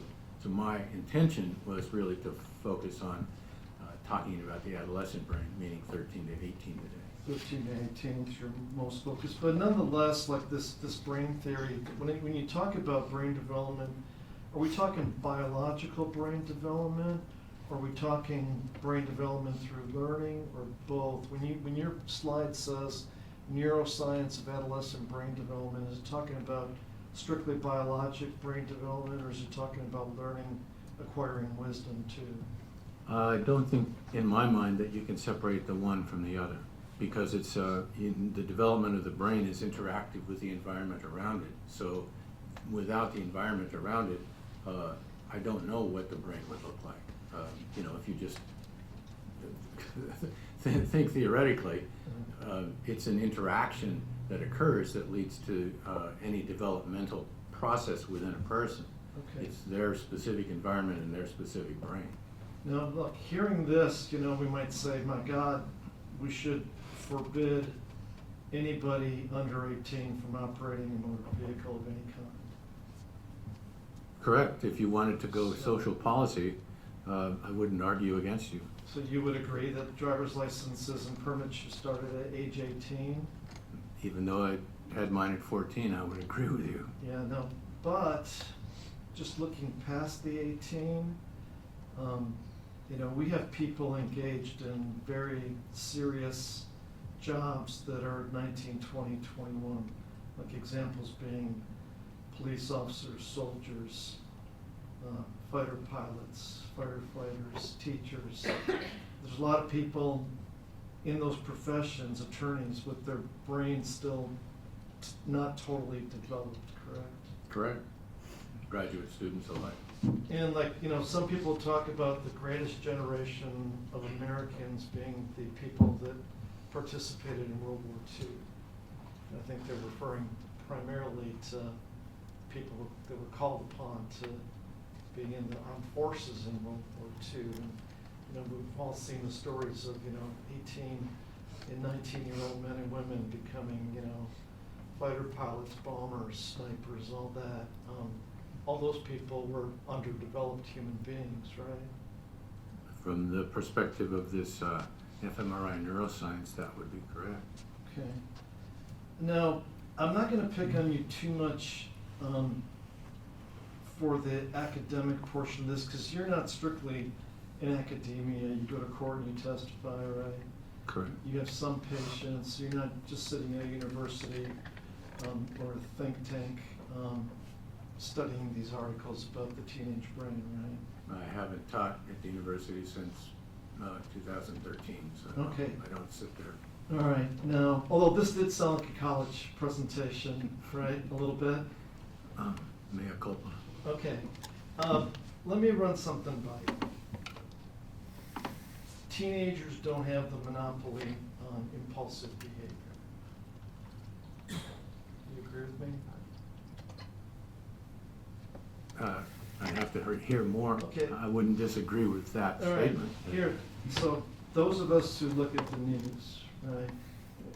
Are you a news watcher in the morning or not? Oh, no. Okay. Do you Evening, yeah. Do you read the news or watch the news? Sure. Okay. Let me run some names by you. Matt Lauer, Charlie Rose, Bill Cosby, Harvey Weinstein. Do you recognize those names or not? Certainly. Okay.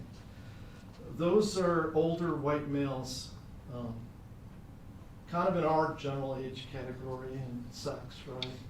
Correct. And it could be argued that they had terrible impulse control. Correct? It could be. Now, Charlie Rose, I think, was, in his 70s when he got fired from the network for sexual harassment? Right? I think you could argue that those are terrible decisions in a brain that knows consequences Well, differently than I if don't know. Charlie Rose was 20. They were driven by like a sexual type drive, sexual harassment. So were you just saying that there was no impulsivity involved in their behavior? When they had they're people that are prominent, they're wearing suits, they're in the public eye, but yet when given the opportunity, what their impulses take advantage of them. and they couldn't control it either, so what I'm getting at is like, a lot of people get either convicted or condemned for behavior because they let their impulses take over. I don't think I can argue with that point, no. Right, so where I'm getting at is that it's not necessarily the immature brain that creates impulsivity. I can argue back that if you have a full set of brakes and a gas pedal at your disposal, but you choose to only keep your foot on the gas, that's one context. But if you have an underdeveloped brake system and you have your foot on the gas pedal, then is it the same scenario?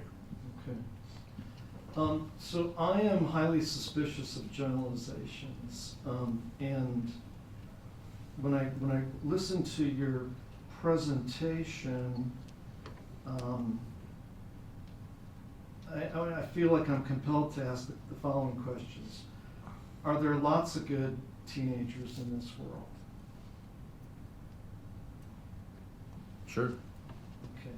I don't. I'm talking about teenagers that have terrific accomplishments in sports, in scholastics, and if they're not into those things, teenagers that have a terrific work ethic.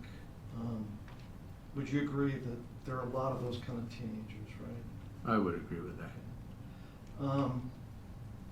And in terms of generalizations, when you're in your clinical setting, what most of us believe is that you are giving individualized attention to that particular patient.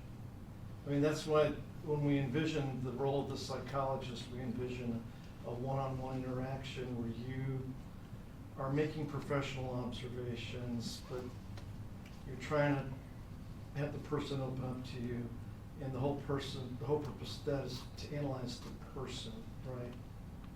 To come to understand them, to, yes, they'll move them in a direction. And certainly, like, you're not a person, like, you're not a doctor that would prescribe some kind of medication just based on generalizations, right? I don't prescribe, but I wouldn't. Okay. Now, I know there wasn't a lot of mention about parenting in your slide, although you did cover it at the end. And I think the transition was probably the mentorship, and you included parents under the mentorship umbrella, right, in your Correct. presentation.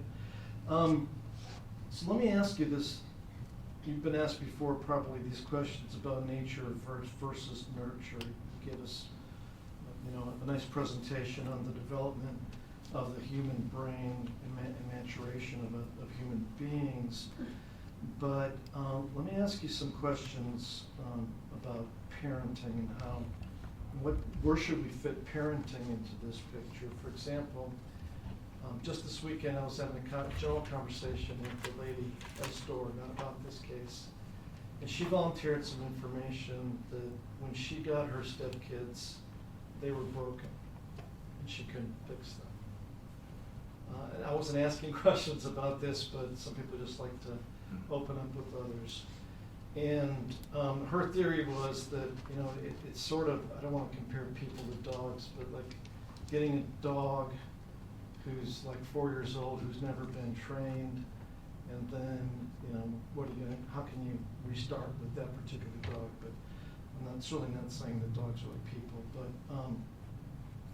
what do you think about her theory that, there could be a situation where a person is so broken or so on the wrong path due to bad parenting or lack of parenting that it's hard to fix those things later? My response would be that I think that it would be harder to fix those things later. And if you were in that parent's shoes and you got a 4-year-old, well, there's 4 years to undo and redo. If you got a 14-year-old, you'd have a very different project on your hands. Okay. Yeah, I think she was talking more like 12, 13, 14, 15-year-olds. So putting them right in the middle of that storm that's going on internally, as well as a shift in environments and who they're supposed to view as their parental figures. It's not usually an easy mix. Now, also, so the presentation, and again, this goes back to if somebody looked at that, they would be thinking, well, maybe we should like build separate courthouses just for teenagers and separate detention. We should start building a lot more of these things because all teenagers engage in this risky behavior. But yet that hasn't happened, right?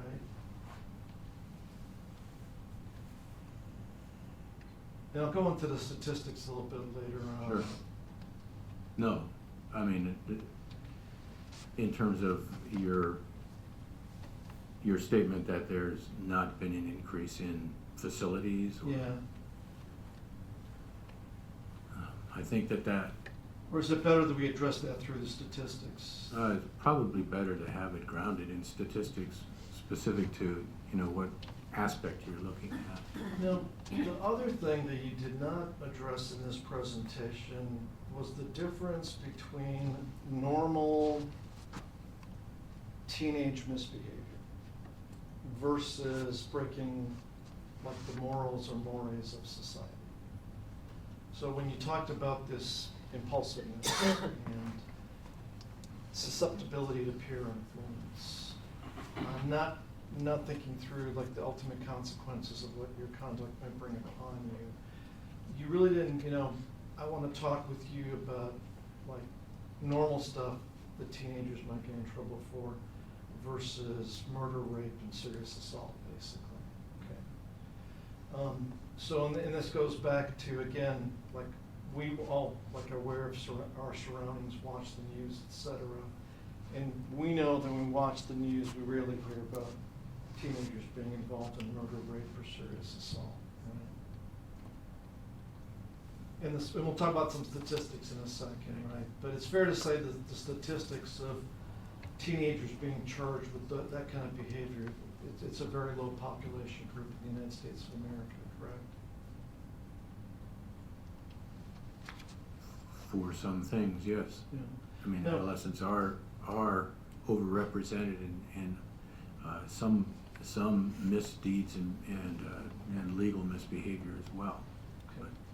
So you know what I'm talking about? I'm talking about like distinguishing between the things teenagers have done for years, all right? Sneaking out at night, right? That usually doesn't hurt anybody necessarily, correct? But that, if you, that wouldn't surprise you as far as the behavior which results from the type of things that you described in your presentation, right? No, that will, it certainly falls within the range of Yeah. behaviors. I mean, you can talk about sneaking out at night or misuse of social media, things of those nature that are relatively minor, but they Driving too fast, right? engage the same.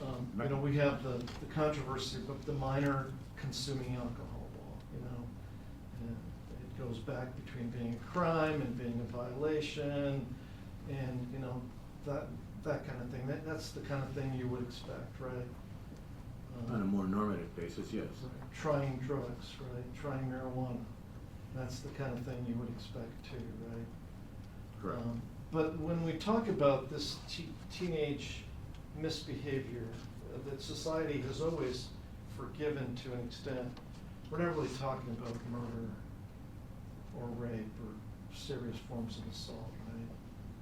Well, the things. As far as being prevalent and pervasive teenage misbehavior, types of teenage misbehavior. Well, I think that, to ground it in some statistics, the kinds of things that are part of national research databases, like the National Youth Risk Behavior Survey, they suggest that youth engage in behaviors that increase their likelihood of death or illness by driving a vehicle after drinking. That's heightened in adolescence, without a seatbelt, carrying a weapon, using illegal substances, and engaging in unprotected sex. I mean, those are examples of some of the behavior that's normative for adolescents that's less so for adults. Now, also, like some of these theories they're based on like clinical tests or tests done at universities where they have college students answer questions, take surveys.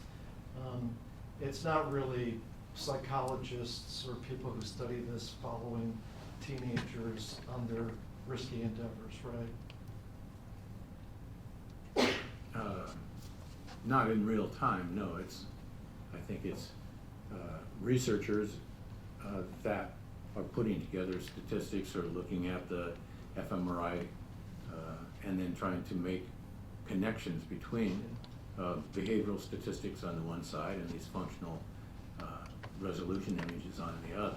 But some of that research is just giving them hypotheticals on paper and having students answer questions, right? And then they gather all the answers and they try to formulate them. I mean, that's part of it. Well, that's certainly part of it. Part of it is from the surveys, like the one I was just discussing, but. But clearly, you have said that teens can be influenced by other teens, right? Absolutely. Okay. When you said they're in the, I found it interesting when you said they're in a world of their own. What did you mean by that? You used those specific words in this presentation. I'm trying to think of context of it, but I think as I was discussing the point that adolescents engage in a social network that they put so much effort and rely on so much for their sense of who they are, that's what I meant by a world of their own. What did you mean, like they use their own types of communication within their group? Well, that's perhaps a part of it. Or their own lingo? Again, perhaps a part of it. Right. Having their own rules? When you say they're in a world of their own, could there be two different worlds, like when they're within their group, they have their own rules, but then when they're in front of their parents, they don't act or talk like the group in their own world? You're saying there could be two different worlds. I think you mentioned that in your presentation too, that they wouldn't manifest these characteristics of their own world necessarily in front of their parents, right? You know, one of the aspects of this research is that just being in contact with their friends has an impact upon how they reason, how their brain functions. And that portion of the brain fires differently than if they were to be with their parents. But you also, going back to all the good teenagers we have in this world and in this state, there are some teenagers where this stuff barely even applies to them, right? Like the straight and narrow, the super straight and narrow kids, where like, you know, the parents wouldn't even have to worry about your presentation, right? I think that's correct. I think there's always a bell curve of individuals that, you know, some find their way through adolescence with no difficulty or little difficulty. Some have great difficulty. But before I go into a few slides, I don't have a lot, but before I go into a few slides, we know that there are adult risk takers in this world, right? Correct. So we know that some people, after their brain has fully matured and developed, still are risk takers, right? That's correct. So there are things like, you know, extreme skiers. There are things, I mean, you could probably go on and on. There are the people that fly in the squirrel suits, you know, through the air without any other means of propulsion, right? And they fly through canyons. I mean, you could probably think of 20 other categories of the mountain climbers, you know, people that are hell-bent on climbing Everest or whatever mountain is out there. You know, they've grown out of this risky teenage brain, right? So what makes those kind of people continue to take risks into their adult years? So if you ask them, they usually say that their drug of choice is adrenaline. Right, but is it biological? Is it learned behavior? Is it genetic? You know, what is it? You're the experts, that's why I'm asking you. Well, it's usually a pattern that starts in adolescence and then gets formed and shaped through adulthood if you have someone that is a high risk taker. Right. No, so this is where I was getting at with the murder and the kidnapping and the rape and that kind of stuff, you know. Would you agree that, you know, we don't have a lot of teenagers doing that kind of stuff because society as a whole has drawn this big line in the sand that we will tolerate you sneaking a beer from your dad's fridge. We will tolerate you not paying attention when you drive sometimes because you're still practicing and maturing. You know, we'll tolerate certain things, but there are other things that we're not going to tolerate, right? And murder's one of them, right? So would you agree that the reason we don't have a lot of teenagers engaging in murder is because the message has been sent loud and clear, even if their brain is still maturing, that if you do something like this, you're going to be knocked down hard by society? Yeah, I believe that's a factor, absolutely. Now, on the teenage brain stuff, now, would you agree with me that there are some people, though I know you're making a little bit of money off of this to talk about the teenage brain, right? Sure. Okay. But there are also some people taking it a step further who've made their career of studying this and writing about it and discussing it in academic circles, right? That's true. Some of the stuff's been used by courts, some of the stuff's been used by other agencies as guidance, maybe, right? If it filters its way into treatment materials, then sometimes theorists have their place, yes. Okay. Now, going back to the mores and morals of society, murder shouldn't kill anybody. How do you think that's communicated to people in society? Through what means?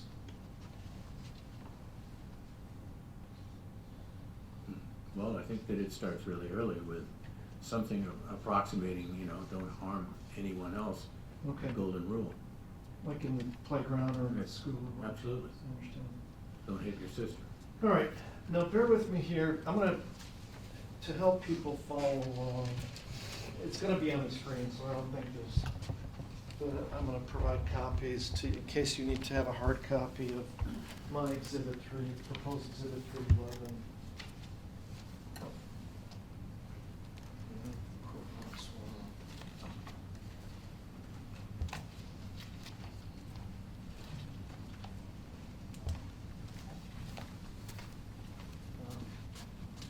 So I want to run a couple of slides by you, and I want to ask you some questions about these as it relates to this theory of risky teenage brain and whether it's really supported by the statistics.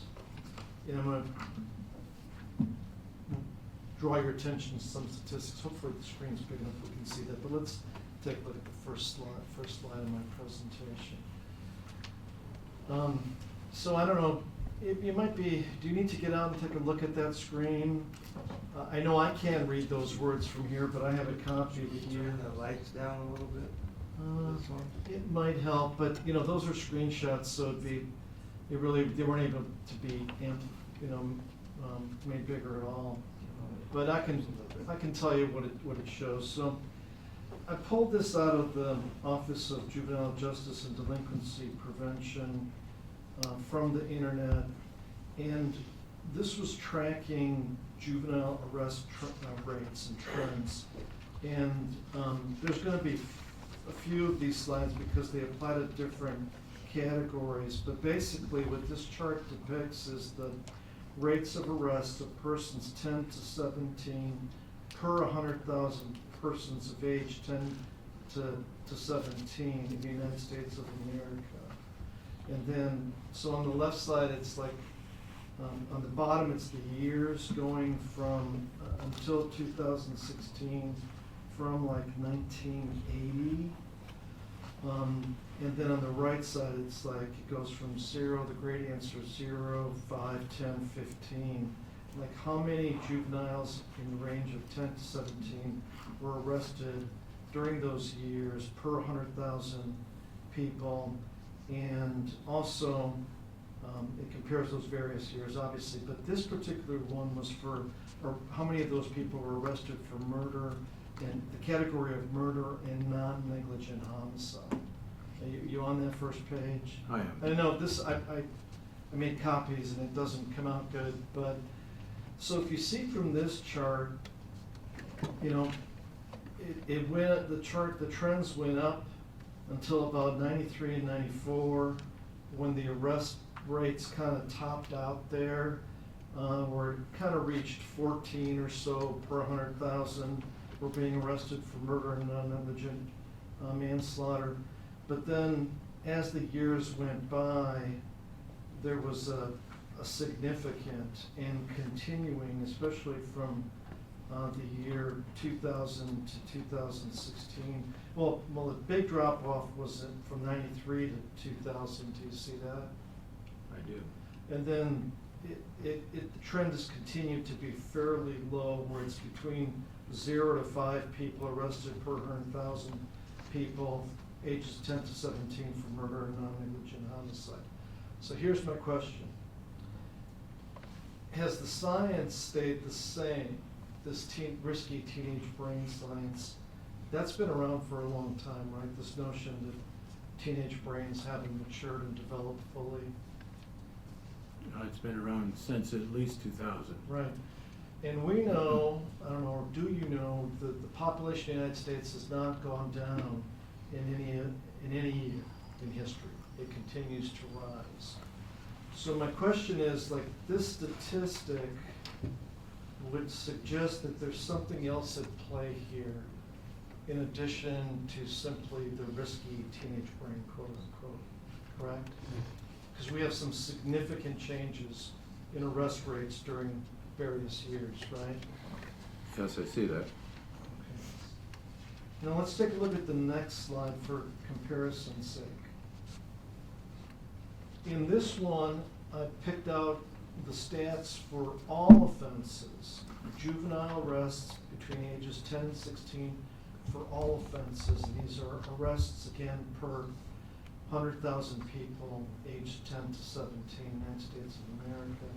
Now here we see the same thing. We see a spike in the mid to late 90s, and then a significant and continual decrease until the year 2016. And I think they really haven't caught up to 17, 18, 19 with these stats, but would you agree that there was a significant downward trend there in terms of arrests for all offenses in that age group? Yes, I would agree. I see the curve. Okay. And let's go to the next one. Now, the next one, and you're still acknowledging that this theory about brain maturation was in existence since, what, the late 90s, early 2000s, right? Yes. Okay. Now here I picked out the graph for violent crimes, arrests of people between 10 to 17 per 100,000 persons for violent crimes. And we see it, would you agree there's a similar trend here where there was a spike in 94, that was the peak, or thereabouts, and then there's been a pretty consistent decline in the arrests of our young people for violent crimes. Yes, I see that. Okay. Now, I guess somebody could say, well, maybe the police just stopped arresting young people, but that wouldn't be a valid explanation for these trends, would it? No, these trends would have to be overdetermined by a number of factors. And according to you, though, what your presentation would have applied to teenagers from the year 1980 through 2016, because you're saying that even though people didn't start talking about this until 2000, it now has been established that the teenage brain is immature, and that would have been the case in 1980, 1982, 1983, 1984, 1994, throughout all these years, right? That's correct. So this also suggests that there are some other factors or variables at play in addition to the maturation of the brain, right? I would assume so, yes. Okay. Now, let's go to the next one. I'm not gonna keep saying it's arrests per 100,000 people. It's the same thing, but this applies for drug offenses. And again, we see some similarities. Spike around 96 or so, and then a continuous downward streak. Right? Yes. Okay. And then let's look at arson. 'Cause one of the charges in this case is arson.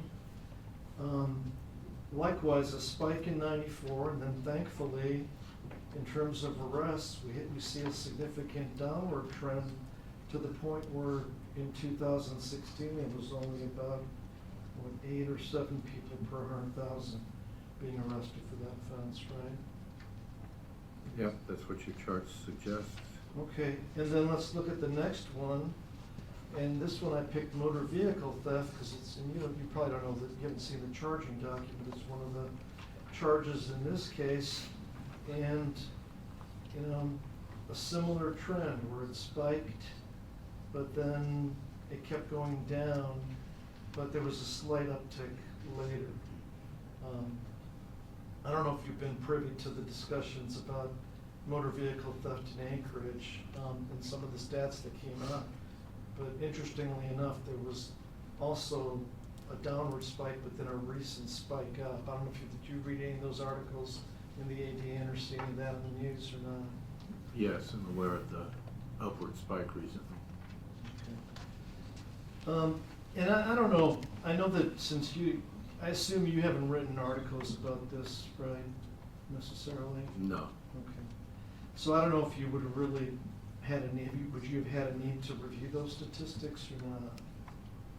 I think they're an important source of data. They're sociological data, and so taking into consideration the meaning of them from the Office of Justice programs, I certainly would if I was thinking about how to bridge the difference between what my presentation is representing and the statistics that you're representing. I would be very interested to look at Alaska and specifically the state of Alaska for that overlay as well to understand. I know, but your theory is a universal theory. It applies to American people, Chinese people, right? Mm-hmm. Okay. And let's go to the next one. So this is where I was talking about, we don't hear about young people being arrested for murder too often, and this is where the statistics bear it out.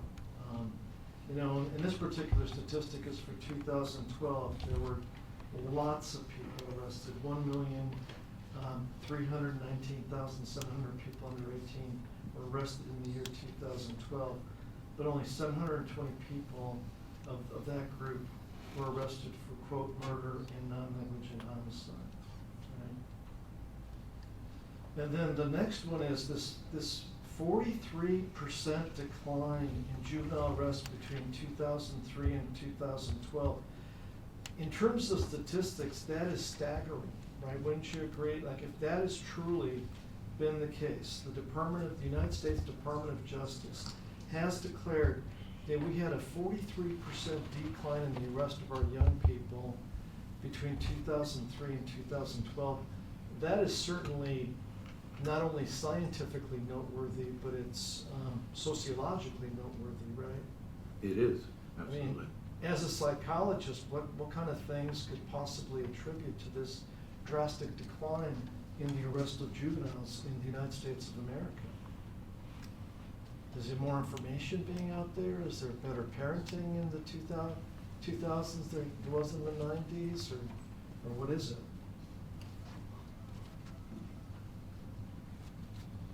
Well, I don't think that I have a considered answer to offer the court regarding that.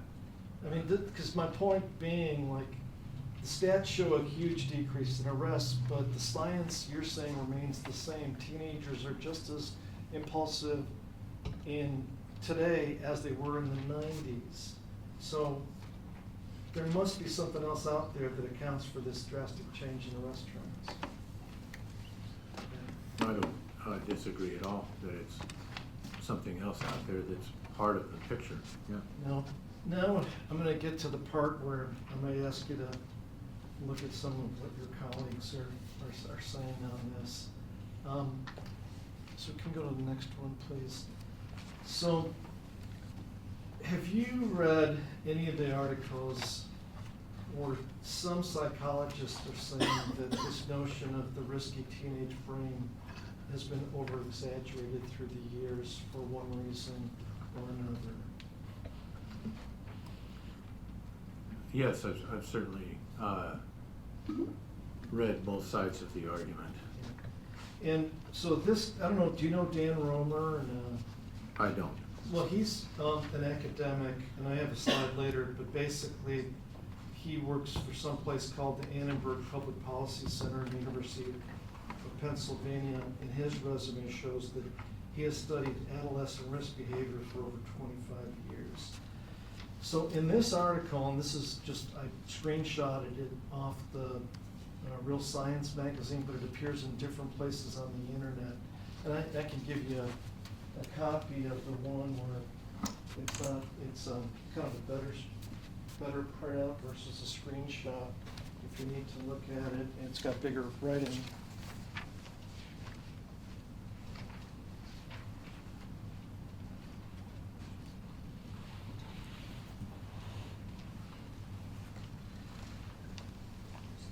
I mean, in the title there, if you read the title, it suggests that he's saying that this theory is, kind of BS at this point.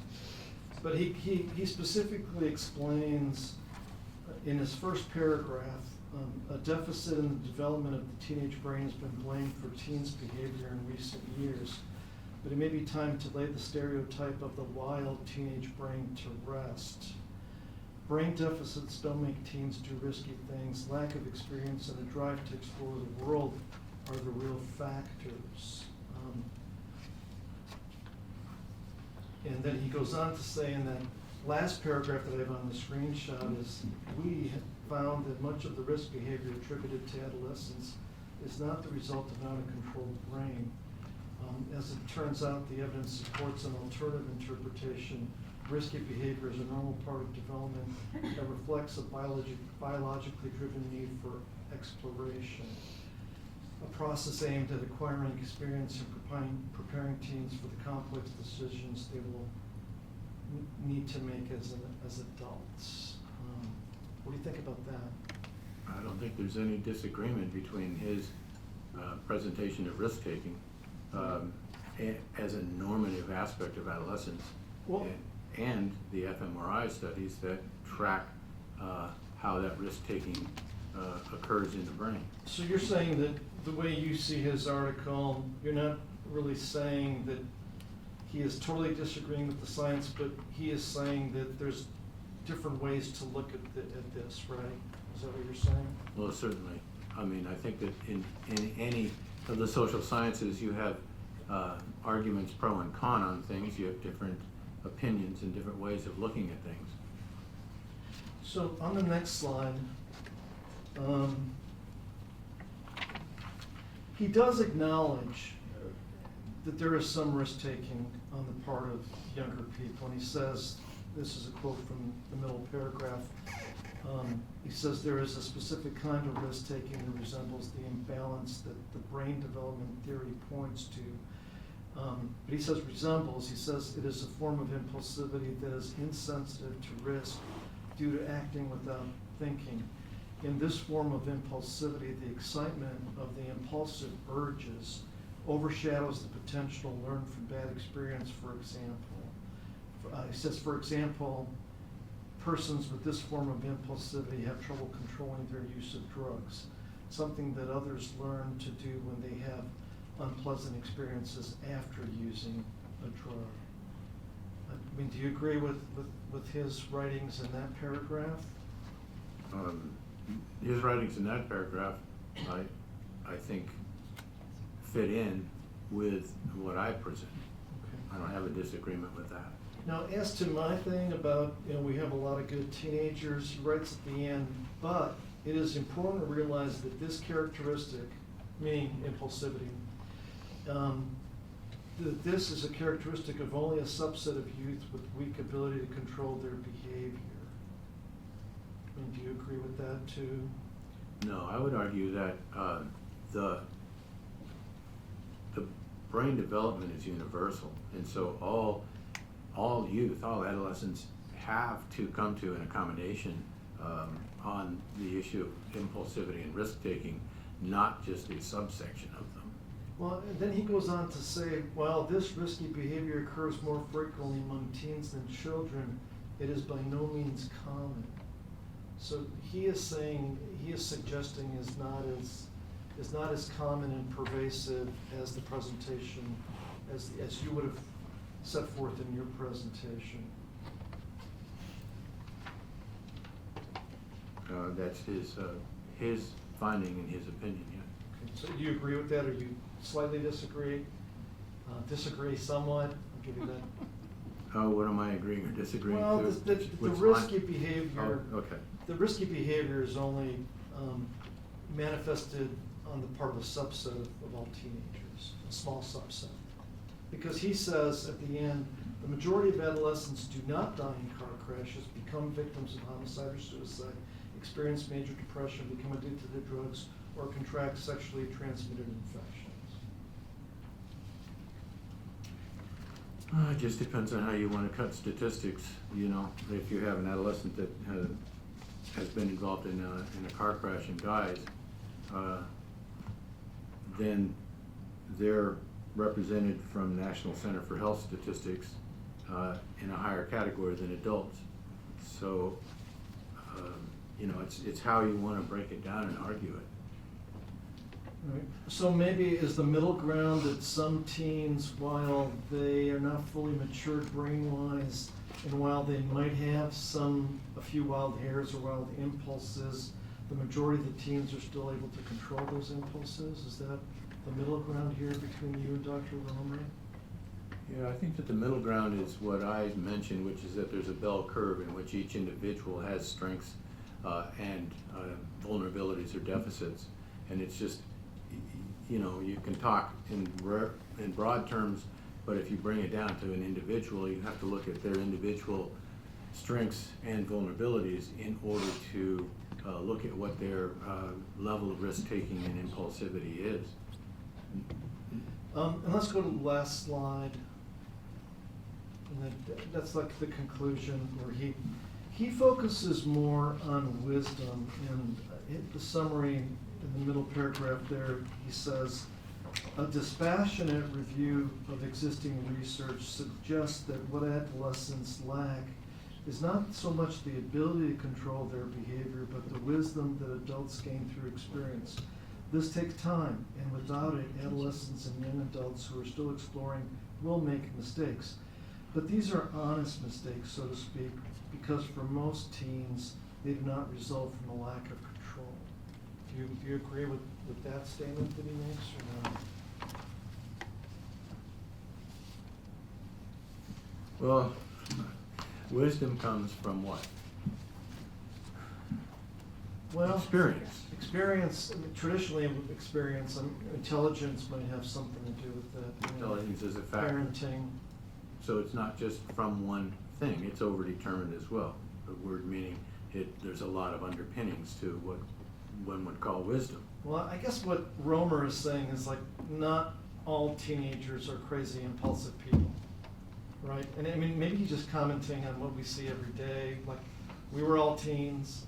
A lot of people in this courtroom had teens or have teens, and we know that not all teens are crazy, impulsive people. I guess that's what he's trying to say in a scientific way, right? Well, I hope that the impression that I left was not that I was making the case that all teens are crazy. Okay. Let's move on. Can we go to the next slide? That's just Dr. Roman already mentioned. Let's go to the one after that.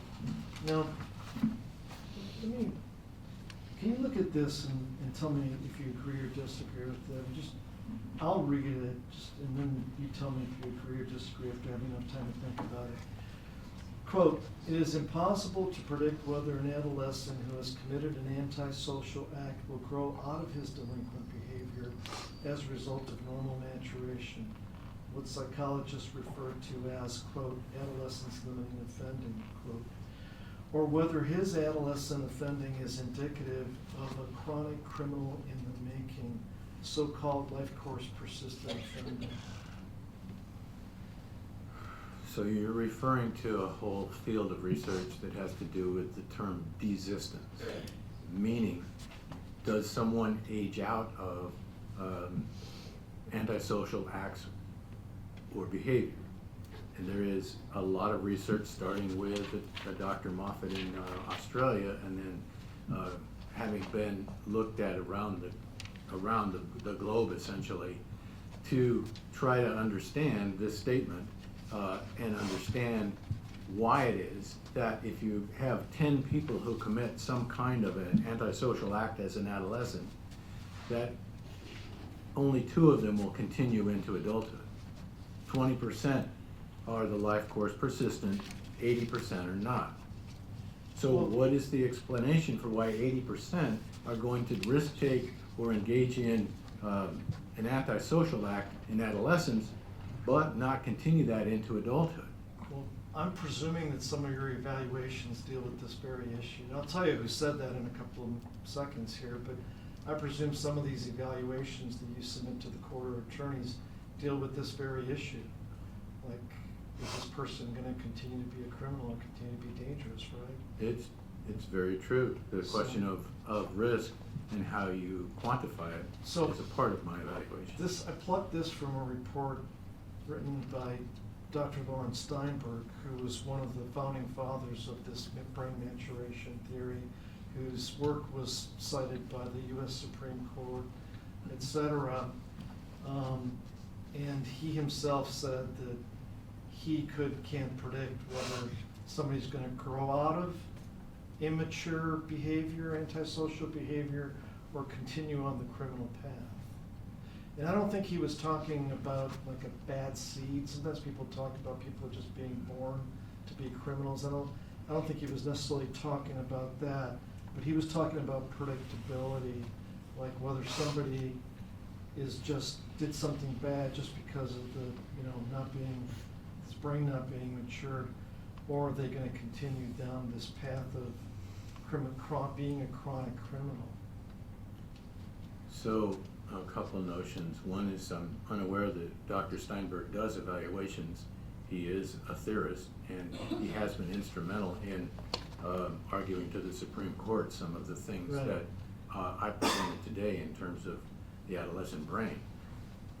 But in attributing this statement to him, I can agree and disagree, because he's stating categorically it's impossible to predict this person will or will not be an adult criminal if they have committed an act in adolescence.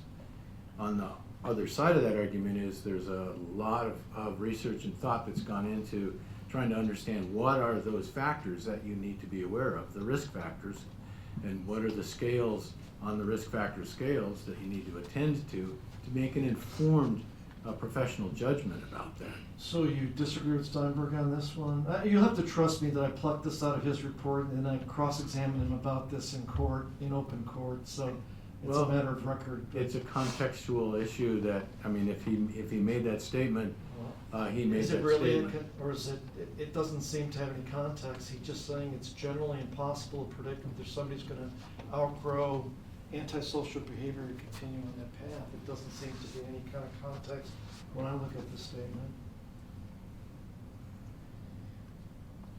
So you would disagree with that?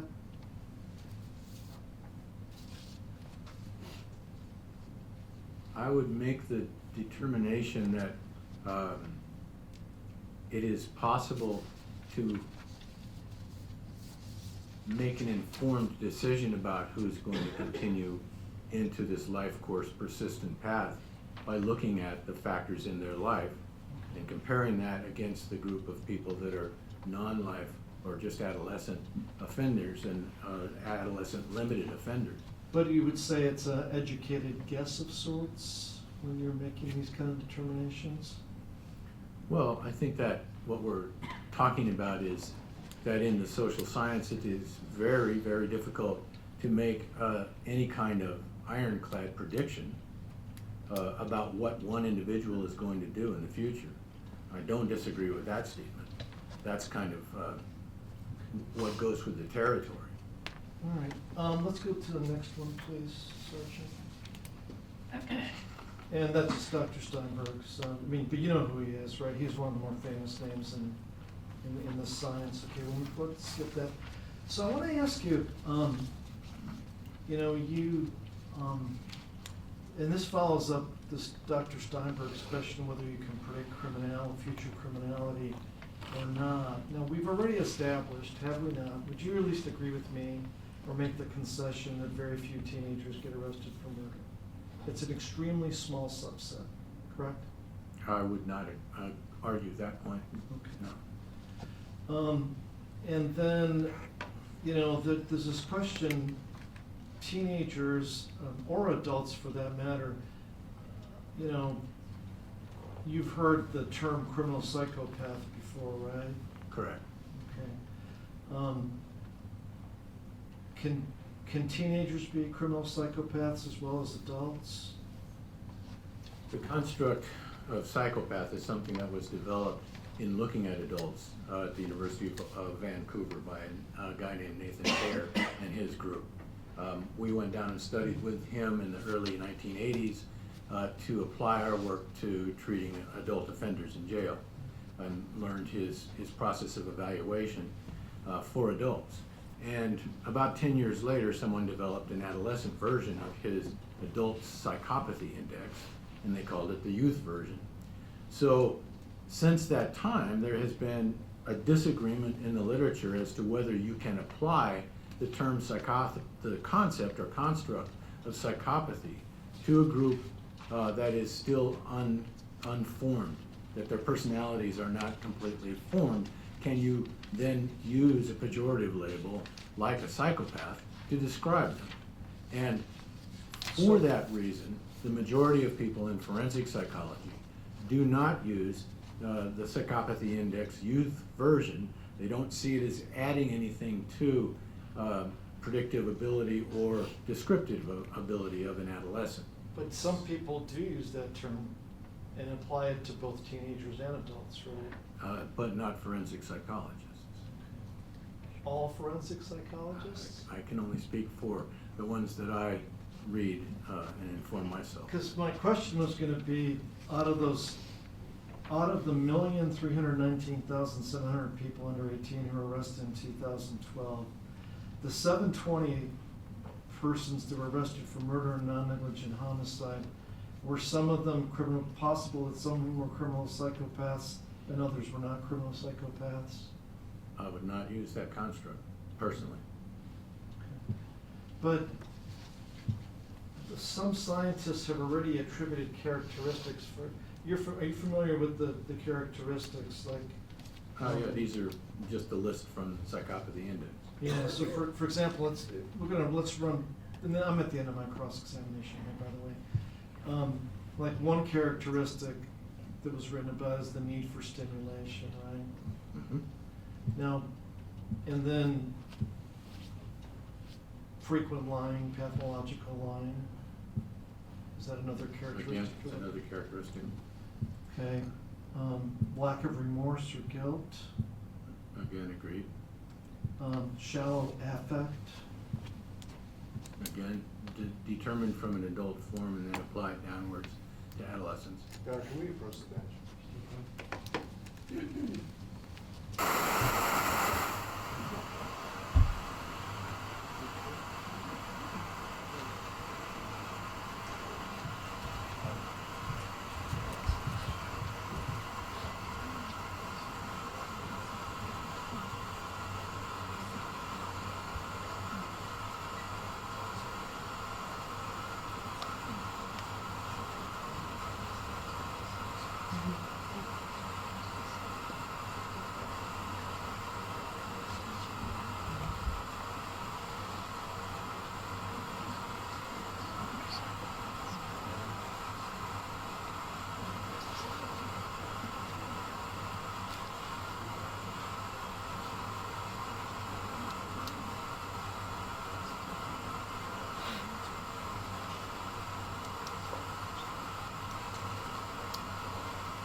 So, members of the jury, I'm going to remove that one slide right there, and we'll take that down, and let Mr. Taylor check out some more questions. So let me ask you this. Do you believe there are any bad teenagers out there that intentionally disregard the rules of society?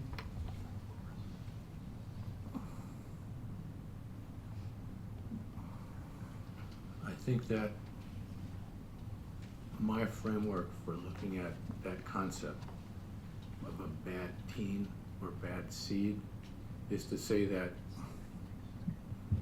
all adolescents or all teenagers have a series of strengths and weaknesses. As I've said before, they have certain vulnerabilities. There's tipping points that can occur in some cases in youth who have such a list of vulnerabilities that leads them to bad acts. Like, for example, you have a person, a teenager, who says, I've heard drugs are bad in school. I've heard drugs are bad from my parents. I've heard drugs are bad from TV commercials. I don't give a care, I'm gonna do drugs, right? They can still make decisions, correct? And it's not all impulsive, and it's not all based on their young brain. But it's not in a vacuum either. It's usually an association with someone who's using, who leads to the first use. Right. And, well, if you have an adult case, it's never in a vacuum. We never try cases in a vacuum. You can have an adult, in a murder case, and you gotta look at various factors also, right? Correct. Right. But is someone who is an adult more prone to be influenced or susceptible to peer influence? And that's one of the factors that Supreme Court has determined is a component of adolescent development. Yeah, so like in this case, have you got the case materials for this case or not? I don't have the complete case materials now. A situation where a teenager, I'm doing a hypothetical, a situation where a teenager shoots another teenager in the head. Are you saying that the excuse for that is his brain is not fully developed? Well, I wouldn't use the frame up of an excuse, but I would consider in each individual case the vulnerabilities of that individual, the context, and look at the whole picture before forming an opinion. But it would be a series of factors, not just that they're a bad seed. I mean, it would be understanding what led that person through the course of their development from childhood to the point of the crime. Right, but what I'm getting at is what you described as impulsivity. Impulsivity. Some people would just go quick decision making. What I'm saying is that adolescence as a age is more prone to an impulsive decision making and a risk-taking approach to decisions than for adults. Some people would say that in various places, including Alaska, the people that are in that low 20 to mid 20 age range engage in more criminality than the teenagers do. And have you seen that from the cases you worked on?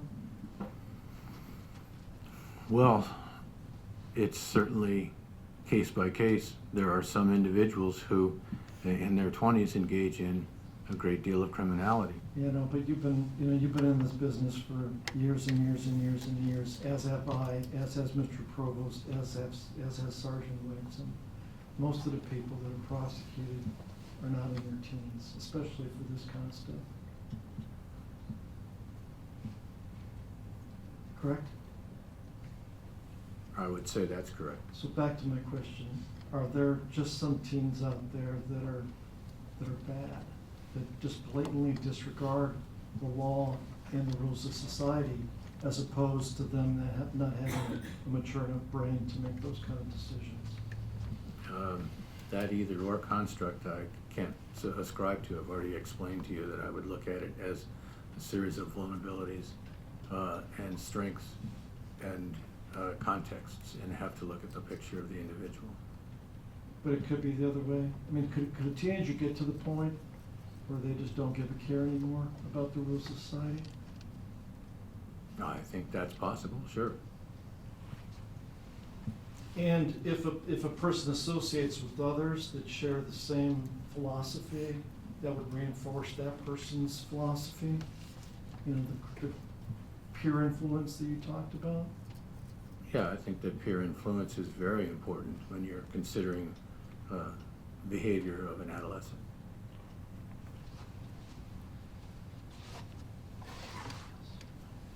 Okay, thank you.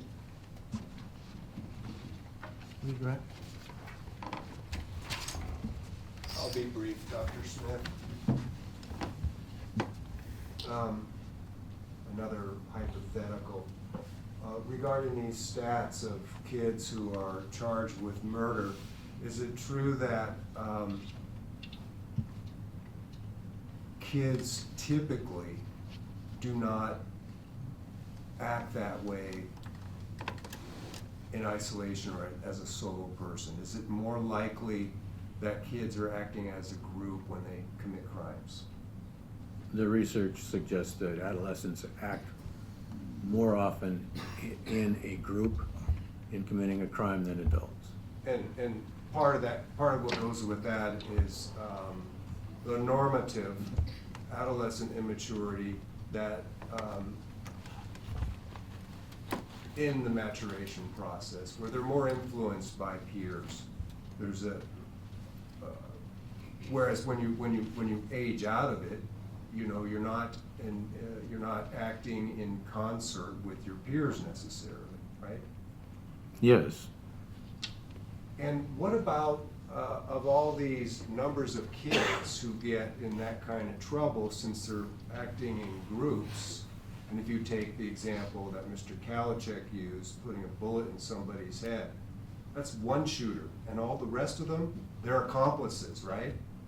Well, objection, that's the jury's decision. Now we're really getting into. Yeah. He opened the door, Your Honor. I did? Okay. No, let's not go down that road. This is too much. So I'll sustain the objection. So, regarding deterrence, what is our U.S. Supreme Court? Objection in- as to case law. I mean, is it for both sides? We all get to use case law in our arguments? I'll sustain the objection unless you got a specific, something you can tell me. Is there evidence-based data that kids can be deterred by, does that prevent them from still taking risky steps or do risky things? Are kids able to do that cost-benefit analysis as well as adults? So, in some cases, kids are able to do the cost-benefit analysis. The difference is, when you put a kid with other kids, then their ability to do the cost-benefit analysis is impacted, Diminished? diminished. What about these characters, these older sex offender adult characters that were mentioned?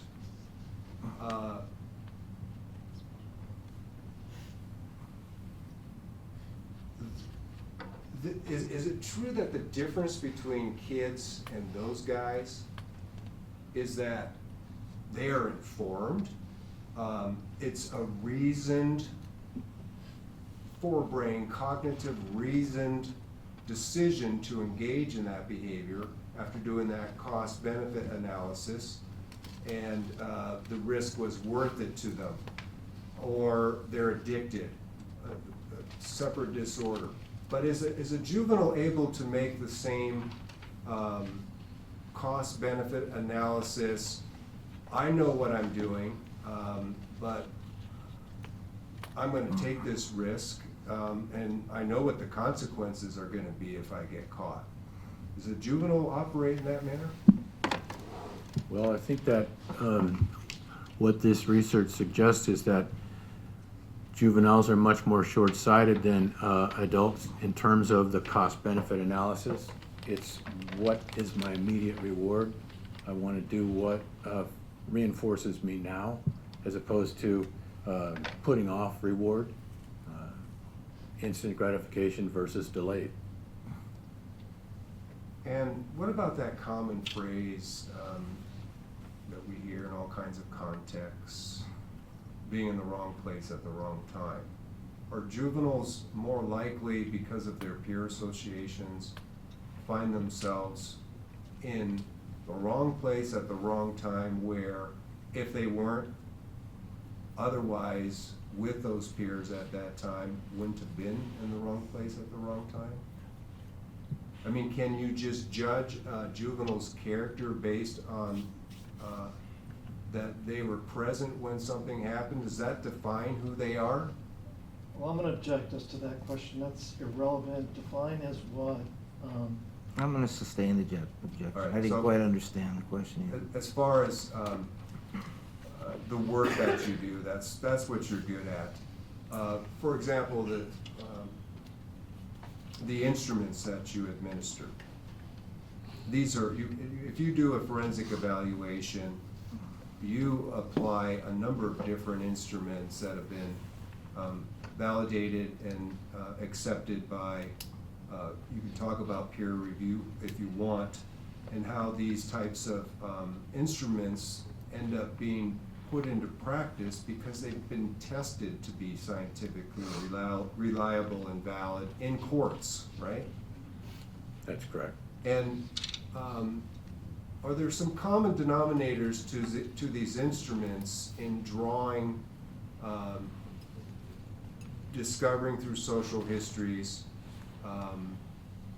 clinical assessments, diagnoses, a whole series of factors that are taken into consideration? Yes. And not just, and you've talked about protective factors versus risk factors and how those are weighed out, and combine the social history and the environment that the child is growing up in. All of those things come into play, right? I would object. It says witness, the leading questions. There should be a limit on. He already had his witness give a dissertation. Now it's leading question after leading question.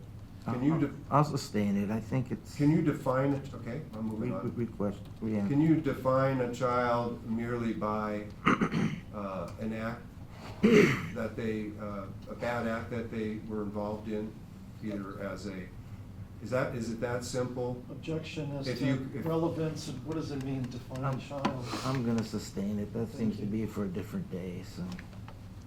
Well, we've been at that day, Your Honor. So, Dr.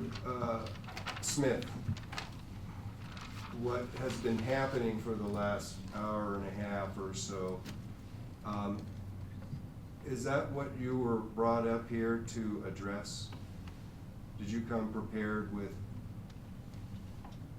validated scientific studies to rebut, other than Dr. Steinberg, who I know you're very familiar with, but Googled articles from the conversation with no authorities cited? You've been cross-examined with, I'll object. Is this a question? Every expert who gets paid money to take the stand should anticipate cross-examination, should anticipate let me just finish. being confronted with the literature. Ask a question. Yes, Okay. thank you. does this cross beyond the scope of what you came up here prepared to Objection, do? it's the court's call, not the witness's call. I'll sustain it. That's more of a legal term, so go ahead. This business about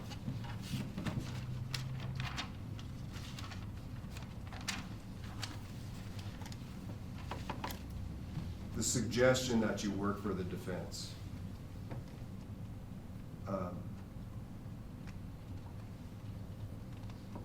Do you work for corrections? Have you worked for corrections? I have. Worked for juvenile justice? I have. AG's office is under the same Department of Law as the prosecutors, right? So when you're assessing parents, you may not be taking their individual freedom away, but you're taking their kids away. Well, not me, but I'm assessing their capacities. Yeah, right. Does it matter to you when you're doing forensic evaluations who you're hired by? Well, my guidelines are in every case that I'm involved with to be objective and thorough. And especially in forensics, your duty, your ethical duty is to the courts. I mean, that's what forensics, the kinds of forensics that we deal with. I mean, your duty or loyalty is not to the parent who paid you or the child that you're assessing. Your duty is to inform the present court. the science and the truth to the court, whatever it is.